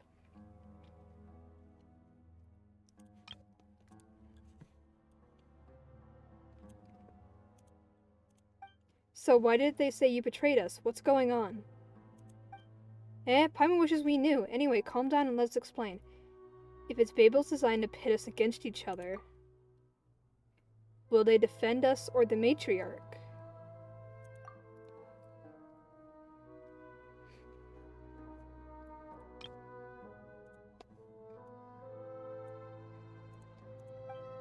Think about it, Jet. Who do you trust more, us or them? Quiet down, would you, Paimon? This whole thing doesn't make any sense.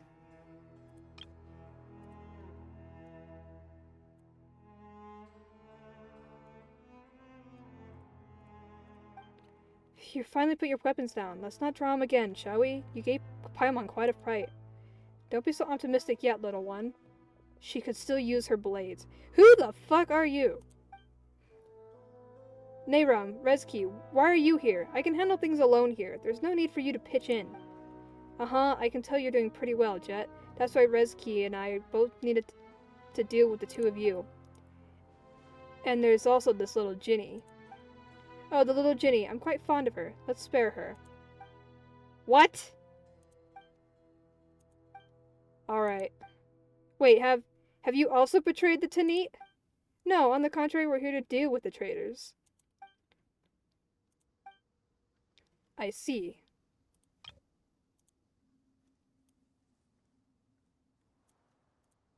Who are they? That's not important. They used to be good people.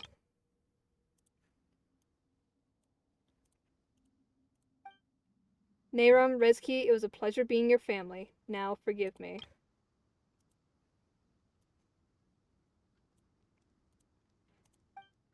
Alright, let's do this. What? Okay, now Jet's fighting with us. Be careful, Lumine. Motion to compel. You're so slow. Have you been injured? Incoming. Thanks for your concern.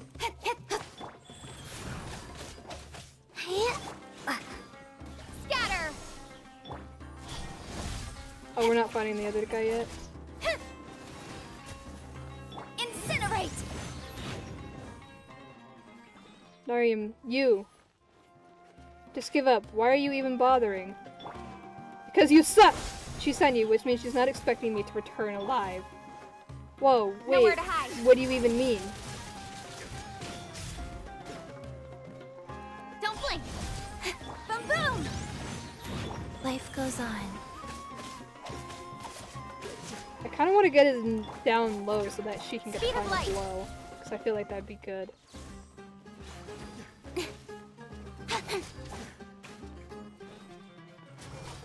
Don't blink.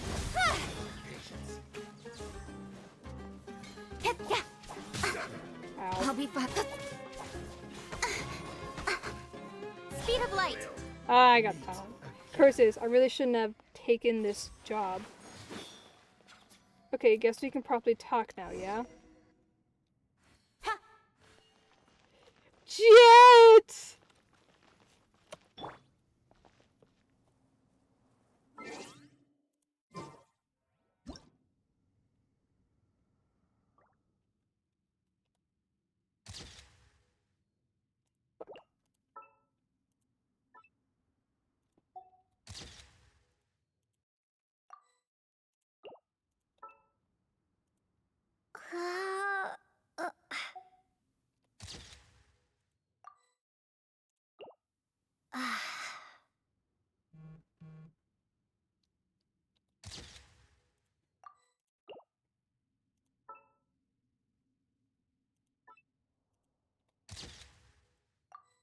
Anyway.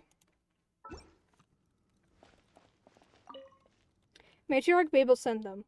What do you think they will do? You should take a look at this. Oh, all the notes that we picked up.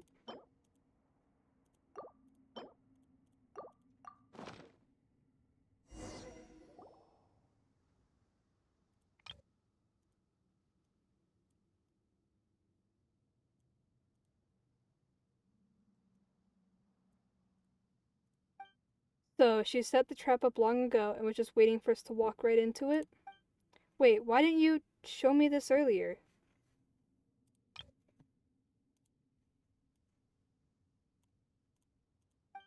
We would've, but you didn't give us a chance to speak before drawing your weapons. And you wouldn't listen to reason either.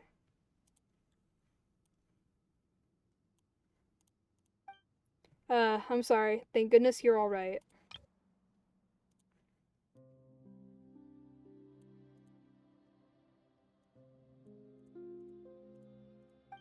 Regardless, I have to get to the bottom of this. I need answers from her.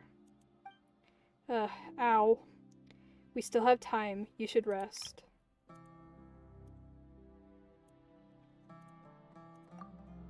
Yep, there's no need to rush it. We can return any time, while Babel has to wait for us. Paimon's right, the initiative is on our side now. The initiative, huh?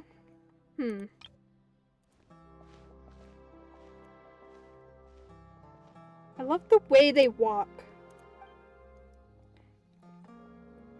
I love it! I love it so much! Alright, Jet, show us your wounds already. We'll help bandage you up. My wounds? Where?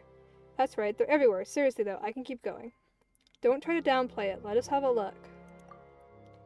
Okay.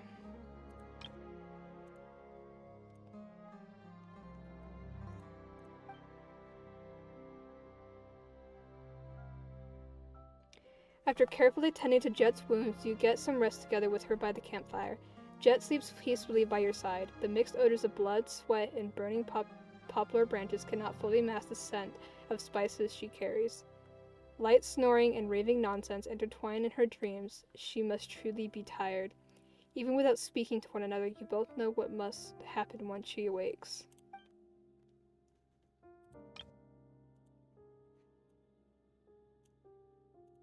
Let's go. Let's find Babel and have her explain everything to us.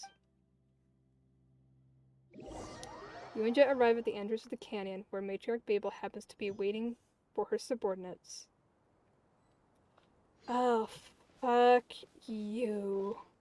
There she is, probably waiting for Nerem and Rezki. Who are they again? Her assassins. We fought them already.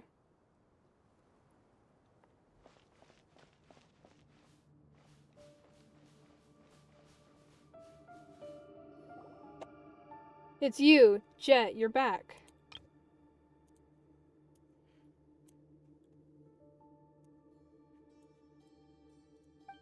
Yes, we're back alive. I'm sorry.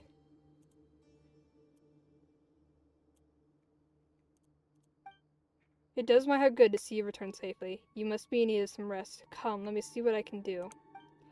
I don't need to rest, I need answers.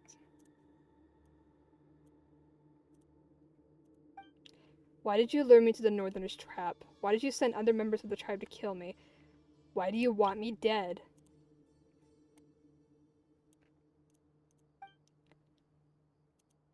Calm down. Listen, Jet. Do you remember what I told you of how the Eternal Oasis is the Tanit's hope, and how it will bestow a prosperous homeland upon us? It is exactly for this cause that you pledged your loyalty to me, no?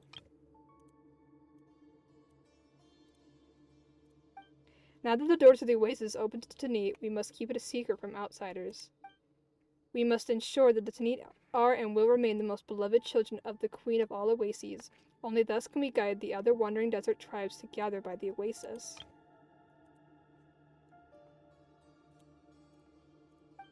And when they do, just think about it. Faith will allow us to reunite the scattered peoples of the desert and their resources. Under the guidance of the Queen of all Oases, we will rebuild a nation of Oases in this desert with our own two hands, and once that is done, none of us shall ever have to bow to those city ilk ever again.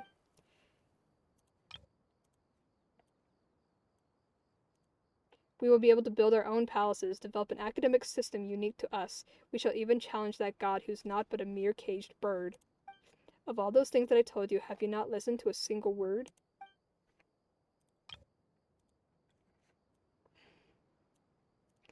And I told you that it was impossible. The Queen of all Oases is long gone. She's not in the Oasis, and there's no way we can resurrect her. Preposterous. What the fuck? My snipping tool disappeared. Even as my most beloved daughter, how dare you spout such nonsense?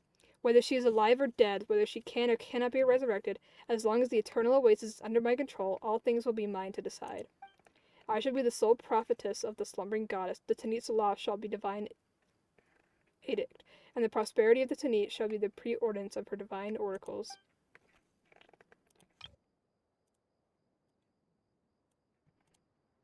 But before all that comes true, Jet, it's not yet too late to repent. You are my most beloved daughter, and I wish to set you back on the right path. Heh, fuck you. I don't understand what you mean. What do you mean? I've made my point clear. The one and only Oracle demands absolute obedience. The only ones who haven't been blinded by the truth of the Oasis are you and your outsider friend. I would have thought Jet would be in the middle. And this outsider remains the master of the Jinni. Though the Jinni herself has long gone silent, we can gain control over her as long as we get rid of her master. Excuse me? Of the two of us, it is I who respects her wisdom, her ancient wisdom, and the power to rebuild the Oasis. It is more fitting, therefore, that we gain mastery over the Jinni. Huh? What's that supposed to mean? You dodged the question last time, and that is understandable.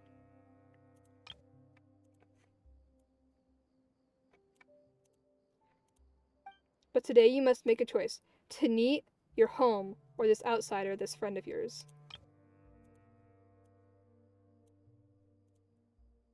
Wait, are you saying that you've discussed how to get rid of me previously? Yes, but I refused. I mean, how could I? You're so important to me. I'm sorry, my child, but sacrifice is necessary. I shall not let her noble blood be shed in vain. On that, you can have absolute faith in me. Whose noble blood? Mine or the Jinn? As for you, Jet, you will become my successor, and one day you will be the Tanit's new matriarch and Nabu Malikata's prophetess. The amount of screenshots I'm taking of just Jet. Please consider my offer. The future of our home lies in your hands, my daughter. Merely ask it of me, and I will give you time and one more chance. No. There's no need. I've made up my mind. You sure you don't want more time? The situation's, like, super tense. Babel, I appreciate your help all throughout this time, though I'm well aware of the fact that I'm the daughter of a traitor and an outsider. I couldn't be more grateful for your arrangements.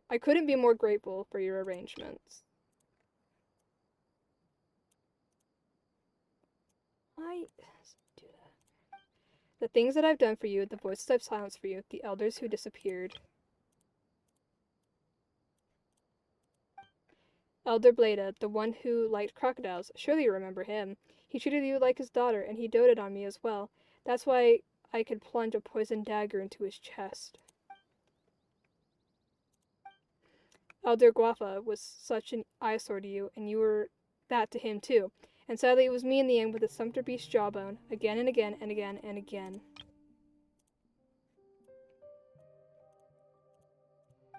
That was the first time I had ever been scared to tears.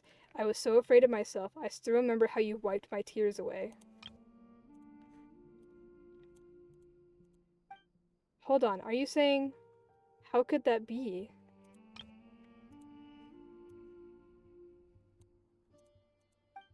Wait, why are you bringing this up? Why do you have to bring this up in front of them?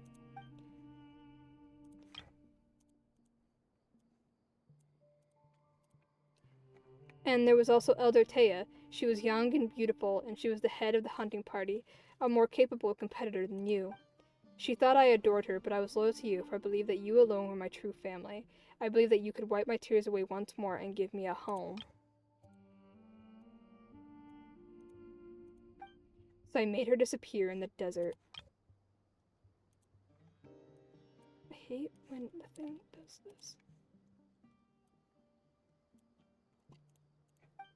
And what is the point of this meaningless talk?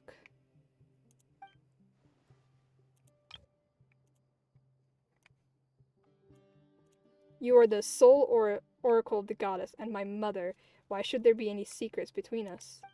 If you wish to hear more, I can spell every one of my deeds out to you, and to all the Tanit.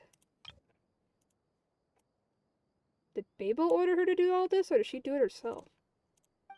Everything I've done for you, my mother, and for this family.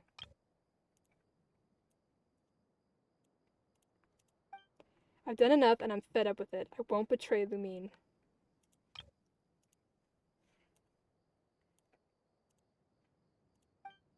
You're mad. How dare you slander me, your matriarch? You've forgotten your mother's name. Silence. I bid you be silent now, before it is too late. My mother's name is Ufariah Hindi. She was an honest person.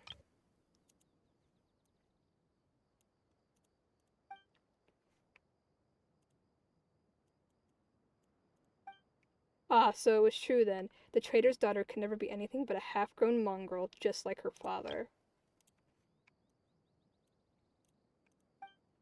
Jabriel and that outsider woman have already paid the price for the unforgivable things they did, and now their daughter repeats their errors. I should have seen that coming. Ufariah Hindi, that's her name, and it will be mine as well. Traitor, all my teachings were for nothing. May the desert mark your treachery.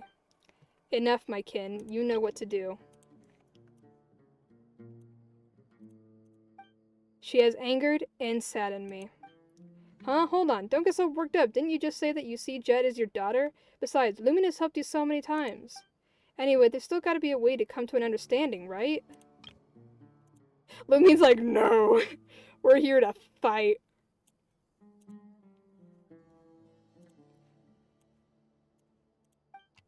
Paimon, hide yourself.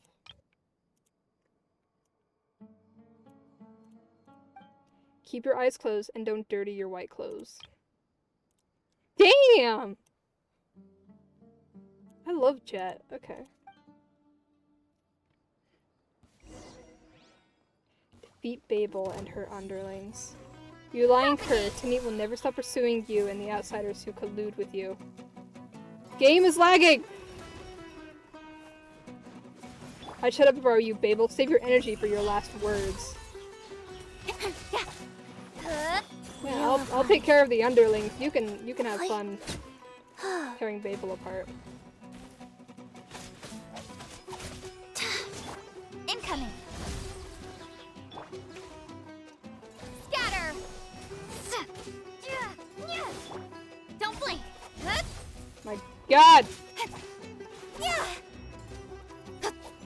I love how they add a health bar, but they never actually take any damage.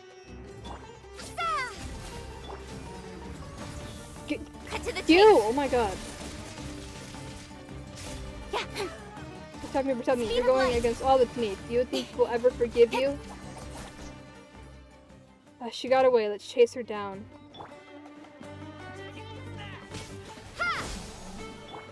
Incoming. Hey!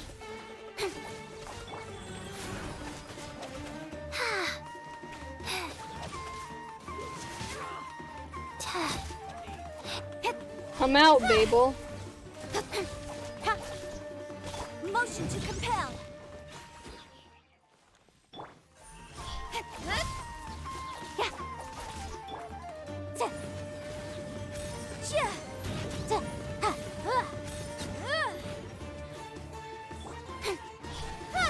Where did Jet go? There she is. Oh, I should have let her have that.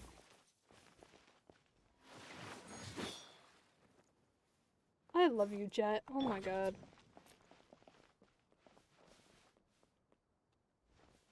The way she walks is just so... I love the way the Eremites. I love the Eremites. They're my favorite enemies. Is she just gonna, like, follow me?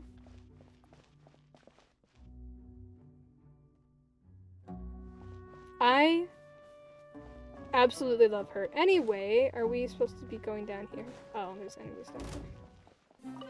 Hello! Don't blink! Ha! Hey! Boom boom! Ha! Propagate! I missed. Ha! Ta! Ha! Incoming! Ha! Ha! Hit! Yeah! Incinerate! You're trying to stop me right here, aren't you? Don't blink! Yeah! Ha! Nowhere to hide! Boom boom!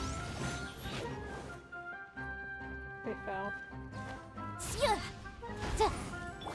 Speed of light!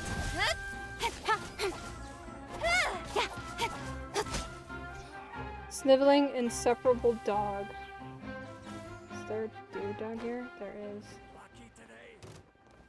Okay, I think it teleported above, yeah. Why is my game not working when doing what I tell it to do? I am falling. I'm coming, Jet! Stop hurting Jet! I'll beat your ass! Incoming! Hey! Ha! Yeah! Hit! Motion to compel! Ha! Yeah! Yeah! Yeah!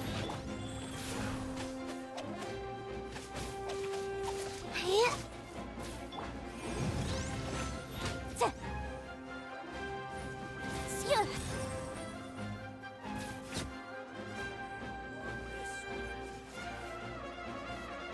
I am not jumping down. I'm hoping the game will, like, teleport him up or something.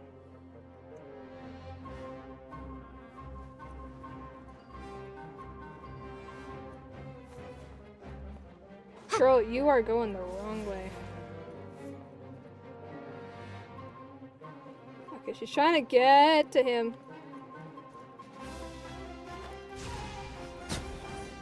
Babel, watch closely how I tore your tribe apart. I hope you wallow in your self-pity. You've done the where the fuck? Do I have to, like, climb back up?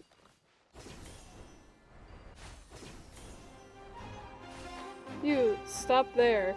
Ah, she's dying. Oh, it's you, perfidious dog. I'll tear you apart. Stamp it. Germinate! Cut to the chase. light!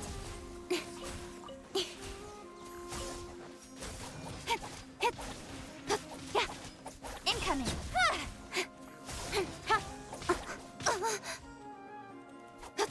Speed of light! Hey! Boom boom! Incoming! No, stop. Remember with your wounds and fears that I've inflicted. Jet Uforaya Hindi. Remember this name. Come on, I want you all to remember. It is the owner of this name who destroyed Tanit. Jet Uforaya Hindi. Well, hello. Enough. Are you not satisfied? Scatter! You tried to hurt me, and now you must pay the price. The same goes for your tribe and your people.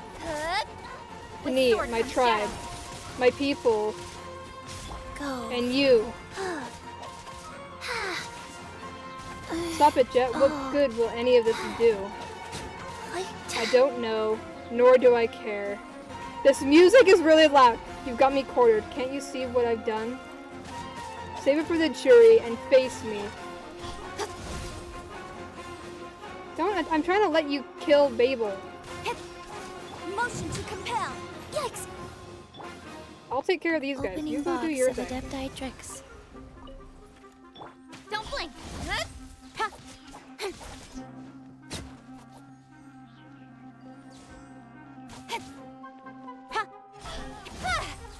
There. Yes! Get on your knees, you two-faced duplicitous dog. I didn't know how to say that word, but yeah. Look upon us, the Tanit, ruined by a single traitor. My tribe, my kin, my eternal oasis.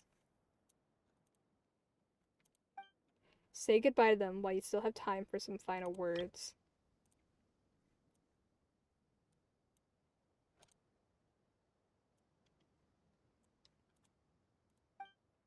Why? I once loved you so much. Why did you betray me and the Tanit?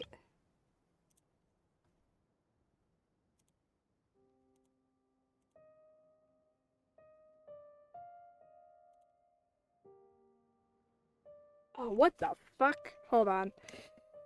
I didn't know it did that. No, don't do that. It took a screenshot with my other monitor attached to it.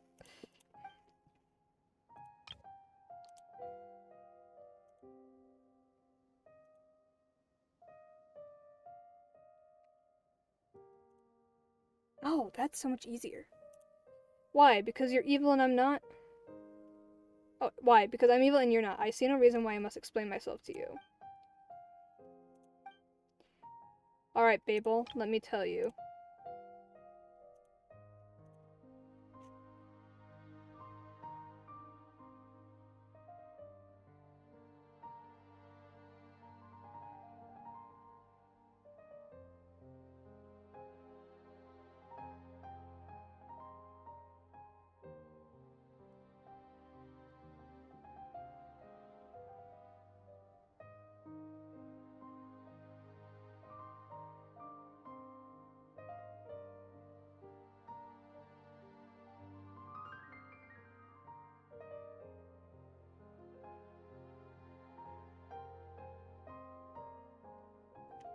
There's a cat in my room now. Okay. It's because Lumine is my best friend.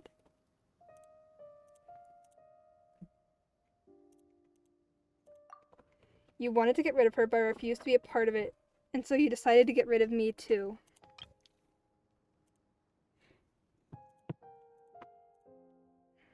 Sit down, cat. No, you're more despicable than that. You wanted to pit us against each other.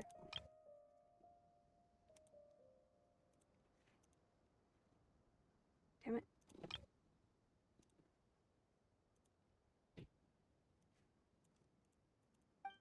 Only then did I realize that you are no prophetess, nor do you deserve to be favored by the queen of all Oases.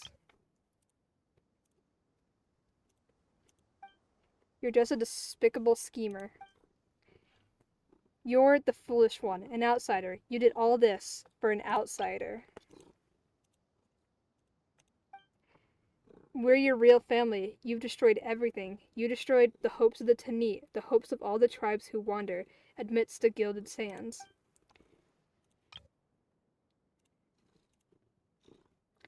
Ow! Cat! Stop bigging yourself up. I just pushed your tiny sand dune over, that's all. Really, I'm the one with the questions here. What kind of mother would force her daughter to kill someone she cherishes anyway? Answer me.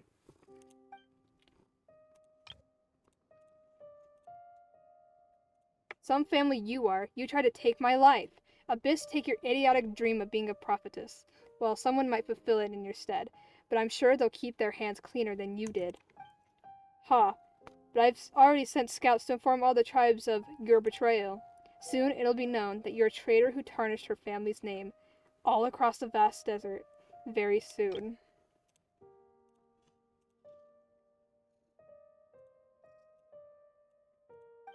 No one will ever accept you again. Never again will you find a place to lay your head. When did you do that? This cat really wants my attention. Ha, right before you came back. So you've always wanted us dead then. But you said before that you wanted to give me a chance to repent. Was that also a lie?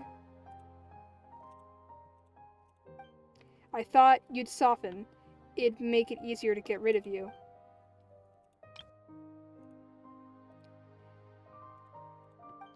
You disgust me. All of you.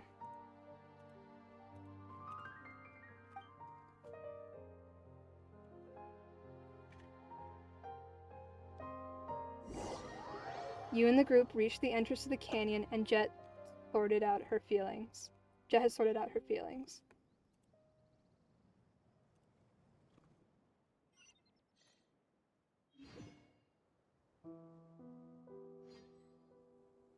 Oh my god. Ow! Cat! This. Hey, Yumi? Yumi? I love you very, very much, but this is a very intense quest that I've been waiting for a long time. Can you not? Oh my. Yumi, I need to put you down, okay? Because you're making playing this game very difficult, okay? You go play with something, I don't know. Life goes on. Incoming! Hey!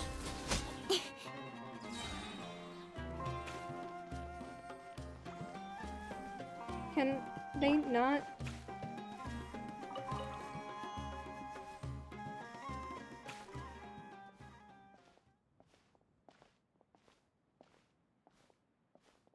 Follow Jet out of this place. Sorry, I don't know what to say. We didn't know it would turn out like this. And now there's no place for me in the desert either.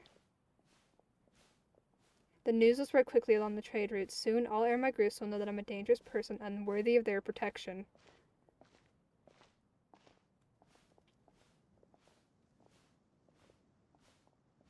But I still have you two, and I can still I can still trust you, can't I?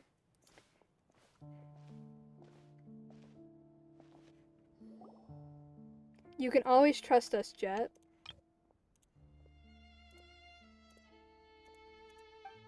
I know, it's just that I'm left with nowhere to return to again.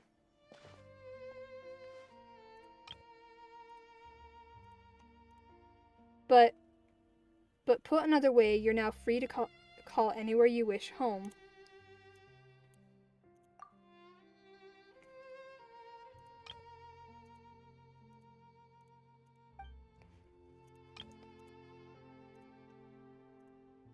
If it were me back then, I'd have thought that you were mocking me. But you're right. You're right, now I'm the head of my own house. I'm no longer a servant bound by the name Tanit. I'm now the master of the name Jet.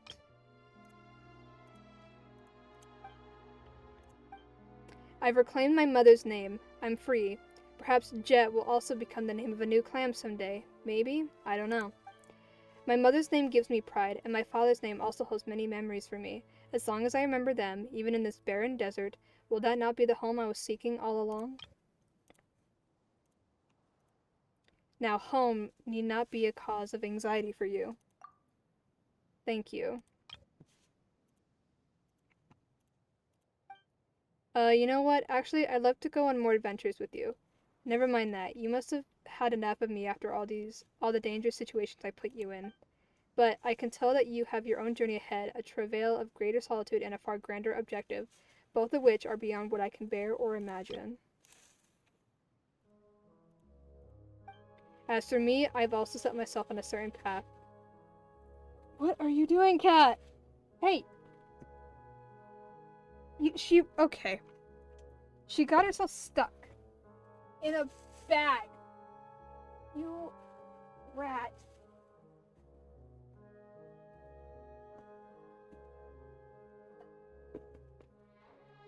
You little rat. I will give you attention soon, okay? As for me, I've also set myself on a certain path. You've seen it already.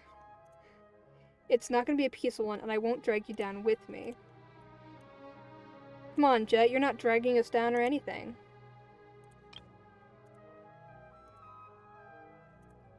Anyway, if you feel tired or want to take a breather, I believe that our paths will converge one day. At that time, I might even invite you on a crazy adventure with me again. I've done enough talking. It's time to leave. There's nothing left here but heartbreak.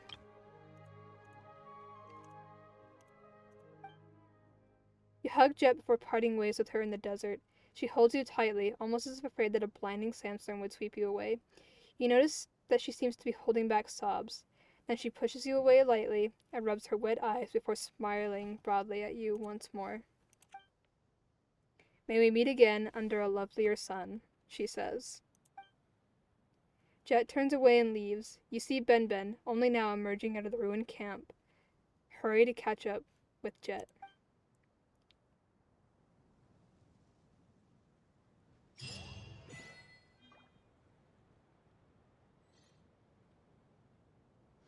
Oh my god.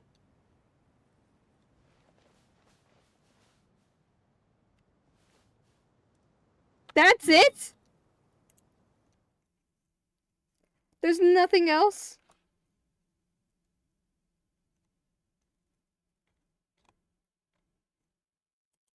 There's no next quest.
Royal blue rather than black. That's purple. I guess royal blue would go better with the hydro.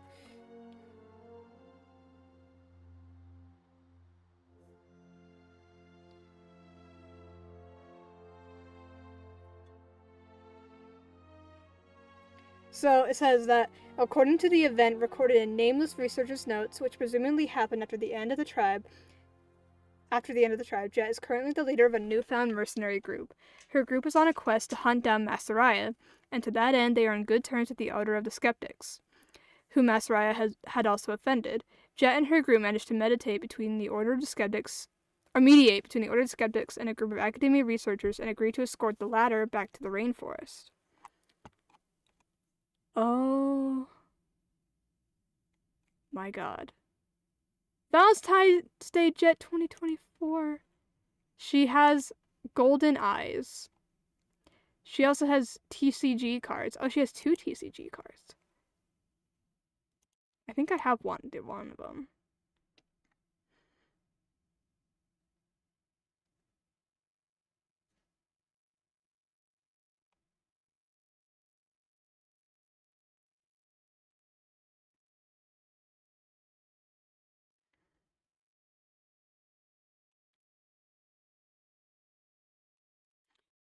I wish she'd be made a playable character. Jet Ufiraya. Ufira. Is it Ophira? Ufira? Ufira? Jet Ufira. Hindi. Affiliations: the Aramites and formerly the Tanit. Relative Terzad. What? What, is he like her uncle or something? Okay, I gotta go refill my drink and everything. I will be back. But oh my god.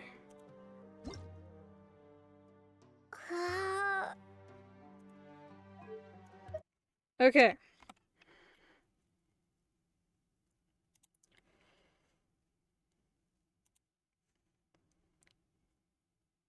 Okay, I will be right back.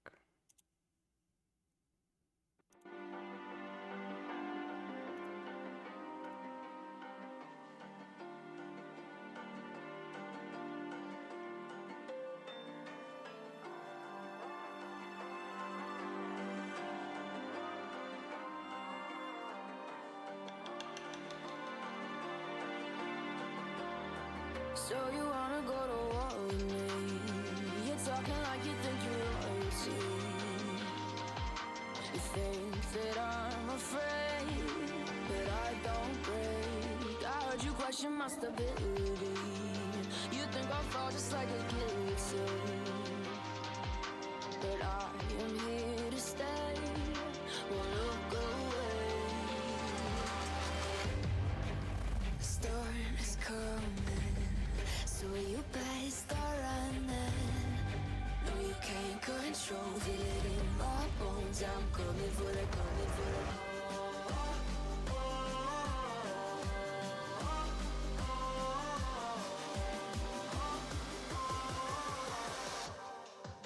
I'm coming for the throne.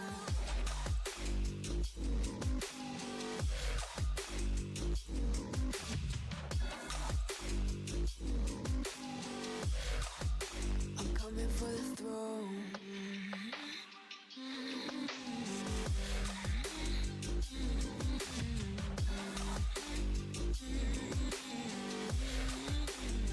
So you wanna be my enemy?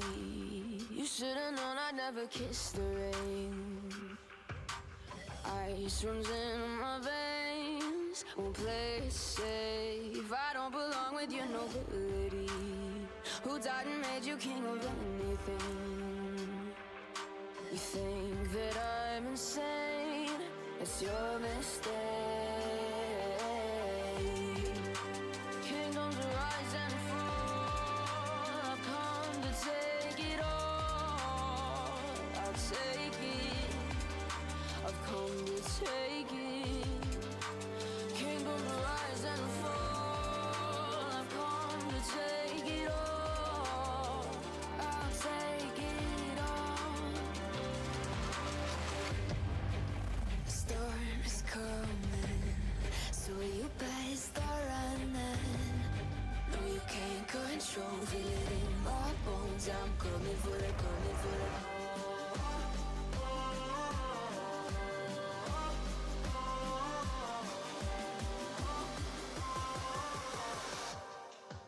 I'm coming for the throne.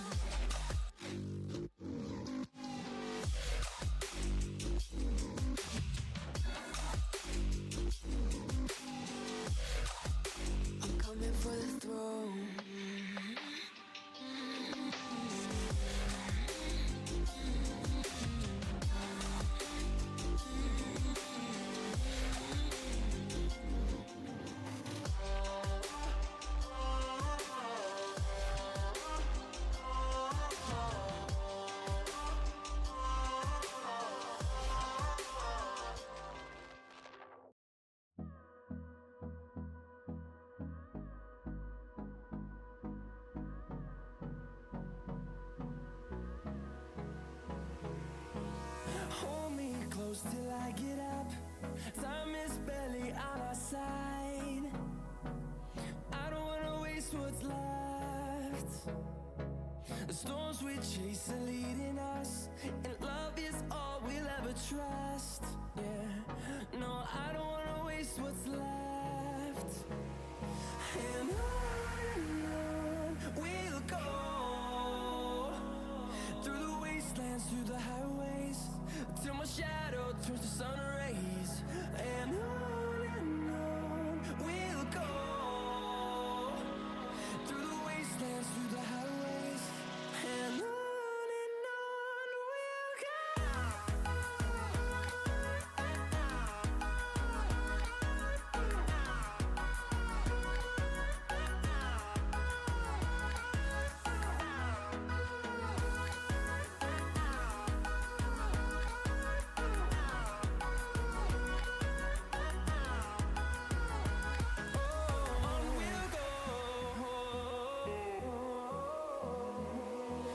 Finding life along the way, melodies we haven't played.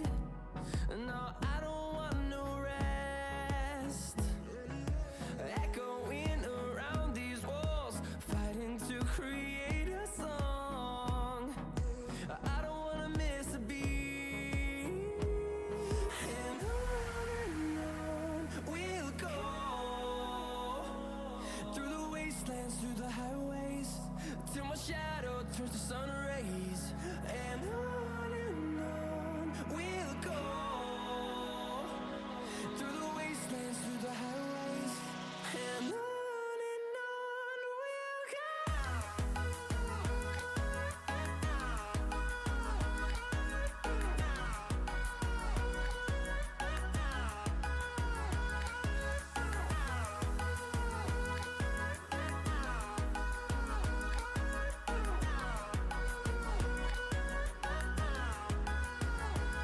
And we'll grow in number, fueled by them to see the horizon, turn us to thousands. And we'll grow in number, fueled by them to see the horizon, turn us to thousands. And on we'll go, through the wastelands, through the highways, till my shadow turns to sun rays. And on we'll go, through the wastelands, through the highways, and on we'll go.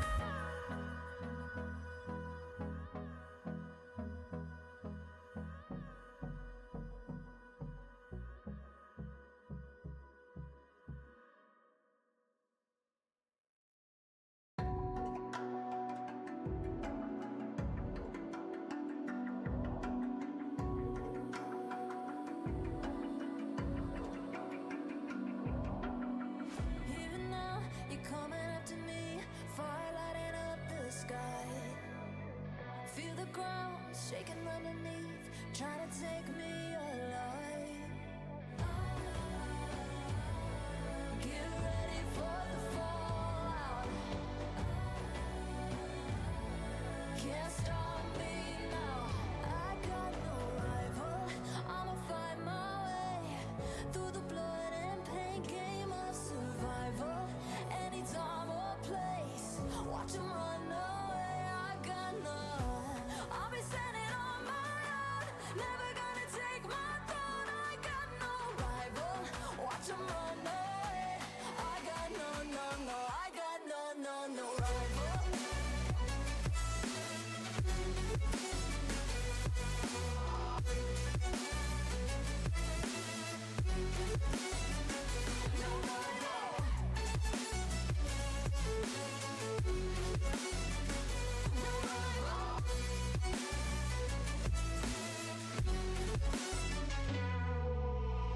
Tell me now, what you gonna do?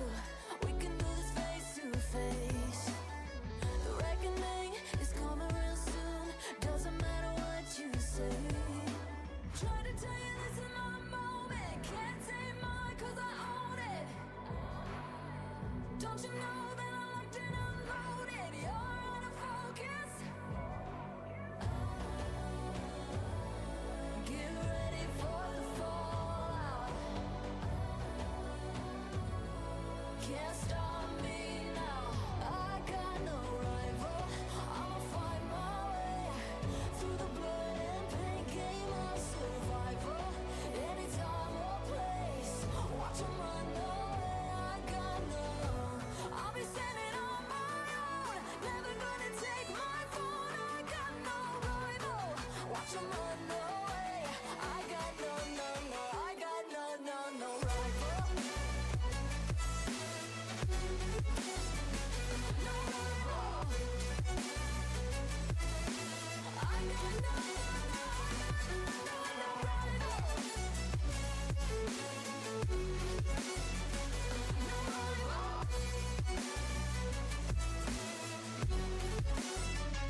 I'm on my own, broken alone. I feel the rain crashing down all around this empty town.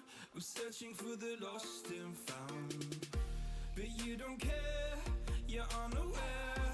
Keep moving like the scars aren't even there. It's in the air like a blazing flare. Don't stare 'cause the flames will burn us. I thought you were the one for me. That's why I gave you everything. Held you close by the stormy seas. Oh, you meant the world to me. I used to kiss your head when you cried for me. Hold your hand while the pain was over. Keep you warm by the roaring sea. You meant the world to me.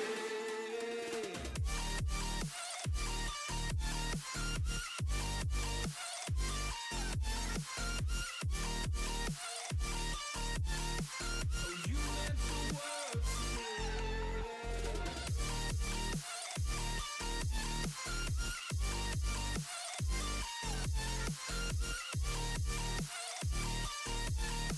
Oh, you meant the world to me. My darling dear, you're never here. When I'm in pain, you hide and disappear. Like shadows in the atmosphere, charting the stratosphere. Yeah. I prayed for you and kept you near, in hopes you'd chase away my fears. I'm on my own, you made it so, and now I'm chasing nightmares through. I used to run with you through the great big leaves, laugh at you when you laugh at me.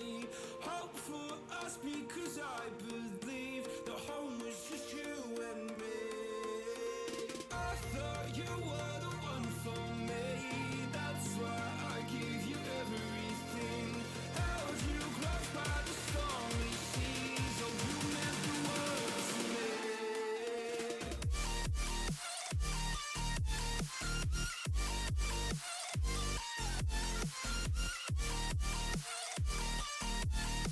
Oh, you meant the world to me.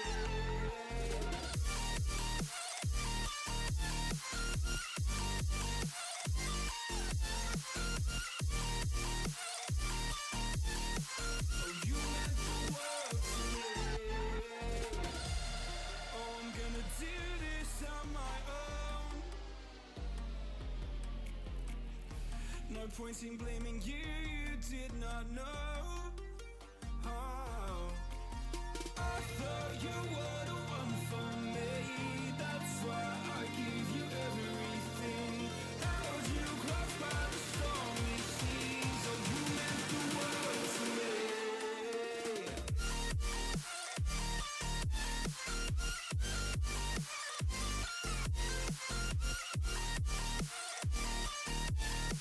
Oh, you meant the world to me.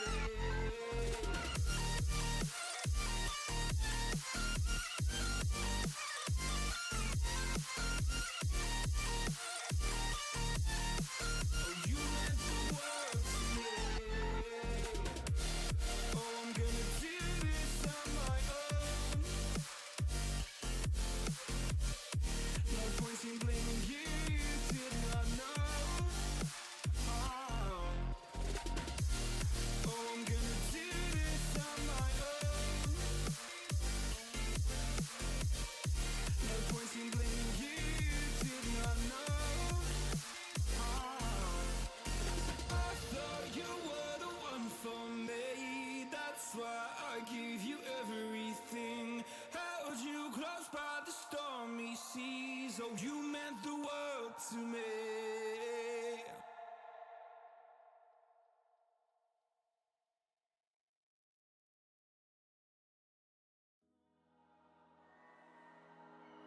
You and me, hanging from the willow tree, quietly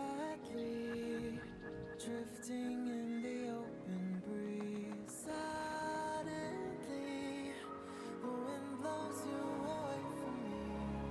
Now I see we were never meant to be. If only we could travel back in time. Whoa.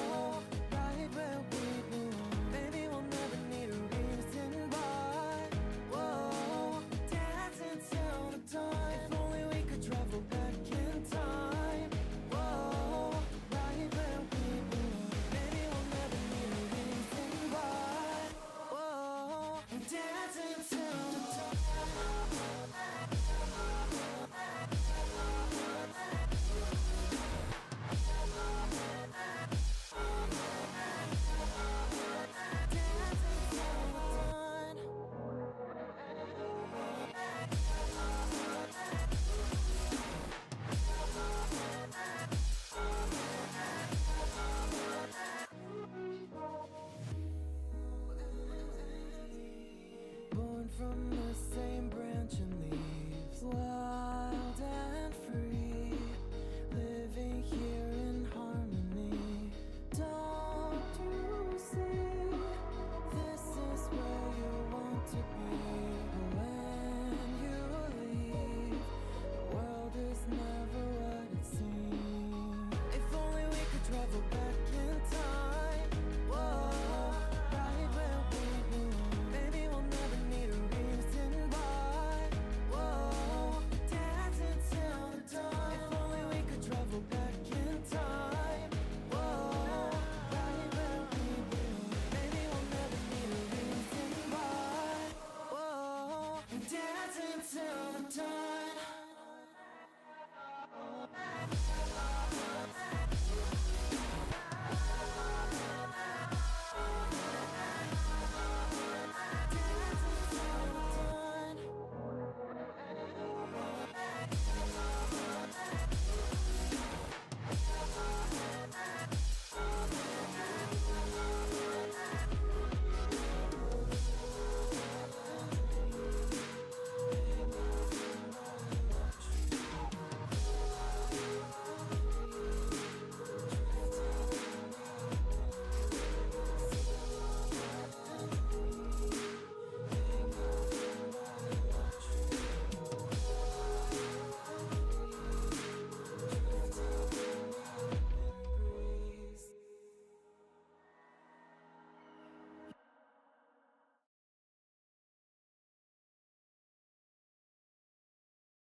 Alright. I am back.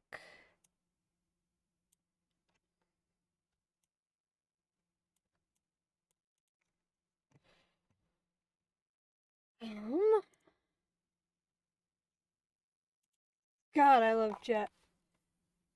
I want to see her again in the future.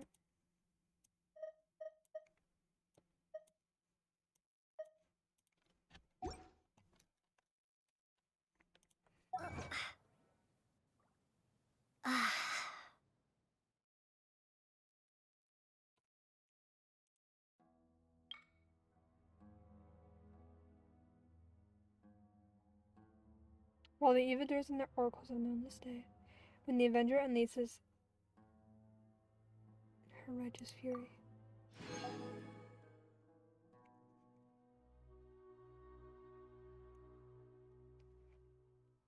God, there's so many.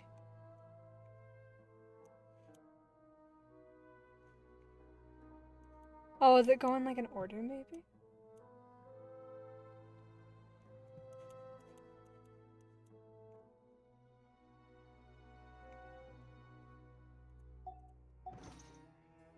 Okay. Let's see.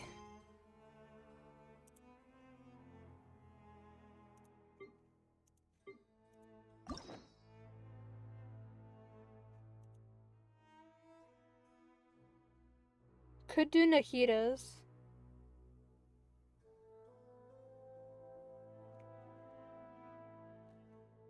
Because there's nothing else much for me to do besides, you know, Fontaine quest, so we could do Nahitas. Story quest, at least the first one.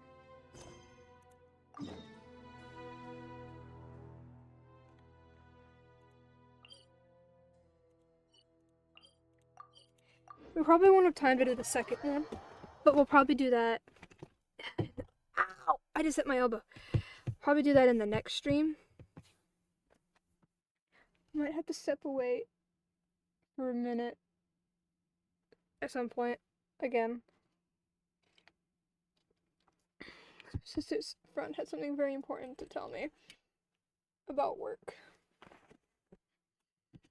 But then she left because I was busy doing the jet quest.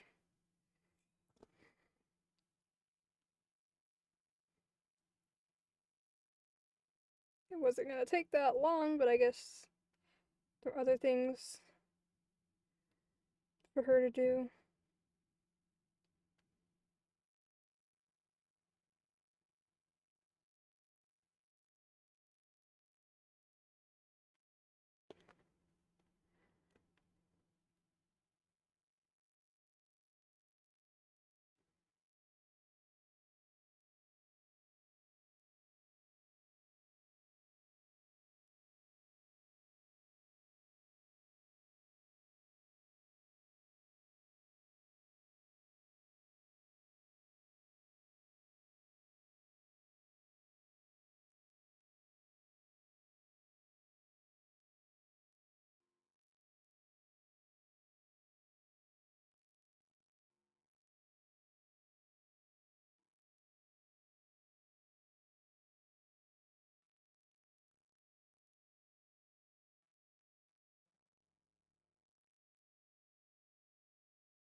Hello, traveler. Have you ever heard of a moment of dreams? What? A moment of dreams? What's that? Oh, that sounds like some kind of sweet drink. I'm afraid not. It's the name of an event we started to hold regularly. Dreams have become quite the hot topic in Sumeru, and many people are excited to share the dreams they've seen at night. The same goes for me. The last time I dreamed was when I was but a little child, so I can't help but feel excited and nostalgic about dreaming again. Oh, right. Everyone's able to dream again now. Yes, we organized an event to give everyone with new dreams a platform to freely share their experiences. And thus our event, A Moment of Dreams, was born. So, it's kind of like a fireside chat. You could say that. We hear all sorts of wild and fabulous stories every day. Really, why not have a listen for yourselves? I can understand your curiosity. Yeah, but to us, dreaming is as normal as breathing. Wait, but if there are free drinks and snacks involved, then Paimon might consider it. Oh, really? So you mean you've already seen many dreams? Yes. But no need to get so excited. It's really nothing special. No. We need experienced participants like you to share your experiences with dreaming.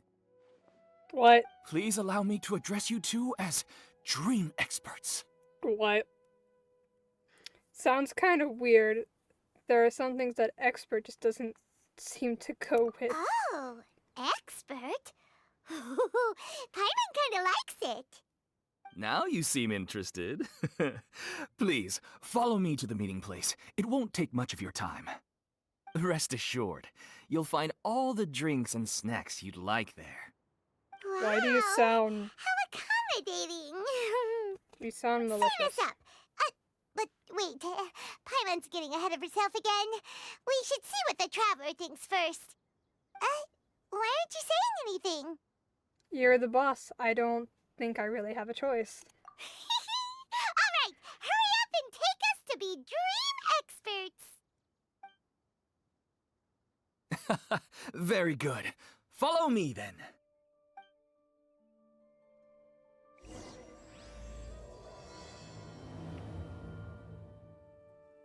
Do you know what's the most important part of being an expert? Well, I suppose it must be accumulating knowledge and sharing your experiences? Nope! It's all about the title. From now on, Paimon will be known as Paimon, the Dream Expert. Oh, okay. She's kind of letting it go all to her head. But... Sorry to interrupt, everyone. We finally have some real dream experts joining us. Esteemed experts, this way, please. Ahem. Now, if anyone has any questions, please feel free to ask them. They must be dream experts from another land. Great! Oh, I have a question. Me first! No rush. Everyone, please line up and ask in an orderly fashion. After some initial commotion, everyone finally forms a queue. Whoa, Paimon didn't expect them to be so enthusiastic. My question is simple. My everyday life is very difficult, so I would like to become a slime in my dreams. How can I do that? Oh, that's a tough one. Honestly, I don't have any good tips. Oh, Paimon knows! Paimon's had this kind of dream before, so she knows a thing or two. The first time, Paimon became an animal slime. Paimon was shot by an adventurer's arrow and flew in the sky all night long. The second time, Paimon became a dendro slime. A group of kids thought Paimon was a radish and pulled out all the grass on her head. Oh, it was super painful. The third time, Paimon became a cryo slime. In the end, Paimon was captured by a chef and turned into a smoothie. And the fourth time, Paimon became a powerful geo slime and went to take revenge on the forest boar that used to bully Paimon. But then the boar showed up with all of its relatives and Paimon lost again. Wait, why did all of your dreams end so tragically? Because slimes are monsters, even though they look cute, they usually cause trouble and end up getting killed by adventurers. Things don't tend to end well for monsters. Believe Paimon. I want to interrupt, but at least she's grasped the standard tropes of adventure stories. I suppose you're right. They are monsters, after all. I just want to experience a different life, but it seems that becoming a monster would be even worse than my current life. Maybe I'd be happier if I became just a regular finch. Or fish. Looks like being an expert is way easier than Paimon imagined. Next! Oh, it's my turn. Esteemed expert, I want to know what posture I should sleep in so I can have the same dream as the one I had last night. Well?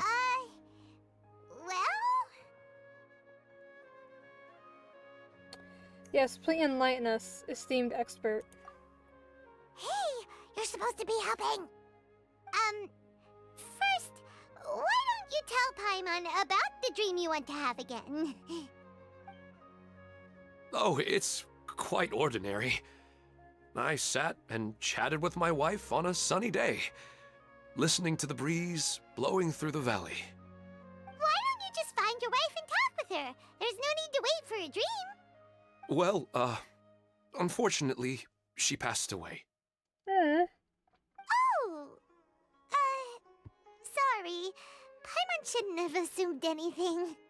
No, it's fine. I didn't make that clear.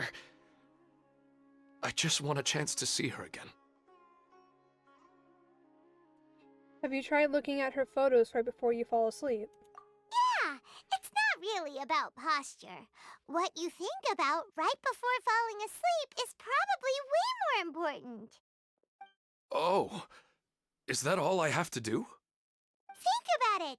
If you're the one thinking about her, and you're the one that'll be dreaming about her, then it'll be easier to connect your thoughts and dreams. You do have a point. I'll give it a try tonight. Thanks for your wise advice. Oh, my turn. I want to know the name of the plant in my dream. I want to bring the souvenir box to my room into my dream. I dreamt of a raven flying over the wasteland last night. Does that have any kind of special meaning? Hey, no rush! One at a time! This is a lot.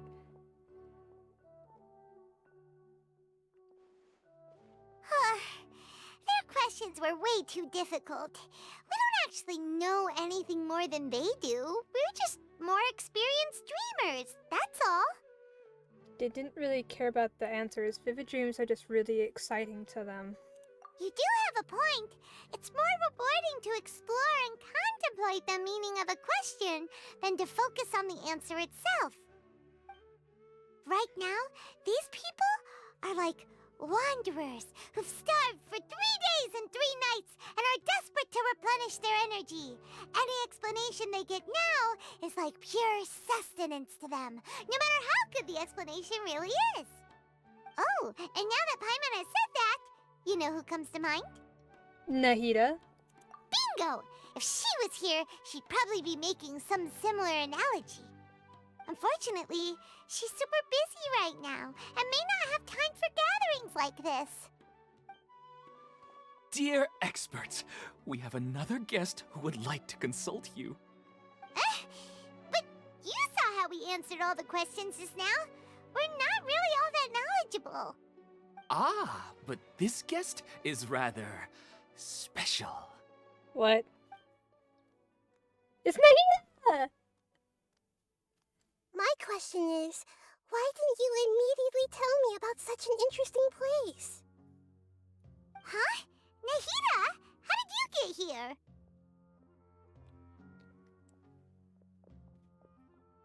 Interesting events like a moment of dreams don't happen every day after all.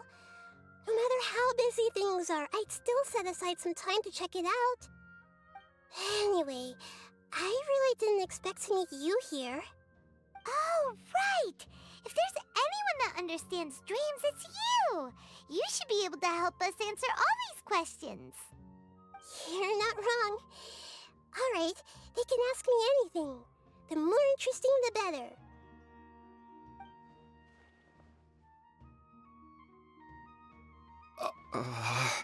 Why, are they afraid of her? Huh? What's wrong? You were all so excited a minute ago. Why the sudden hesitation? You are, like, the literal god of their nation, so... I think they need to build up some courage first. Even so, it's not like I look super intimidating or anything, right? You're and still in a terms god. of reputation and renown, you've also done many great things in Sumeru, yet they didn't even flinch at you. Still not quite the same as approaching an Archon. Alas, the interesting questions have all vanished in an instant. It appears I'm the one spoiling the fun here. I'll see myself out. No! That's not true, Nahida! I don't want to get in the way of the original purpose of a Moment of Dreams, which is to let people gather here and freely share their marvelous dreams. Now the atmosphere here is like water poured into a container. The water is more secure and settled, but it has lost its free-flowing nature from the river. I just want it to be another drop in the water, not the cold and restrictive container. Is she doing what I think she is? She's sulking. Oh. Hey! It's alright, everyone! No need to be shy. The Dendro Archon is really nice, so please just go ahead and ask. Otherwise, she'll leave. All right. I'll give it a try.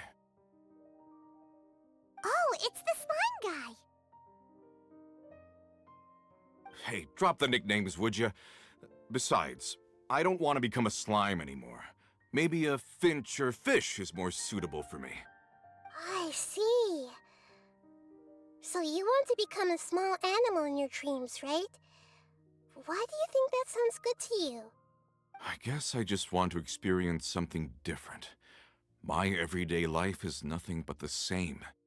The sky is right above me and the ocean just over the horizon, yet I remain caged in a life of monotony. So you want to experience something new in your dreams? Sorry. I'm getting a little confused. Why don't you seek out some new experiences in real life? Because if I don't work, I won't have any Mora. Sure, I don't want to be out hammering nails and cutting wood every day, but I have aging parents and young children to take care of. By the time this all dawned on me, I realized that my life has already been filled to the brim by trifling matters, and I have no more freedom. But if that's the case, then even if you became a flying bird or swimming fish, you will still be hammering nails and cutting wood in your dreams. The reason is you've already been caged. It doesn't matter what your physical body turns into. Your mind will still be stuck in the same predicament. Really? That sounds pretty terrible. Then what should I do? I don't know everything that you're going through, but how about replacing your hammer? Huh? Replacing my hammer? That's right. Having worked for such a long time, you of all people must know what makes a good hammer. Well, of course. A good hammer needs to be heavy enough to drive the nail in with just a couple taps, and the handle has to have a good grip to it, not too smooth. Come to think of it, I haven't replaced my current hammer in quite some time. You should replace it.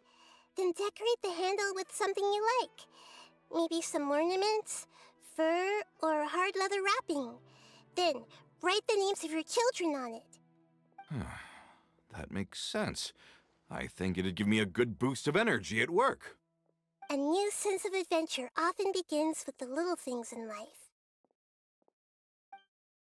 You don't need to become a bird in the air or a fish in the sea. You only need to do your best in life and all those things you cherish will become your source of happiness. Yes. Yes, I get it now. This is a real eye-opener for me. I'll go and pick out a new hammer right away. No, I should make one of my own. Thank you, Great Dendro Archon. I love her. That's our Nahida. Only you would know how to get right to the heart of the problem. Actually, I didn't really understand the problem. Huh? I gave him that advice because I once saw a worker doing the same thing. Whenever he became tired, he would look at some names on the handle of his tool. After a moment, he'd start to smile. It really surprised me at the time. My guess is that the names on the handle were of important people to him. I think I understand. You were just drawing from a similar example. After observation, I know this kind of behavior motivates people, but why is that? Is it because of excitement, anticipation, or helplessness? I really don't know. And even if I could know what's going through his mind, it's still difficult to fully grasp his feelings. Oh, Paimon gets what you mean. Huh. Paimon had no idea it takes you so much effort to understand these kinds of things. That's why I was a bit nervous just now. But luckily, seeing his happy face in the end reassured me that I didn't say anything wrong. Don't mind me, though. This is just my way of learning. I love her. She's so cute. She literally, like, reminds me of, like, a child. But she is 500 years old. But she's so cute and so baby. I love her. And, like, one of the lore video things that I was watching, the person that made the video was, like, covering, like, the end of, like, the Archon quest thing. When we save Nahida, she's like, so we gotta go bust Nahida out of baby jail. And I'm like, yes, absolutely. She is in baby jail because she is baby. I would die for Nahida, even though she is a god and can very much defend herself. I'm happy to help if you ever need it. Hey, don't forget about Paimon. Everyone knows that Paimon's also super skilled at reading people's feelings. Thanks, you two. That makes me feel a lot better. Let's move on to the next question, shall we? I already asked the experts my question earlier, but I wanted to hear the Dendro Archon's response too. What should I do if I want to see my deceased wife in my dreams every night? Longing for the deceased. She remembers something about the Greater Lord Rukkhadevata? No, she shouldn't be able to remember anymore. Even if you keep reliving those beautiful memories, it'll only highlight the emptiness in your real life. If your wife were still alive, she certainly wouldn't want to see you like this, would she? No, I suppose not. But our time together in my dreams is not just reliving our past together. I don't know. Maybe it's because I miss her too much. But it's really as if she had come back to life in my dreams. She even remembers each and every dream. After I wake up and then continue dreaming again later, we can pick up our conversation right where we last left off. That's really amazing. Statistically speaking, continuous dreams are extremely rare. It's almost as if my wife has obtained a second life in my dreams. But the more vivid she appears, the emptier I feel and the more painful it is when I wake up. I don't know whether to call it a blessing or a curse. Maybe all of this is rooted in your deep longing for her. Were there any unresolved matters or regrets between the two of you? I don't know. I suppose my biggest regret is that I couldn't spend the rest of my life with her. I really felt like I was ready to move on. I wouldn't be so hesitant now if it weren't for these hyper-realistic dreams I've been having. Huh. You know, they say that Whatever's on your mind is what goes into your dreams. But dreams are and will forever be just dreams.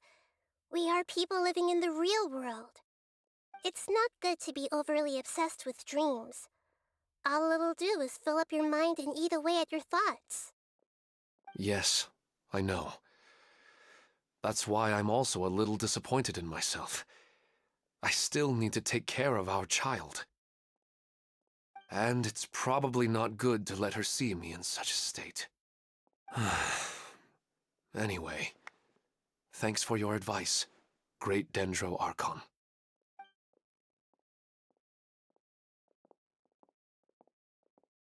I'm a little worried about him. I hope he can find a way to cheer up soon. I think I can handle things from here. You don't need to stay here if you find it boring. You're here to have a good time after all. I like hearing her responses, though.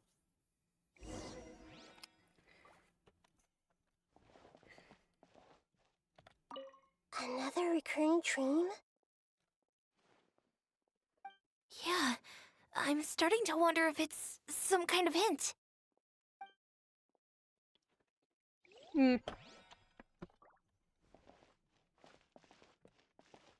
What a lucky day.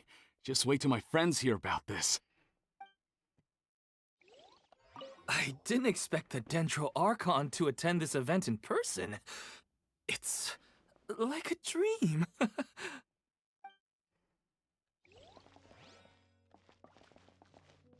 I wish my dreams could be a little more practical, you know? Maybe something like becoming rich and famous overnight.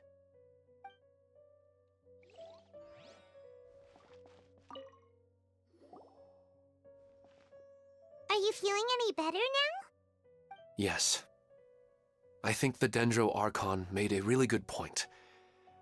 I need to stop dwelling on my wife like this and move on with my life. Now that I think about it, my wife and I always meet at a familiar place in my dreams. I know where that place exists in reality, but it's a bit far and dangerous. I don't dare to go there on my own. But at the same time, I feel as if I should go and have a look anyway. Perhaps I'll be able to move on once I see that there's nothing there. Sounds like a good plan. Otherwise, I'll keep on feeling like everything is covered in a haze, like I'm only half awake. Once I can stop dreaming about that place, I'll probably be able to get my life back together. Actually, you two are adventurers, right?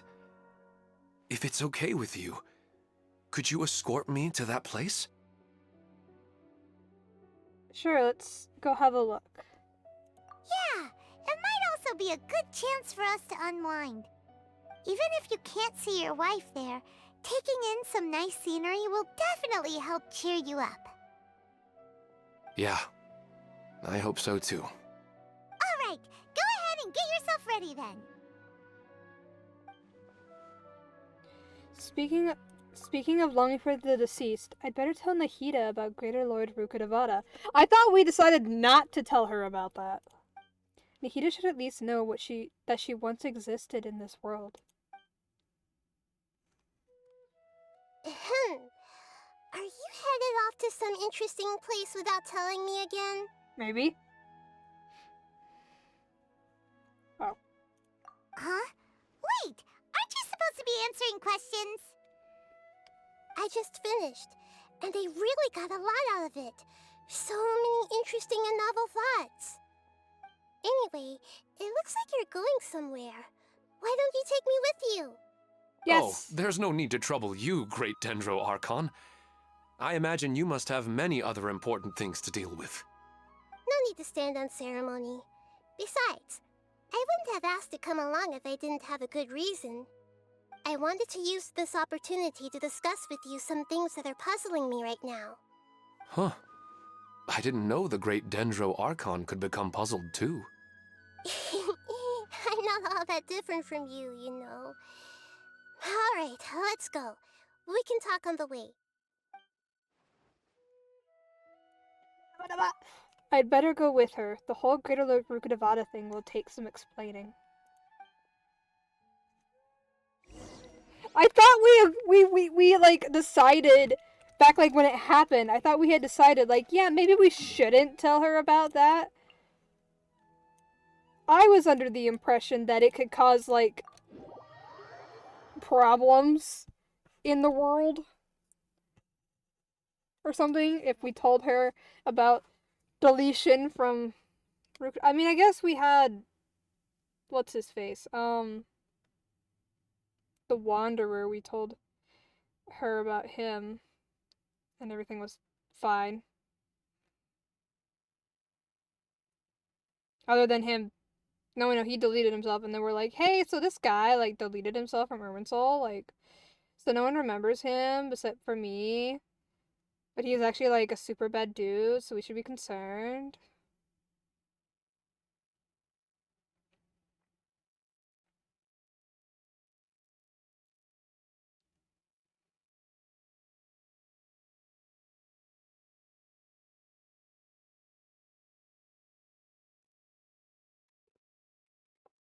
Okay.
Oh, it's nighttime apparently. Ah, it's always nice to go for a leisurely stroll.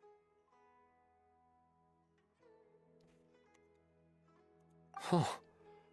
Do adventurers often go to places like this? Yes, of course. We usually journey through far more dangerous places than this. Huh. I guess so. So, this is where you always meet your wife in your dreams? Yes, for the most part. Our place is on the summit, just up ahead. When I saw her in my dreams, we didn't do anything but talk about ordinary, mundane topics. I'd tell her about our daughter, Haidar, and she always listened intently. She would also reminisce about the past with me, telling me interesting stories and cracking jokes. It feels like no matter how long we may chat, it's never enough. Sometimes, it's the little things in life that matter the most. This is the part I'm a little puzzled about.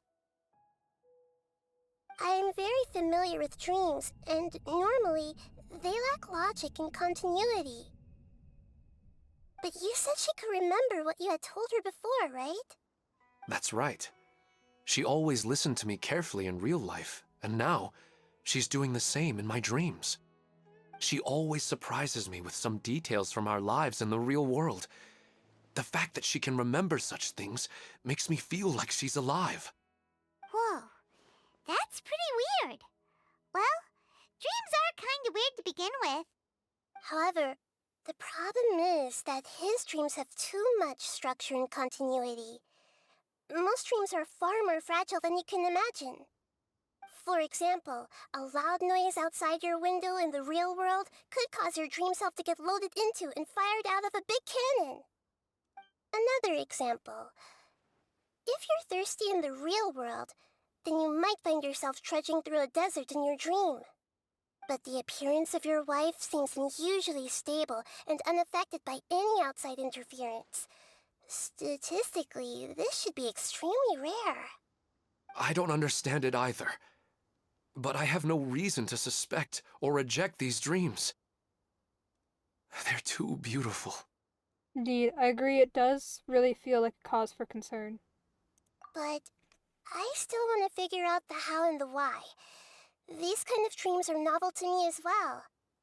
That's why I want to have a look at the scene your dreams have been taking place at. Let's go. Just think of it as a nice little hike to the top of the mountain. I guess this means that I would also be able to, like, play with Nahida a little bit.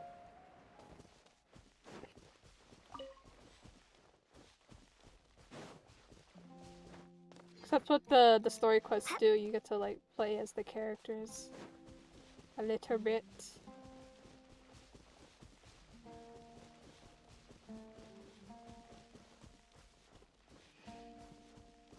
Because it sounds like his wife's spirit is, like, coming to him in his dreams. To just, like, to get a look at how the world's going. Well, he really wasn't kidding. This place definitely isn't safe. No matter. We'll just finish them quickly. Huh? Are you going to fight too, Nahida? Of course. This is all part of our little trip. Oh, I love Nahida. She's so cute. She's so cute.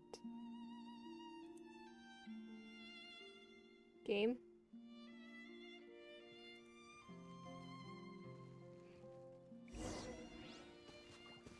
Beat the monsters in front of you. Why is the game being like this?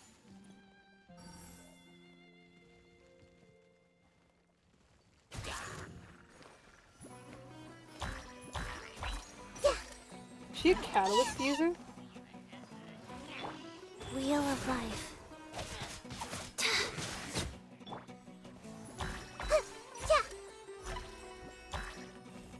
Committed to memory. Yeah. What is No, I was gonna see what Nahida had on her character.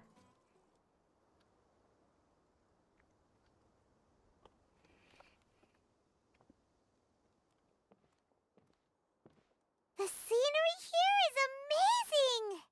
It also seems like a great spot for eating snacks and taking a nap. Paimon wouldn't mind spending some time here every day either. I've yet to see anything strange about this place. I do not plan to deny the power of longing. Such an intense but unquantifiable emotion could indeed have the power to organize dreams. His wife must be a really amazing person. Huh? Wait, where'd he go? Oh, so you are waiting for me here? Well, guess what? I've brought someone amazing with me today. When the Dendro Archon said she wanted to come with me, I could hardly believe it. I'll bring Haidar once I'm more familiar with the way here. She's been telling me that she really misses you. Huh? What's wrong with him? There's nobody there. Wait, Minar. Don't go that way. It's dangerous. Uh-oh, he's gonna fall! Catch him! He rushed to Alman, who was walking towards the edge of the cliff. Whew. Luckily he didn't fall. But what was all that rambling about? He also looks like he's passed out. He's in the dream now. What he said just now matches almost perfectly with the dreams he's described to us earlier. Oh, so he fell asleep and started to have the same dream? I find it a little strange as well, but we mustn't awaken someone while they're sleepwalking. All we can do is sit here and wait. Huh? Minar. Where's Minar? Oh, good! You're finally awake! What happened? You were sleepwalking and almost fell. Huh? Sleepwalking? Oh, right. It was all just a dream.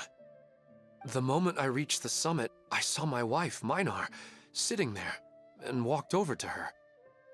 After I introduced her to you, she seemed a little flustered and started walking away. I told her to stop because of the cliff, and then she seemed to suddenly disappear. A strong wind started to blow around me and the sky grew dark. When I realized something wasn't right, I woke up. That sounds pretty wild. Maybe you were just too tired. I don't think so. I slept a lot yesterday, and I don't feel very sleepy now. Maybe we've affected the way his subconscious constructs dreams by following him here. Anyway, all that matters is that you woke up safe and sound. I think I know what happened now. I'm sorry. If it weren't for you, I would have fallen. Let's head back now. Don't come back to this place again for the time being. Oh, okay. Nahida, what's on your mind? Paimon's a little worried now. We still don't have enough evidence to work off of, so it's hard to draw any reliable conclusions yet. But I'm concerned that Ilmon's case may not be unique to him. Oh, right! Come to think of it, there were lots of people from the event who had vivid memories of their dreams. Maybe this phenomenon is already spreading. Right. And not only at a moment of dreams, there may be people like this all across Sumeru. We need to understand what's happening and the rate of its development as soon as possible. Then there's no time to lose. Let's head back. Stop standing there, Ilmon. Let's go.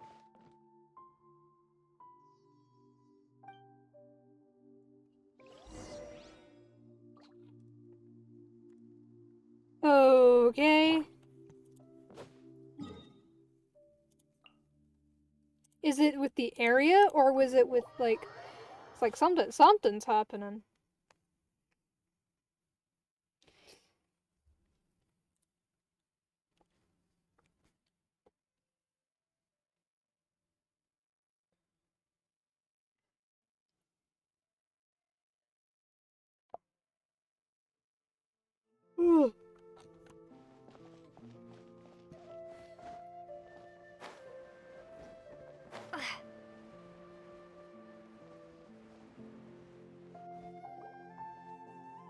Oh, you're back already. How'd it go? We have an emergency on our hands. Please notify everyone here that while they can continue to discuss their dreams, they mustn't try to visit or recreate the locations and scenes that they have been experiencing in them. What? All right, if that's the wish of the great Dendro Archon. But could you at least tell me what happened? You all look so serious. You tell Pedros what happened on your trip with Almond. I see. I never knew even a dream could be so dangerous. Don't worry. I'll be sure to notify all the event participants and inform the other staff members about what has happened. Using the event registration list, I should be able to contact more people that were interested in dreams and warn them about the situation. Thank you. That would be very helpful. Let me confirm if all of today's participants are still here. Atta has already left. It seemed that he was on his way to make a hammer, so that shouldn't be a problem. Oh, wait a second. Where's Katya? Has anyone seen Katya? Has she already left? Oh, I think she already left. She said there was somewhere she wanted to go. Oh no. Did she want to look for the place from her dreams too? Can you tell us where she went? Yes, she did briefly mention it. Somewhere near Chatrakam Cave. Alright, thank you. We'll go look for her. Please help us tell the others not to do anything reckless. Sure thing. Who would have known things would have turned out like this?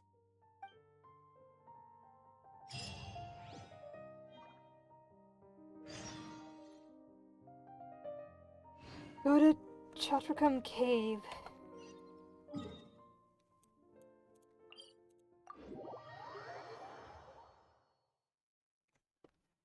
The first guy was chill. He just was gonna make a hammer. And then everyone else is like, oh, I'm gonna go to the place of my dreams and then get murdered.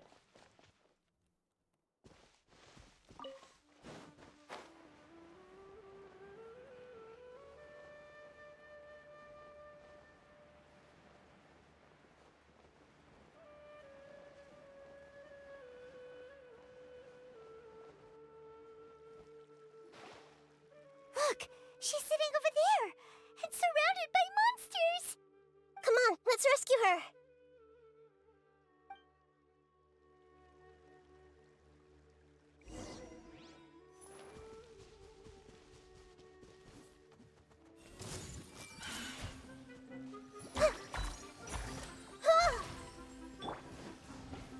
Nowhere to hide. Grow, grow, grow. Yeah. Propagate. Go. Hold on, wait. No!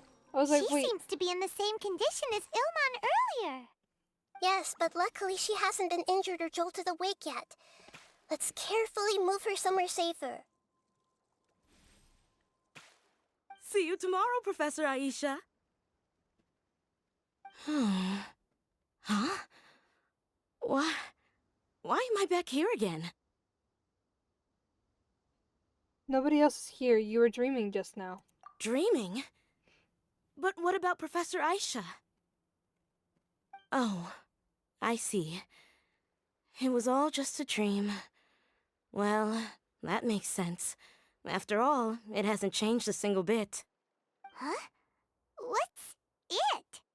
Nearly 20 years, and it still hasn't bloomed.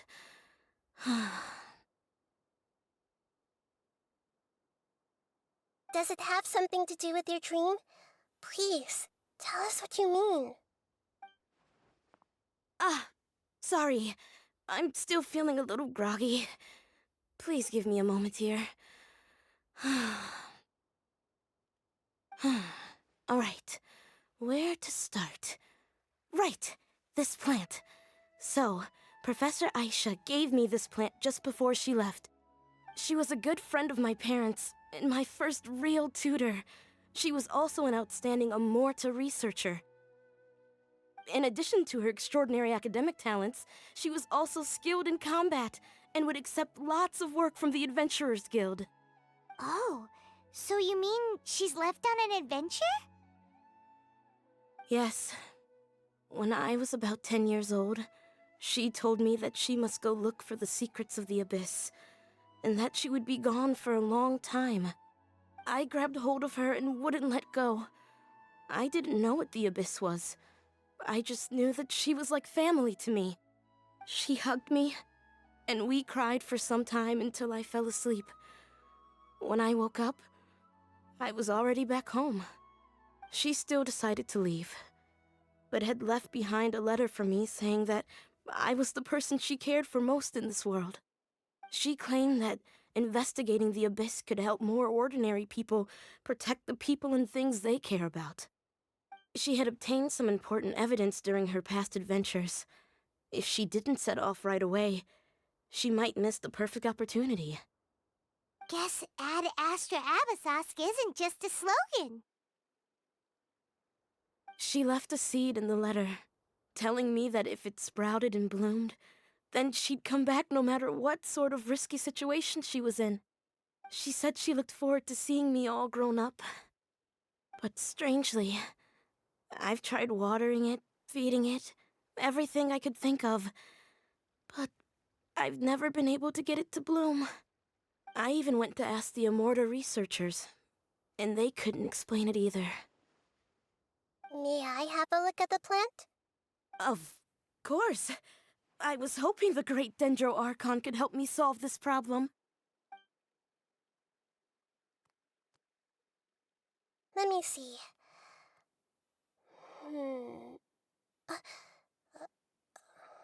Oh. Huh?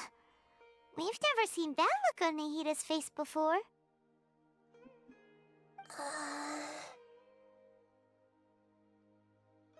Wait, could it be an expression pleading for help? She looks a little unwell. Hold on, we'll be right back.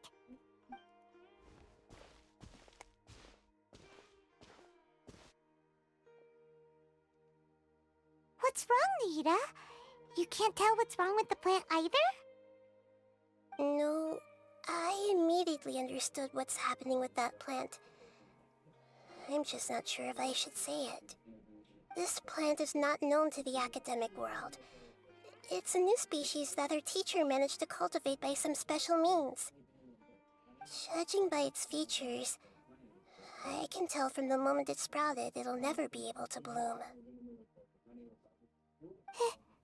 It can't be.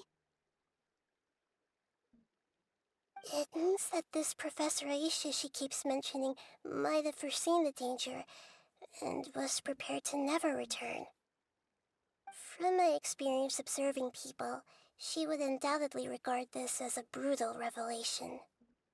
When forced to confront such brutal truths, people may break down into tears, talk nonsense, or lose their tempers. I know she has to face the truth, but at the same time, I don't want to hurt her. Tell me, what should I do? Yeah, that's a tricky one.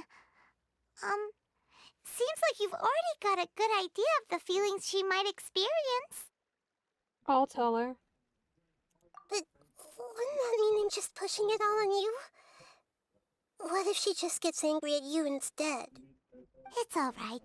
There are all kinds of people, and the examples you observed are just the most extreme cases. I've seen many situations like this before. There's always a way to work through it. Okay. Thank you. Let's go back and tell her.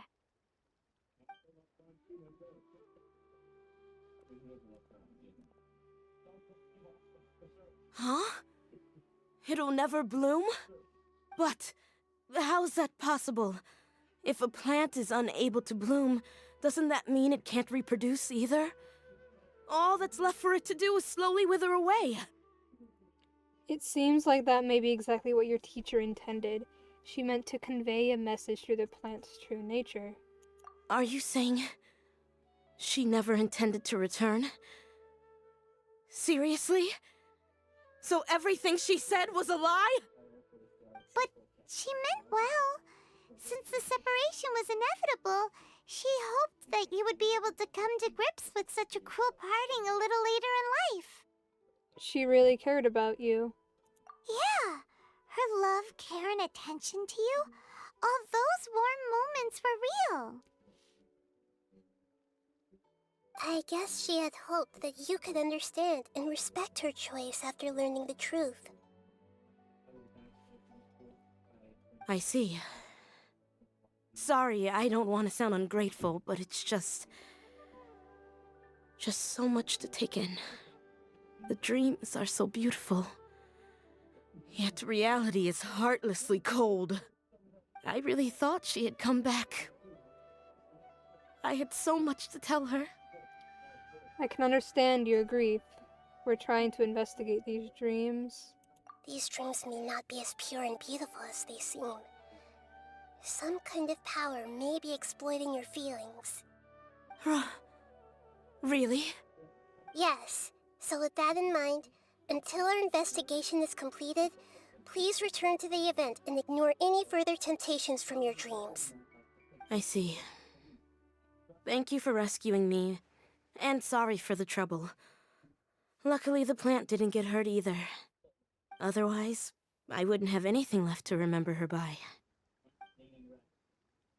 Thanks, Traveler and Paimon.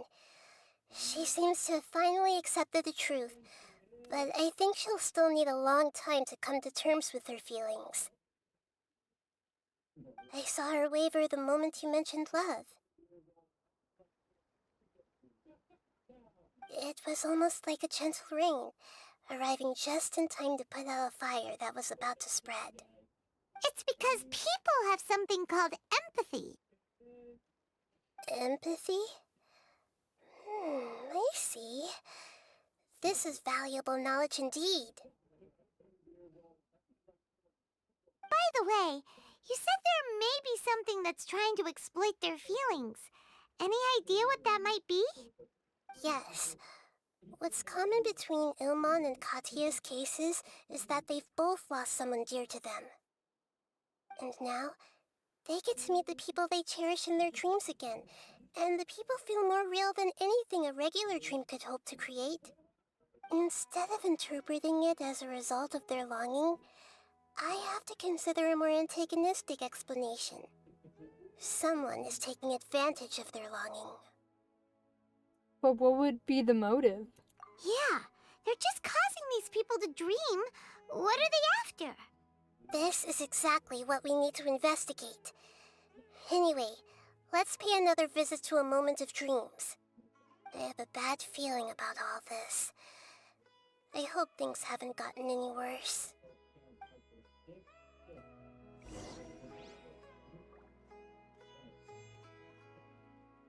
Okay. This is all concerning. Like the character stories, I'm pretty sure they're all meant to like follow, like tell you lore and stuff about like the world of Tevat, but sometimes it happens in like certain ways, especially with like Nahida's and probably all the Archons. We're back. How's everything here? I am so sorry, Great Dendro Archon. We're still trying to figure out how to explain the whole thing to everyone. Because of your warning, we've brought dreamers here even if they were completely unaware of the danger. But some of them have already fallen asleep, and they haven't woken up for a long time. I fear there's nothing we can do about it. A moment of dreams is just a small interest group. We don't have enough staff members to handle this. Just as I expected. It seems my guess was correct. It's the Dendro Archon. She's back. What happened? Why have we been gathered here? Many of you here have been experiencing some beautiful dreams. But I'm sorry to tell you that based on our investigation, there's some kind of conspiracy behind them. Before we learn the truth, please don't try to recreate the scenes in your dreams. Whatever you see, don't be tempted by them. Huh? But... I don't think it's a big deal. Aren't we just dreaming?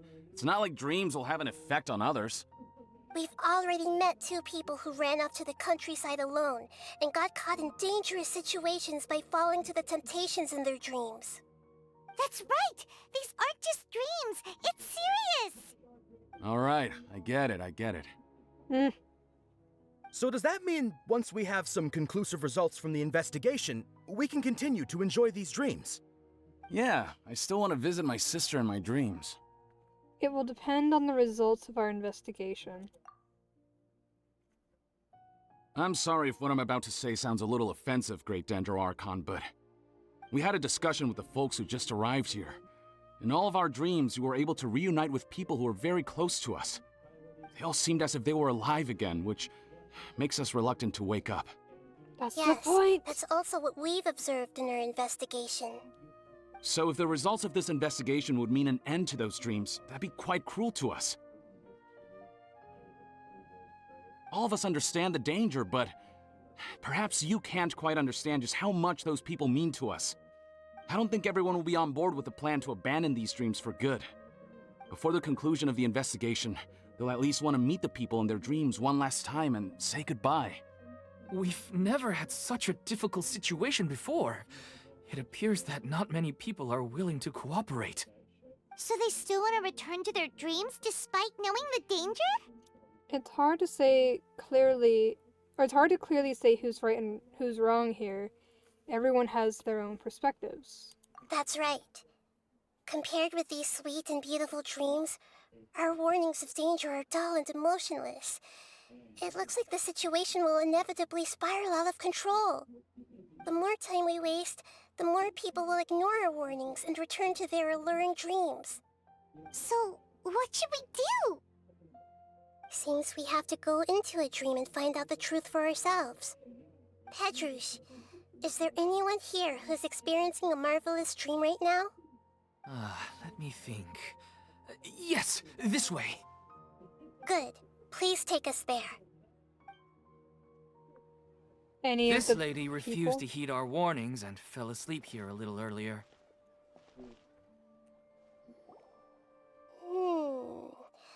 She's only asleep and hasn't started sleepwalking.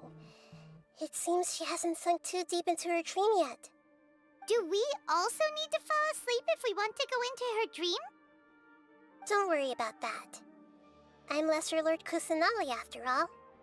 Now, don't be nervous. Just close your eyes. Imagine yourselves as waves gradually rolling onto the beach. You slowly wash over the shore and sink into the sand.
This is taking a very long time to load.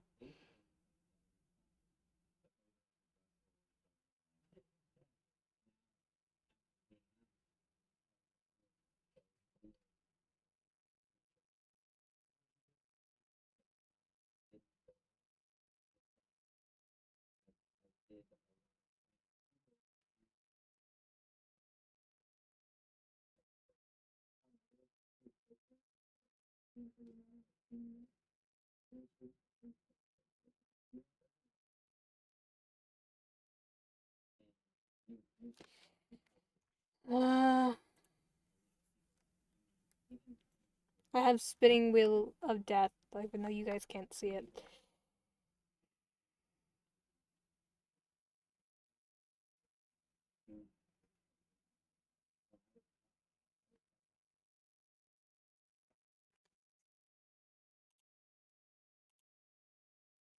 Oh.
These loading times are gonna be the death of me. Also, it doesn't help that the music is gone, so I can't just like sit here, vibe to them.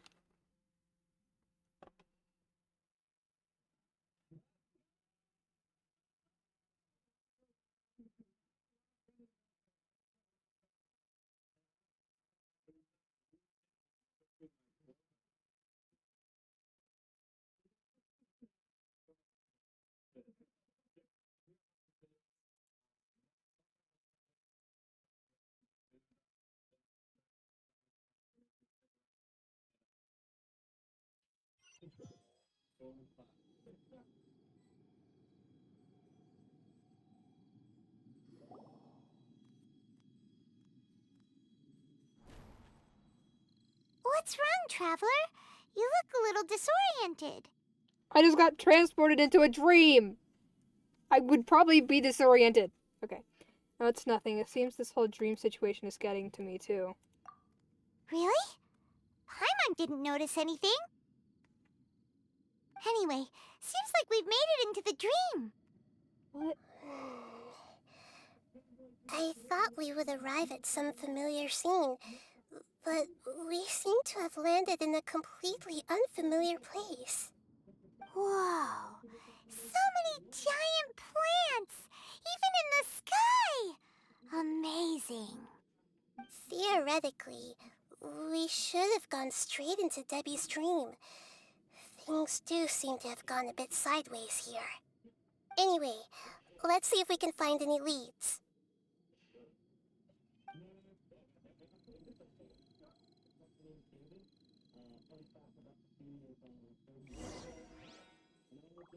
Ooh, we can play as Nahida.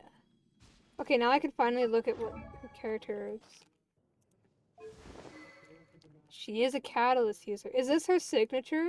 Because it looks exactly like her. Artifacts? Noblesse. Are the talents max? Oh, they're all the way up to 8.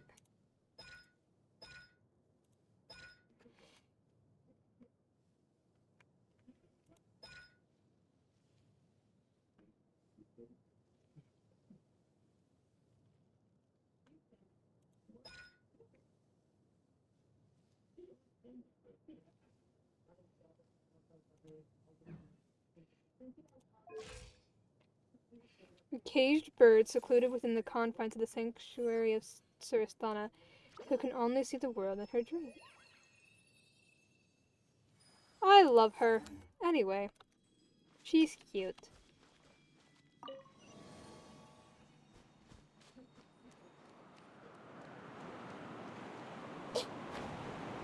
One of the littles. I think it's funny that she's like one of the littles, but she's a 500-year goddess, Archon. Committed to memory.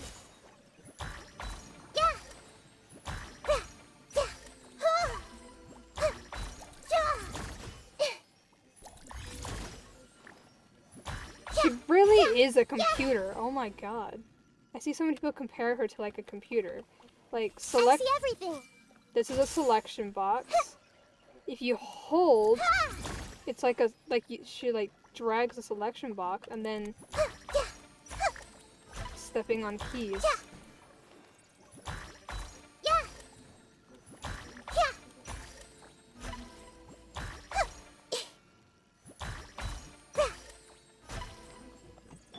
Speed of light.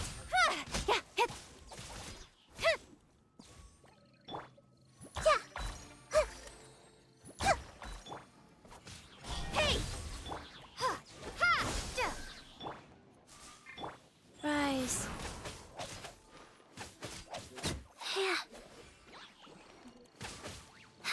There's no music, which is a little Spring force. startling. Cut to the chase.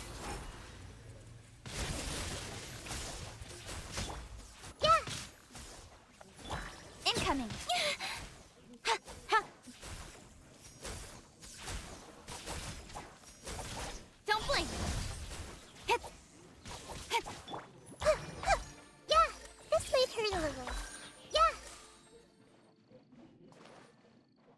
I love the way she runs.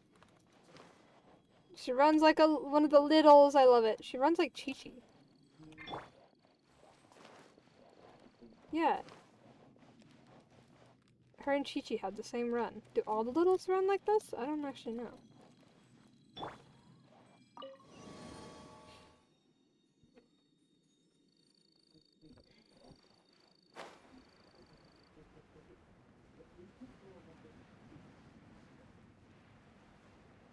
Huh? A door? Wonder where it could lead. Well, it's not like we have any other way to go now. Let's go in and have a look.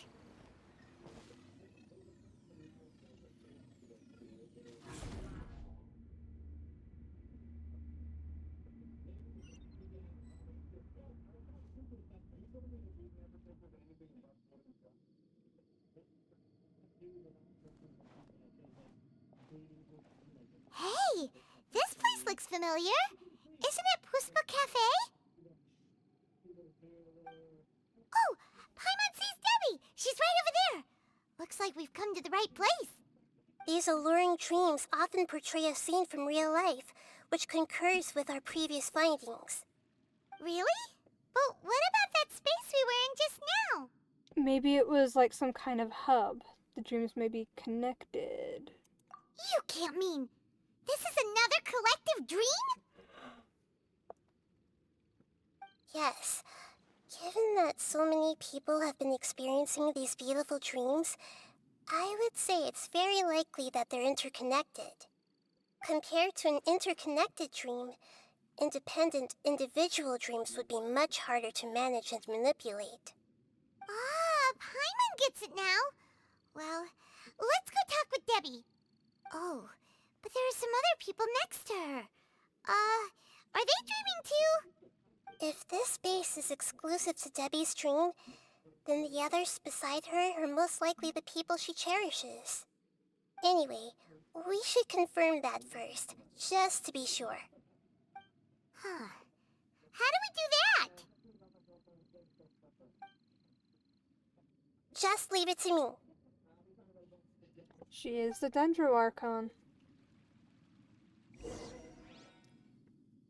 All scheme tapping allows her to hear inner thoughts of those hit by the skill. This user whose hearts cannot be read by us.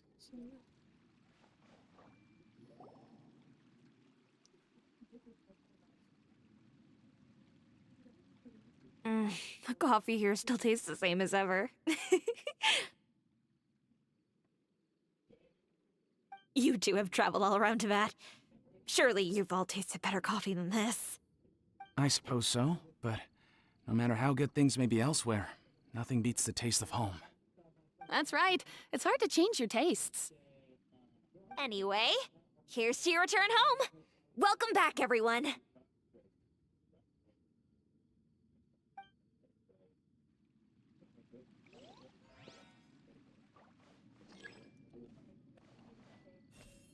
Hey!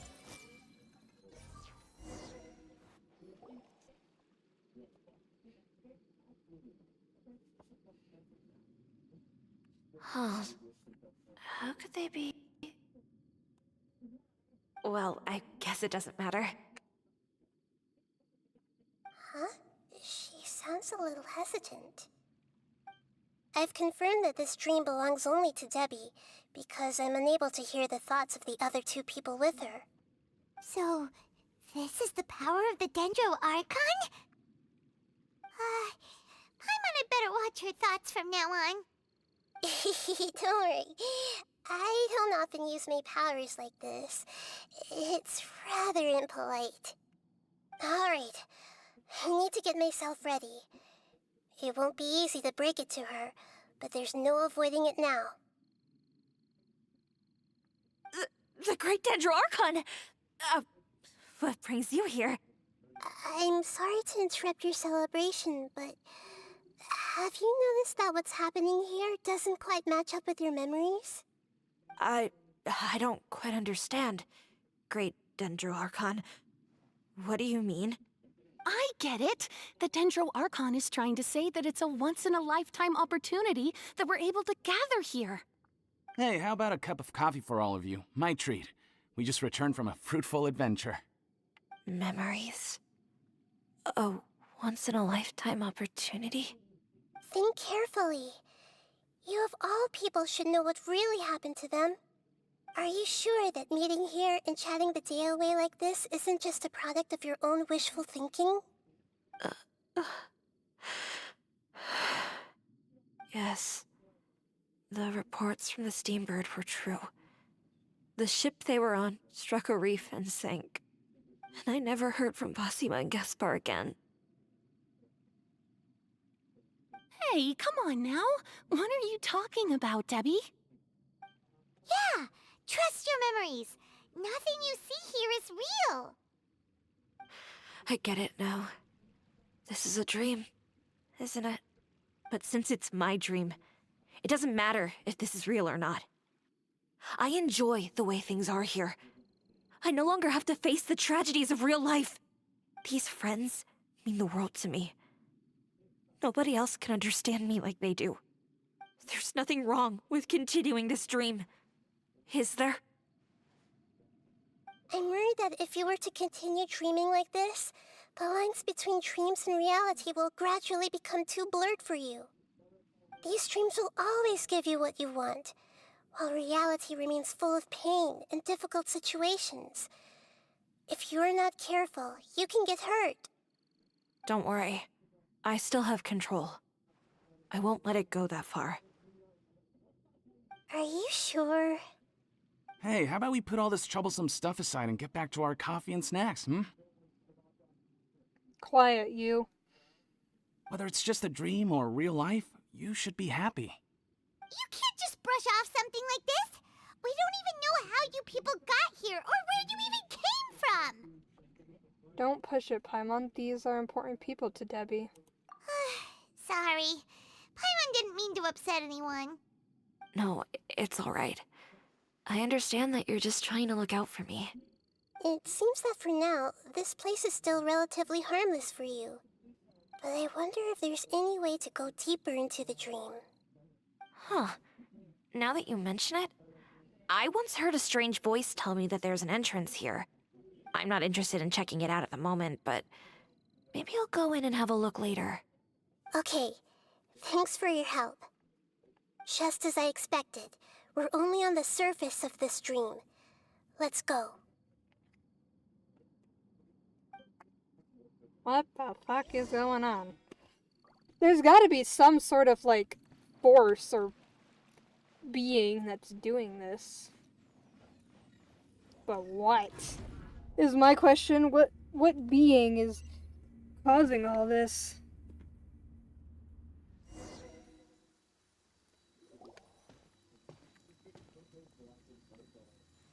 Huh? What are we doing here again? Wait a second. We were just up there. No, down there? Did we go up or down? Don't panic. This is how dreams work. We've left Debbie's dream, but the dream is still continuing onward. I'm not sure where it'll lead us. This dream has the ability to create imaginary people, which is why people are so unwilling to wake up. If it weren't for what we just saw, Paimon might still find that a bit hard to believe. What awaits us further in the dream? I have a guess. If these dreams are connected, then there should be some sort of order to them. The fact that Debbie was able to realize that she was dreaming means that she is not very deep in the dream yet. But the space we're in has been turned upside down. Do you remember the characteristics of dreams that I mentioned earlier? Oh, right! Dreams are chaotic. That's right. It's possible that we're heading deeper into this dream now, and the deeper we go, the closer we'll get to the essence of the dream. Right! So the answers might be waiting for us deeper in the dream! We should hurry. Yes, and we should get ready for whatever we may encounter. I want to know what we're gonna encounter. Curious. This looks like an oculi. It looks like we may need to put something inside there. Or like, I don't know. It looks familiar.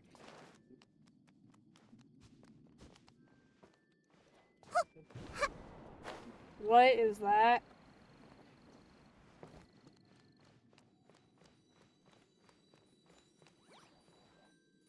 Oh, dear God.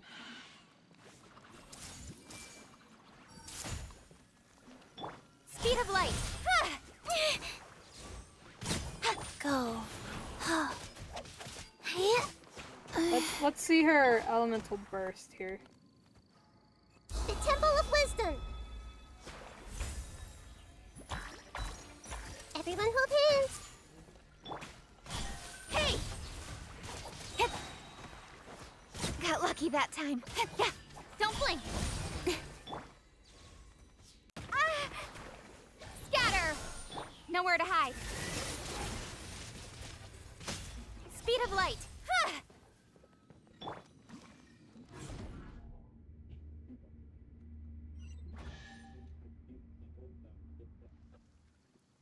Whoa.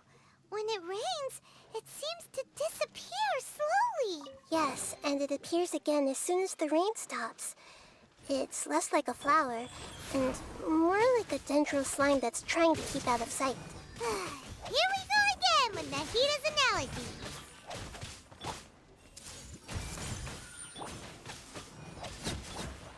Huh?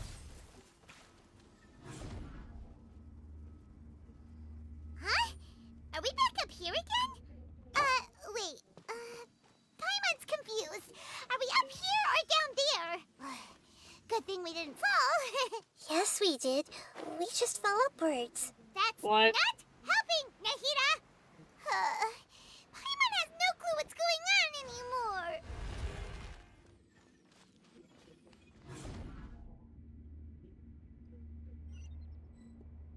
This reminds me of the weird space at the bottom of the cavern. Chasm. Wait, weren't we already here a little earlier? This is probably Ilmon's dream. Huh? Why would he start dreaming again? Didn't we warn him? Yes, but it seems that the danger isn't enough to stop him from longing for his wife. Based on what we've learned so far, he must be sleeping more deeply for his dreams to appear here. But fortunately, he already knows us from before, so hopefully we'll be able to wake him up.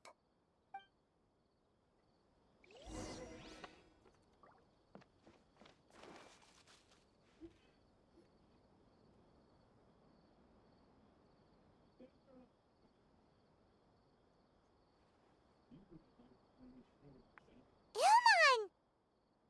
Oh, it's you! Incredible! I didn't know you would appear in my dream, too. Did you say dream? Wait, so you know this is a dream? Of course. Such good things rarely happen to me in real life these days. Here, let me introduce everyone. This is Minar, my wife who I mentioned before.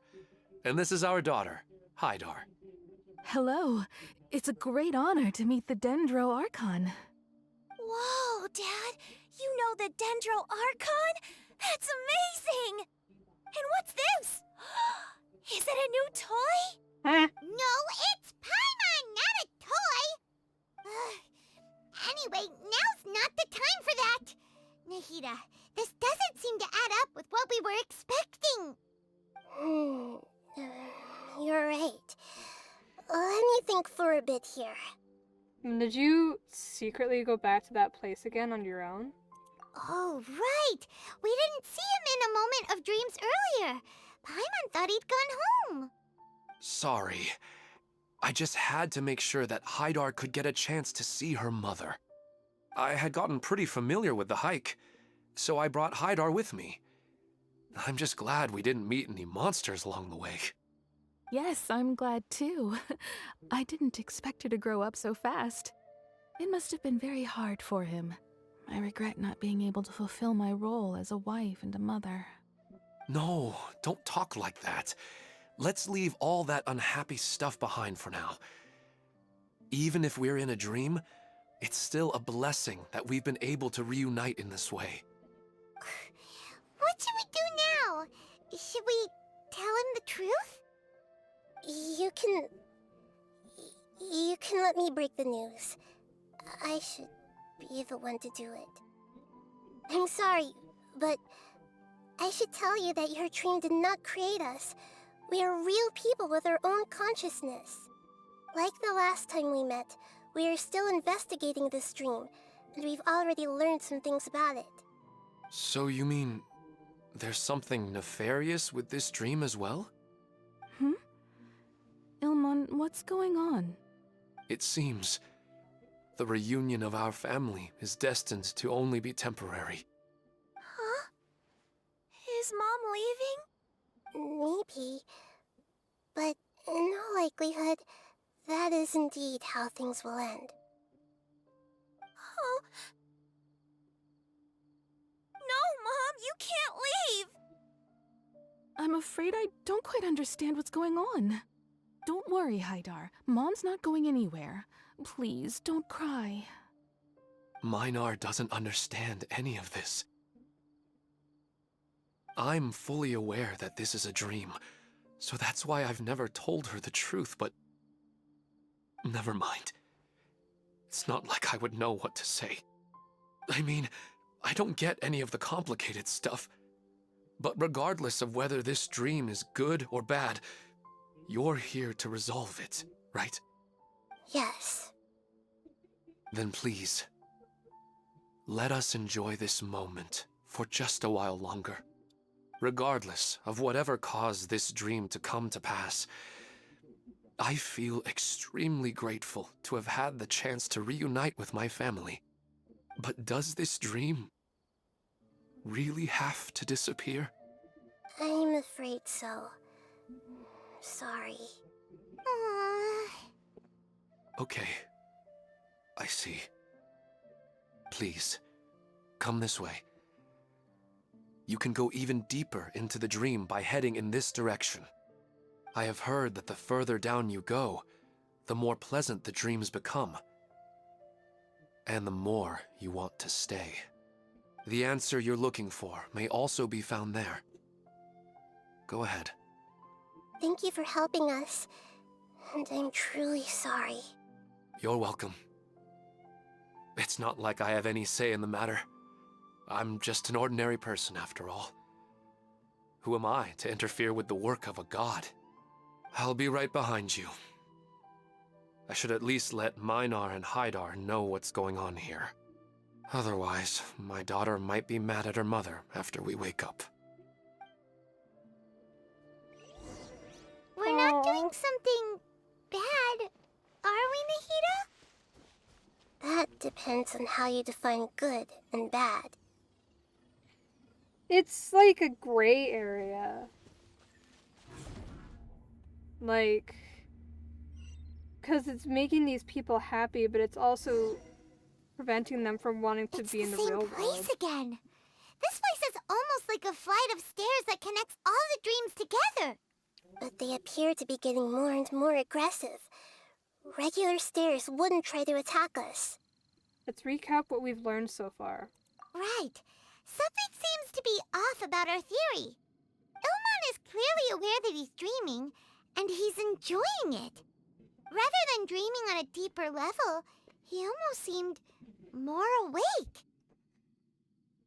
I believe we're on the right track, but we just need another explanation.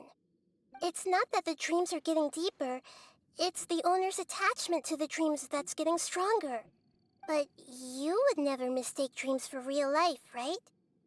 Of course not, although sometimes I almost wish I could. Sometimes Paimon almost wishes her dreams could be real. But it's just a quick thought. It's not long before Paimon's thinking about other things, like sticky honey roast.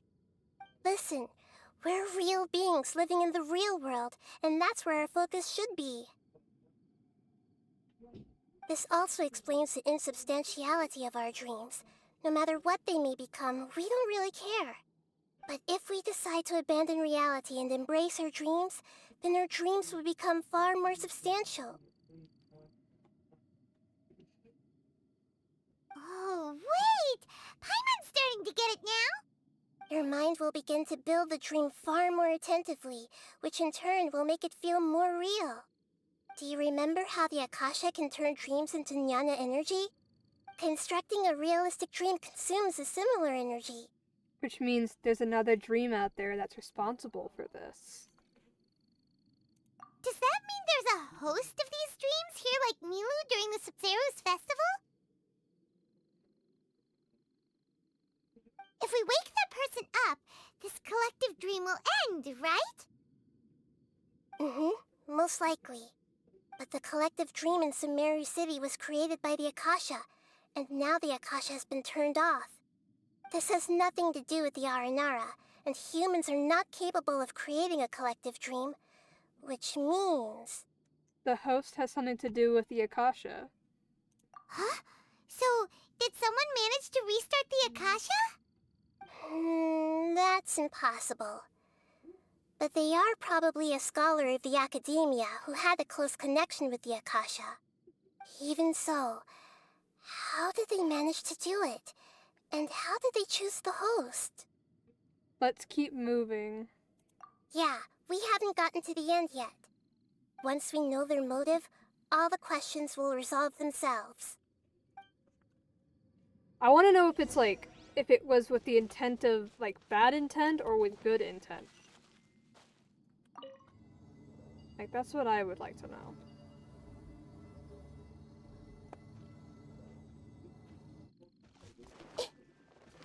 I see everything.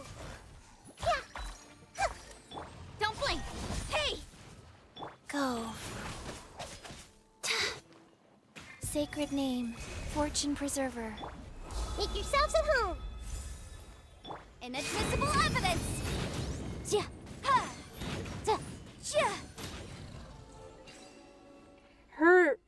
Her burst is like perfectly sized for this thing. Also, I really like the way her ult looks. I wish I had Nahida. I don't know when her next rerun will be, but I might just save up for it.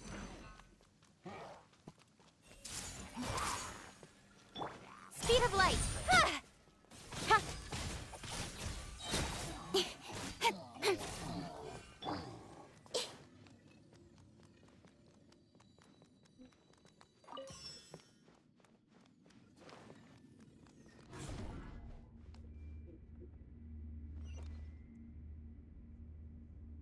All the water that used to be here has turned into rain! Then let's get through here before the water level rises.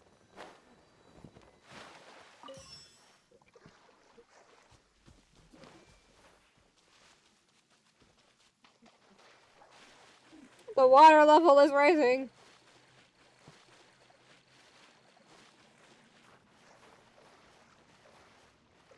Hello?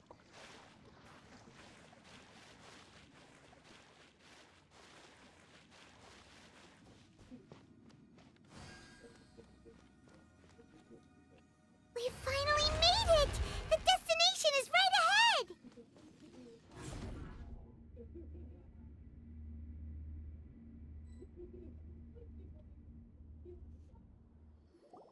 Wow! A new place!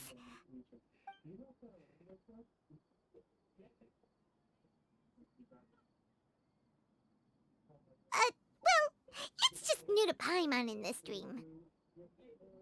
This should be the final destination. Huh? Really? It's more ordinary than I imagined. Yeah, these are just ordinary city streets. I have powers related to dreams, so it's usually easy for me to tell who's dreaming and who's created by dreams. I guess only those who have thoroughly accepted this dream will be able to come here. There are so many people here. How can we find the host? Don't worry, I have a way. She's Lesser Lord Kusanali. She can... Hey. That's not what I meant to push. I meant to push W, not E. Everyone hold hands. Anissa's always so calm. I wish I were the same. just in an ordinary dream, so it shouldn't be him. Shadia has such good taste.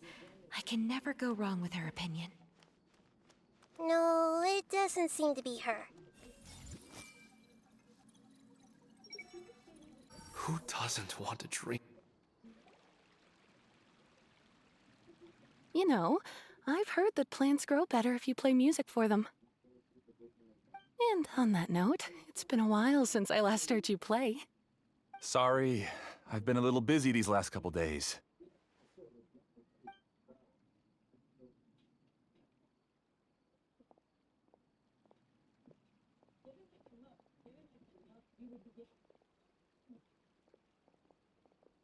Oh, the Dendro Archon. What a pleasant surprise. Hmm? Oh, welcome, Great Dendro Archon. And your companions, too. Welcome. I'm Amira. I run the flower shop here. And this is my husband, Moses. Yes, how may we help you? You already know all about me.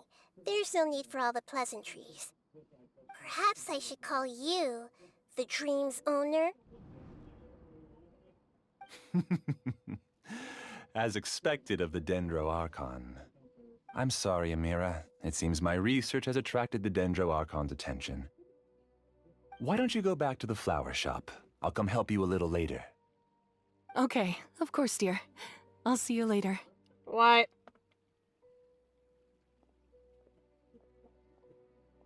It appears that I was too naive to think I could deceive the Dendro Archon in person like this. To avoid looking like too much of a fool, allow me to ask the first question. How well would you say you understand this dream? This dream was built by the Akasha, and it has the power to create imaginary people who no longer exist in the real world.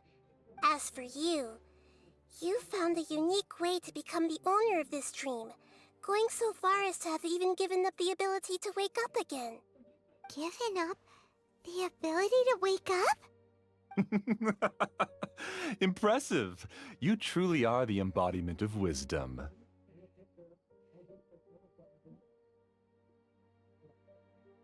Please, tell me how you were able to arrive at such a conclusion.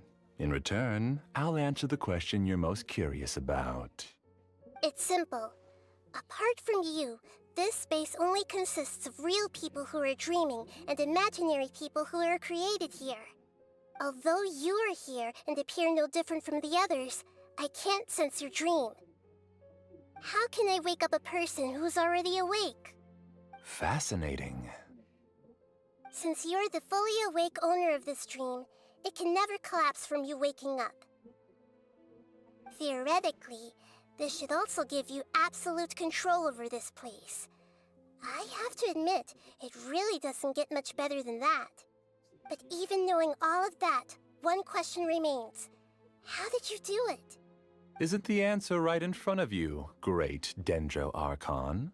It's because I've dedicated my entire reality to this dream. I uploaded my entire consciousness into the Akasha when it was still running.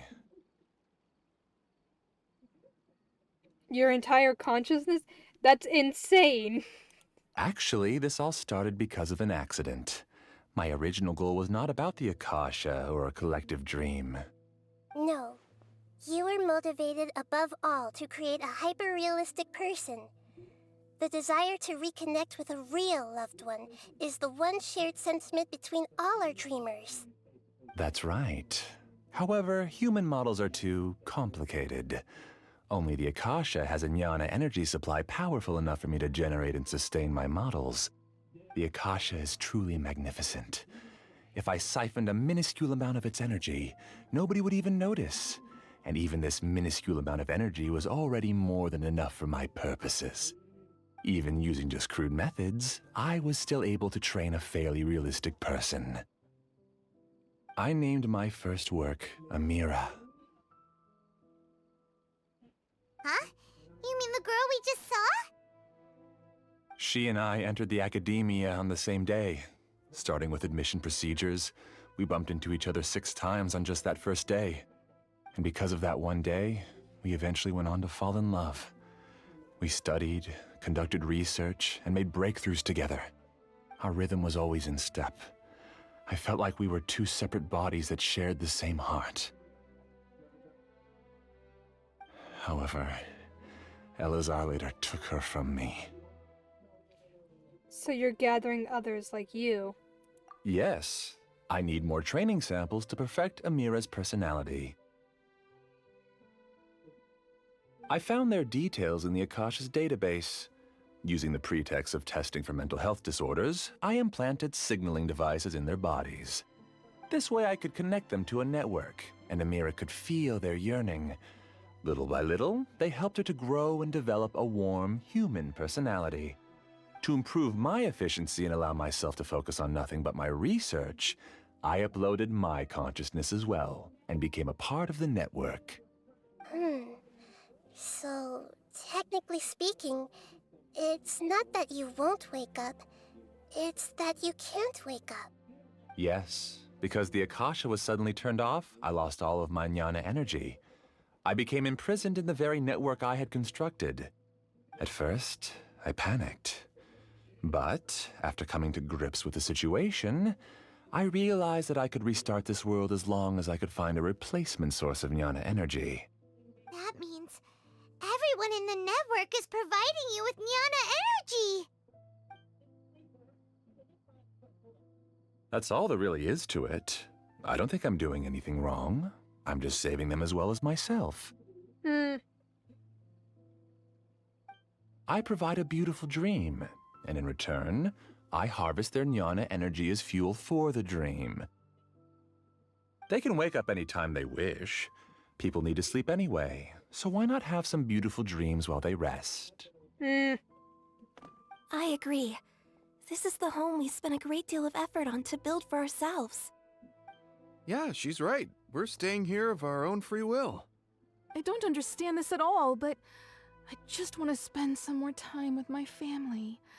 I don't want them to be sad. Thank you, dear. Great Dendro Archon, I hope you can understand. You don't need to gather around here. It's all right. The Great Dendro Archon is nothing if not kind and considerate towards her people.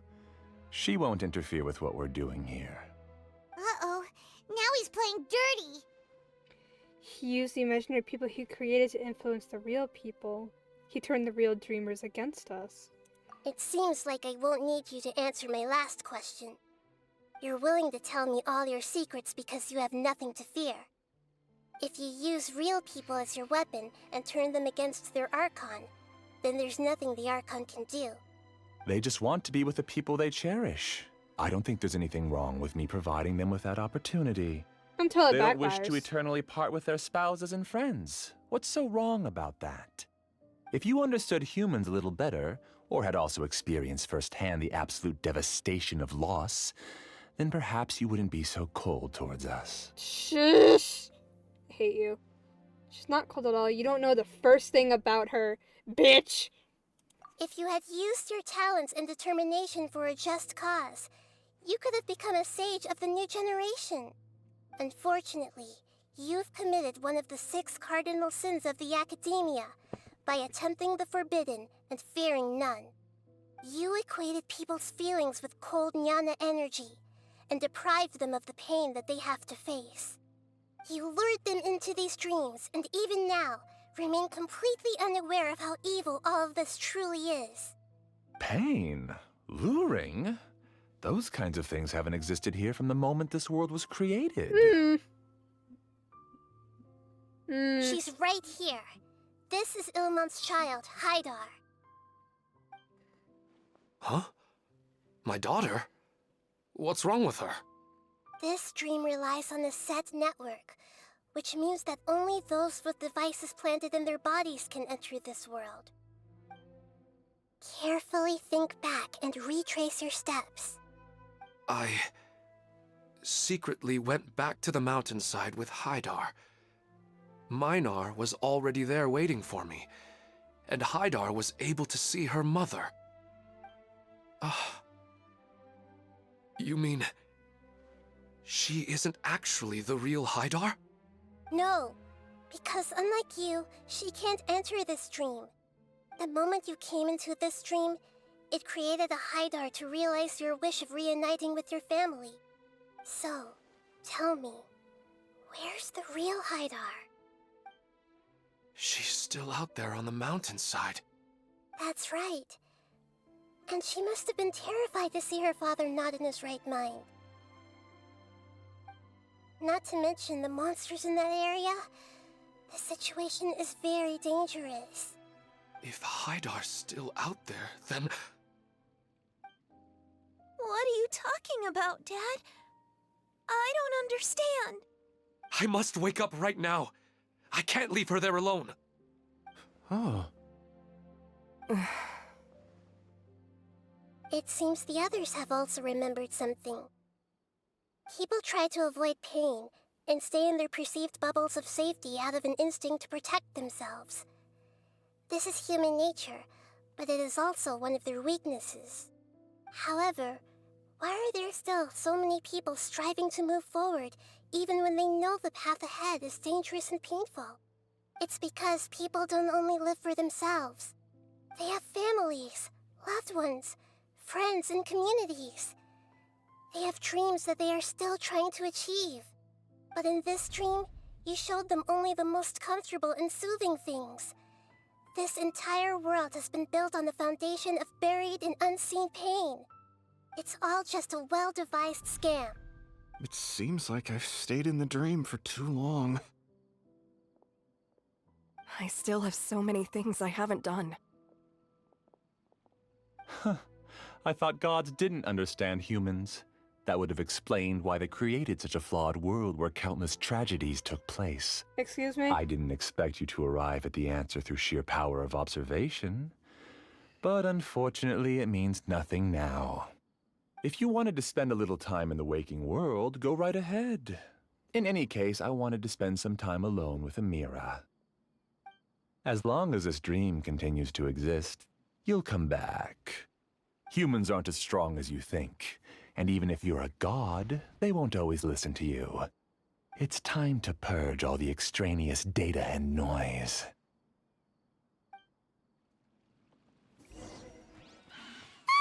Monsters, be careful! I thought it was gonna be an All of you, animation. please get out of here and find somewhere safe. Can I am the master of this dream. I can create endless waves of monsters with the snap of a finger. Don't worry, they'll wake up before they get hurt. Amira doesn't like to see others in pain. If you know what's good for you, leave now! Can I just say how creepy it is that he's made an entire world because he wants to live with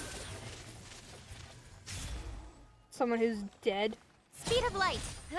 Even if supposedly, if we believe his word, even if that girl, they did fall in love and stuff, it's still a little creepy. Germinate!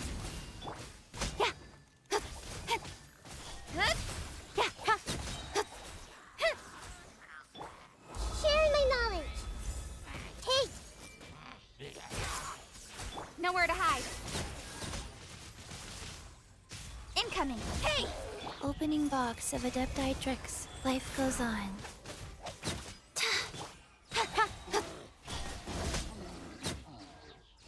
Cut to the chase.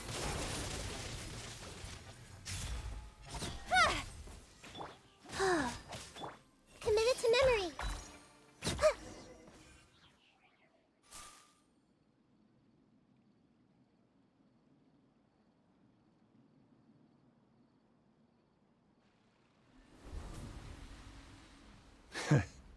You haven't won just yet. This dream is mine! If I go into hiding here, not even an Archon can ever find me. And as long as people yearn for happiness, they will return here and rebuild this paradise! Hey, stop! What's that? The dream is spiraling out of control and is collapsing now.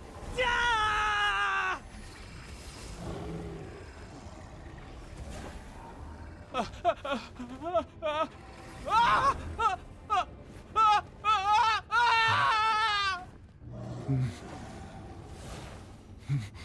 Oh no. Amira! Amira! Amira!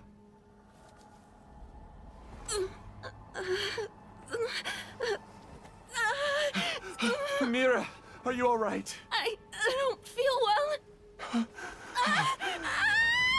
No, no, no! Please, no!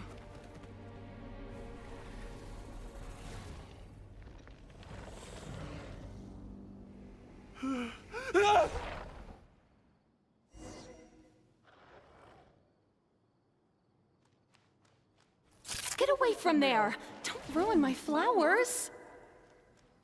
That is What should horrifying. I do? Where did it go? Left because he doesn't want you anymore. Excuse me? What?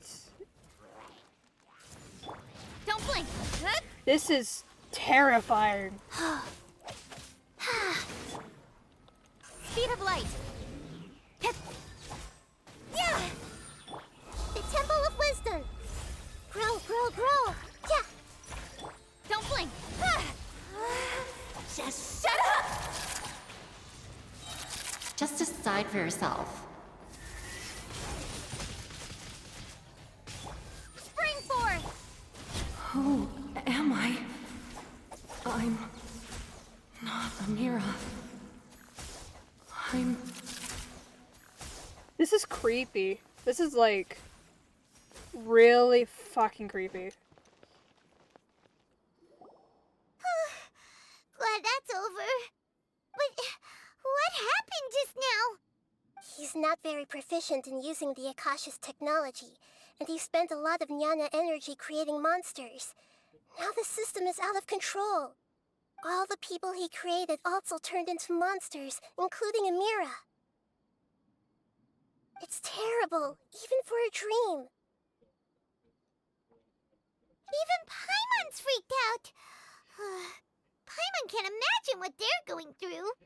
It's like a horrible nightmare. The good news is that the chaos seems to have subsided. Now we only need to wake up the people here and let them return to their real lives. Amira. My dear Amira. They're all gone. It was just a big dream after all. I couldn't change my fate, and my knowledge turned out to be useless. What a cruel world.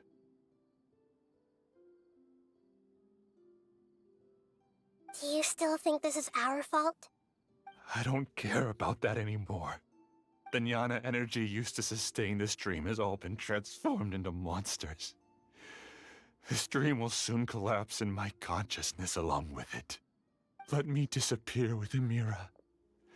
I'd rather turn into dust than to ever wake up again. It seems that everything that's happened is too much for him. He's lost all hope. I want to say that he's only getting what he deserves, but I can't help but also feel sorry for him. I think seeing Amira turn into a monster was punishment enough for him.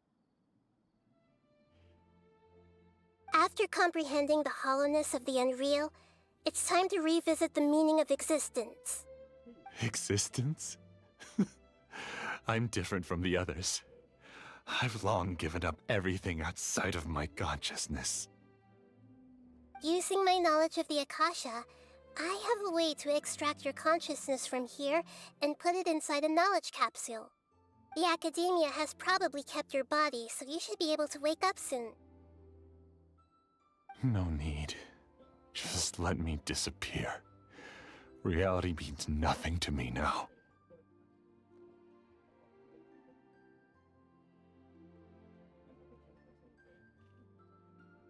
This isn't compassion. I won't let you escape your punishment by simply disappearing. As for your life after that, it'll be up to you how you want to exist. Alright, Traveler and Paimon, we should go back. We can finally wrap up this whole thing.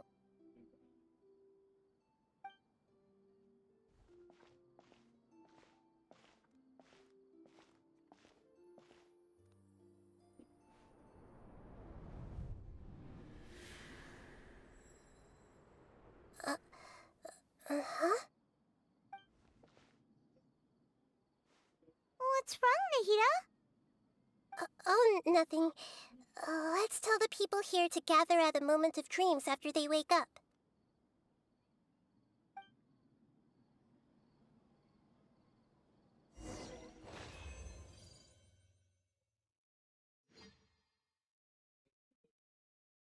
What was the thing that you just saw? I think, based on what I know about the lore, I think Nahida deep down does remember Ruka Devata. Like, the memories are like it can be, like, the memories can be, like, reawakened. Which is why, whatever that was, I think whatever she saw, like, the shooting star thing, I think it reminded her of Ruka Devata, or her Ruka Devata's power, or something along those lines. I want her to remember Ruka Devata. I miss Ruka Devata. That one song that plays in Sumeru City all the time makes me sad because I cried during that scene. This song. Great! You're awake! Everybody has started to wake up, and we've heard similar reports from around the city as well.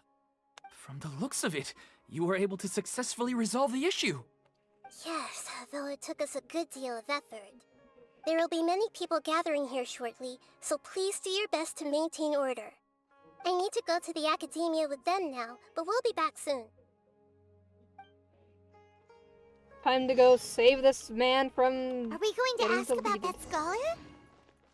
Yes, but it may take some time for him to wake up after his consciousness returns to his body. We can leave the rest to the Matra.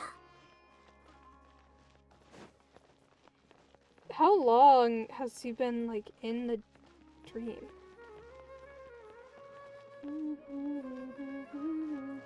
Of course it's this song that plays, the song that makes me want to cry every single time, because Ruka Devata deleted herself. Oh, it's the great Dendro Archon. How can I help you? I would like to check the registration records of a Kasharawar scholar. He should be in an unconscious state right now. Okay, just a moment. After a while. Sorry to keep you waiting, Dendro Archon. We have confirmed that there's a scholar named Beinuni who's been unconscious for a while. The cause was improper operation of the Akasha. He hasn't regained consciousness yet, and is still receiving treatment at Bimarstan. Huh? Isn't his name Mosace? I guess he didn't want to be recognized or bothered by anyone. Please, give the knowledge stored in this to the Matra and ask them to import it into Beinuni's brain. Understood. But for safety reasons, I need to know why. It's simple. This contains his consciousness. It's long been trapped inside of a dream. He's committed an act that affected the safety of Sumeru. After he wakes up, I'll inform the General Mahamatra of all the details. I see. I'll take care of this right away. Thank you, great Dendro Archon. No problem. Alright. Everyone should have gathered at a moment of dreams by now. Let's head back.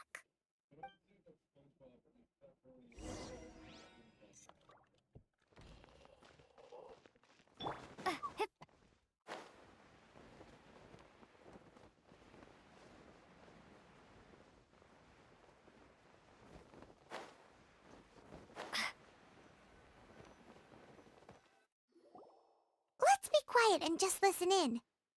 Yes. I wonder what she's going to say. Hello, all of you who have just woken up. I'm sorry for interrupting your beautiful dreams.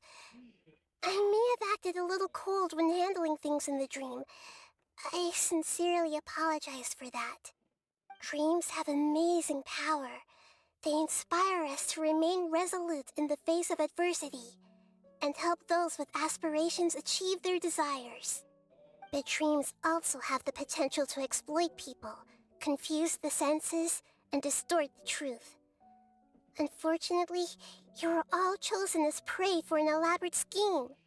As I've said before, I am still learning, and cannot fully empathize with the pain of all the loss you've experienced. But just take a good look around you, and you'll see many other people who have had similar experiences. You should be proud that you've been able to gather here and look toward the future together.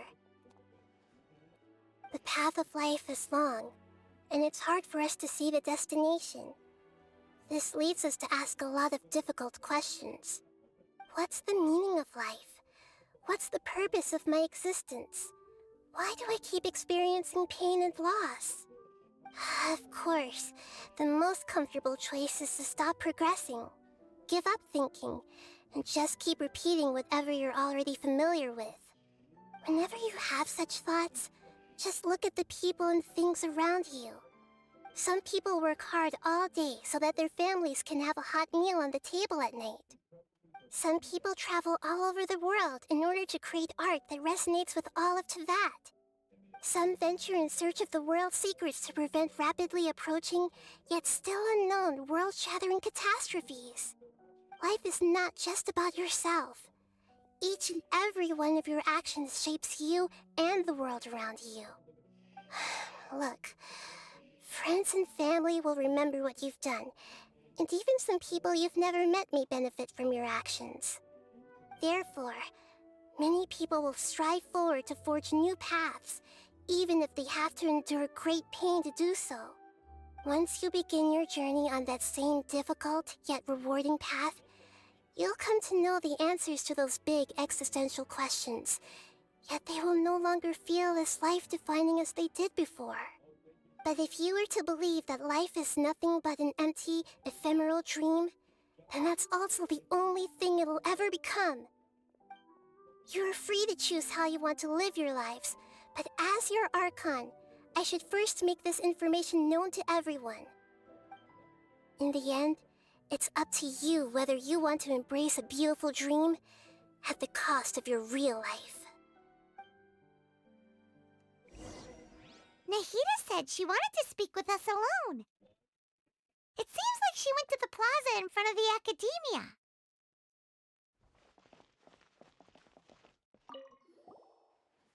I discovered that Nasser and I get along pretty well. We both have pretty straightforward personalities. It also turns out we both disagreed with a Dendro Archon, one in real life and one in the dream. Oh, they're bonding all over. They're all bonding over their loss. Since we were neighbors in the dream, how about we rent a place together? Sounds good. I can't afford a house on my own anyway, but I'm sure life will get better.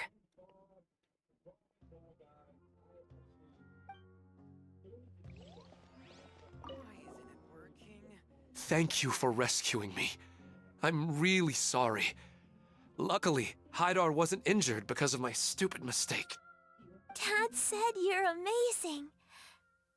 You're real heroes. Thank you.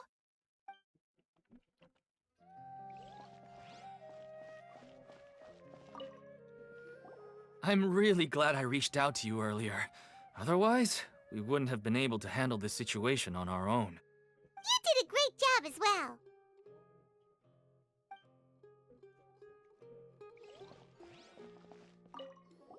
I'm still a little dizzy from sleeping so long. Just give me a moment here.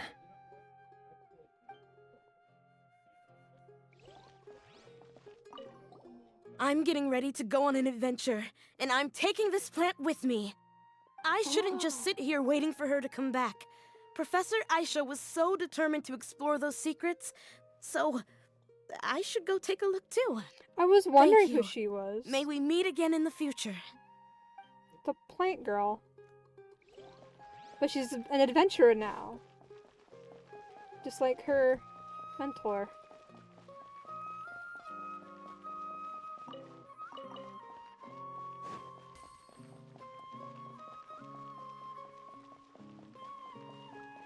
Nahida! You're amazing, Nahida! Even Paimon was nearly won over by that scholar in that dream. Well, he's very good at manipulating the weaknesses of human nature, but perhaps he himself had fallen prisoner to them long ago. That dream was incredibly beautiful and enticing. ordinary people couldn't see through it and easily lost themselves within it. But as long as you can still wake up, you can still move forward with your life. You've also learned a lot, Nahida. Huh? What makes you say that? You can really empathize with others now. Right! You said that you didn't understand human feelings, but we saw how considerate you were with all these people. Your speech just now really connected with everyone. You did a good job! Thank you. I've heard a lot of sad stories along this journey, and several of them have touched my heart. You can't say that the victims of the dream really did anything wrong, and what they wanted was also not unreasonable. That's why I could understand them when they tried to resist us and protect the dream. But all of my understanding and stirred feelings probably can't even account for even 1% of the pain they've experienced. I don't think this 1% can be seen as an example of what you call empathy.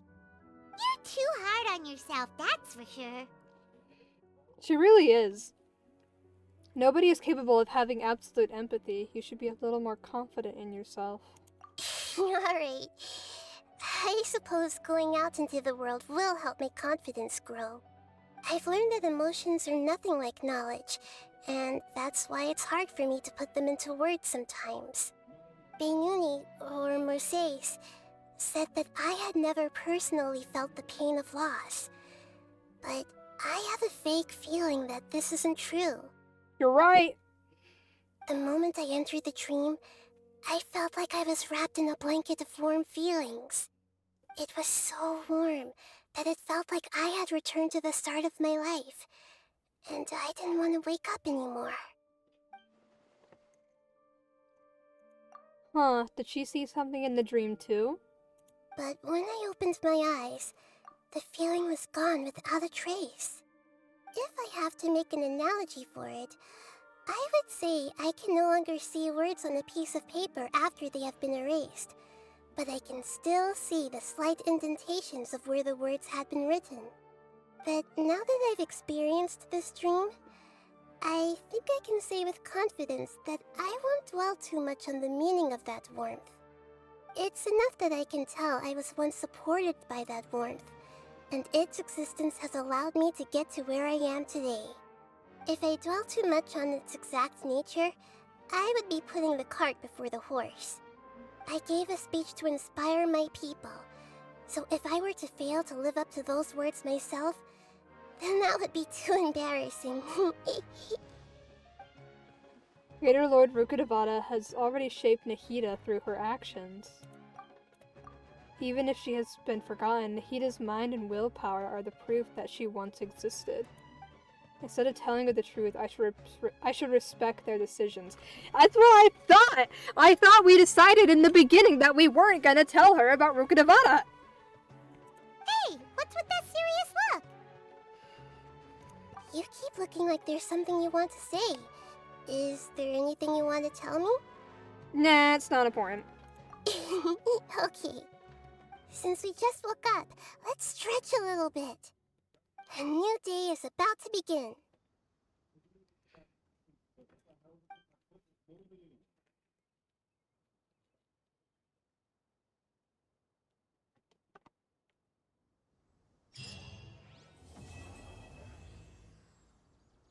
Well, damn.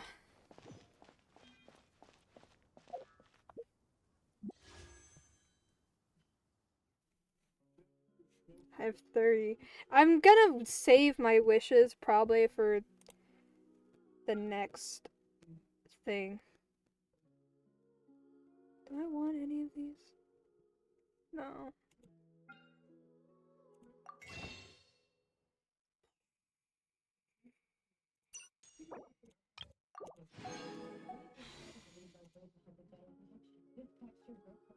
Yeah. That just means that when we get the next banner, if there's a character on the next set of banners that I really want or really want constellations for, or a weapon banner that I really, really want, then we can wish for it. I don't really care much for wishing for either of these two characters. Not really. Like, I could do Yelan since I don't have, like, any Hydro characters, but at the same time, I'm like, I'm not a fan of Hydro characters. I just wanted a good, strong one. And Nilou, once I get her built, will probably fill the role I want to put her in.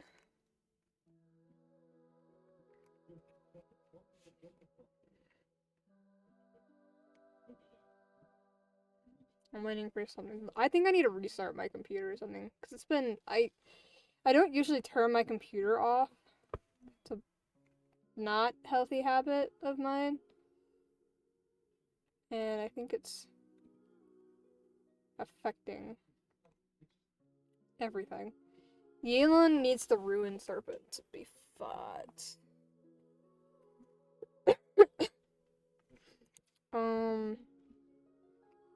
I guess, yeah, that's the boss that we fought when we got introduced to Yelan. I don't know, the only other reason I feel like I would wish for these is for Yanfei constellations. Because Yanfei is my main DPS character. She has the best artifacts, the most talent upgrades out of all my characters. All her talents are up to 9. They're just not, I haven't crowned them, basically. Because I only have so many crowns, and I'm nervous to crown anything. So I did all the upgrades up until crowning. Yelan. Where's she at? She requires star conches, the Tui insignias, and then the Ruined Serpent. What the fuck? They added 3 characters back to back, and all of them required the Ruined Serpent. That's interesting. The talents she uses: Taishin Mansion, Tui, and then Beneath the Dragon Queller, Gilded Scale. Did I use a Gilded Scale? Do any of my... Oh, Sayu would. I'll think about it. I have 12 days to decide if I want to wish for her or not. Or if I want to save till the next set of banners. It helps... Oh, wait, I need to add, how do you say her name? Is it Emile? Emily? Emily? Emily? Emily, but like French? Emily, but French? I still haven't added her to my sheet. Because I add all the characters to the sheet, not just the ones I have. Because then when I do get the characters, I can just like push the yes on the thing and then add them in. And then it helps me kind of be like, oh, which character should I wish for? Or if I wish for this character, what are they going to need for their stuff? Like, it helps for like future planning and stuff. But I'm not interested. I'm not really all that interested in Dendro characters. All that much. But... Because even if I do wish for her, I'd still have to build them. Because I'm still building Nilou. I have to get her talents up. But it requires pollen and like spores and stuff, which is very difficult. I have quite a bit of the books to start off with, but... And her character is better suited to have a double Hydro, double Dendro, or just her and then 3 Dendro, I think. Which talent was it that told me? This one. Dendro or Hydro, and there are at least 1 Dendro character, 1 Hydro character. It's like extra stuff. So that 1 Dendro would be her. The other Hydro would probably be either Barbara or Xingqiu, and then I would need another Dendro character. But I already have Tainari, I have Kale, I have Kave, and I have Kirara, and Yao Yao. So I have characters to pick from. I just gotta do some research, figure out how their characters are, and just see who I'd want to build for a team like that. Because based on things like that, I feel like it would be relatively smart to have like, I don't want to say like meta team, but like really strong teams. because like the team I have, it's fine for things like the quests and stuff, or when I'm just exploring. But for things like the Abyss, I want really strong teams, and I feel like Nilou with a Dendro Hydro team would be very good for that. And also, Nilou can take the place of Kuching on the team in the future, probably once I get her talents up a little bit more. Kamisato Ayaka, she kind of takes her place. I always have Yanfei because she's the main DPS and the main source of a lot of reactions, at least in the case of my thing. The only reason I don't use her as much, instead of like I use Kuching over Ayaka is because I want to eventually level up like Bennett or Barbara, so then I can have them as a replacement healer character. I could also do Jean. I just need to level up her talents and her weapon. Her weapon isn't maxed yet. Funny how I maxed out her weapon before I maxed out like others. I need to max out hers. I don't really use her, so it doesn't matter. Probably should max out his. I don't know if that's going to be her set weapon or not. A lot of these characters just have weapons that I've set to them so that they don't have to use the like basic ones. Like these ones. I guess I don't really have many basic catalysts.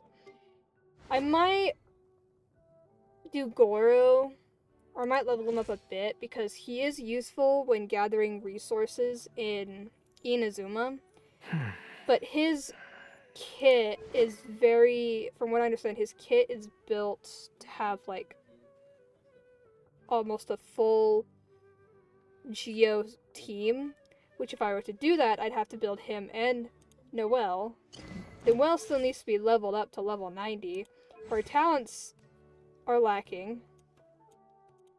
There's also Diona that I want to build as a healer because she's really good at healing. Bennett, want to build for like a support. I want to build Ito, probably as like a DPS. Clarand would be a DPS, kind of how I use Kuching, but it would be Clarand instead. It's kind of how I aim to build her.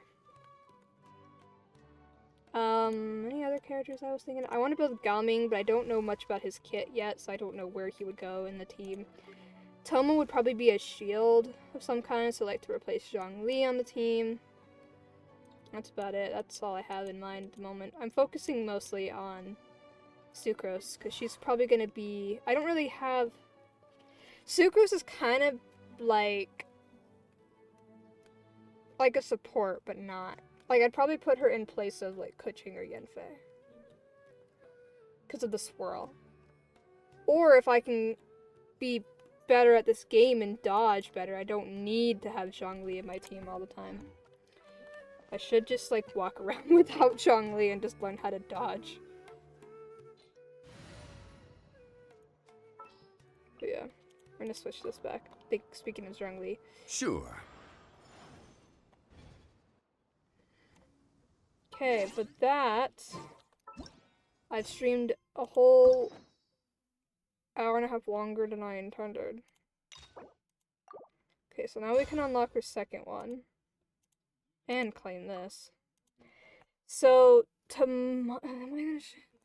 don't know if I'll stream tomorrow. I don't want to burn myself out.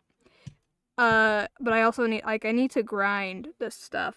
But I don't want to burn myself out with Genshin. Because that won't help anyone. That's not going to help me. As long as I get, like, a majority of the story quests done, and then, like, the big major,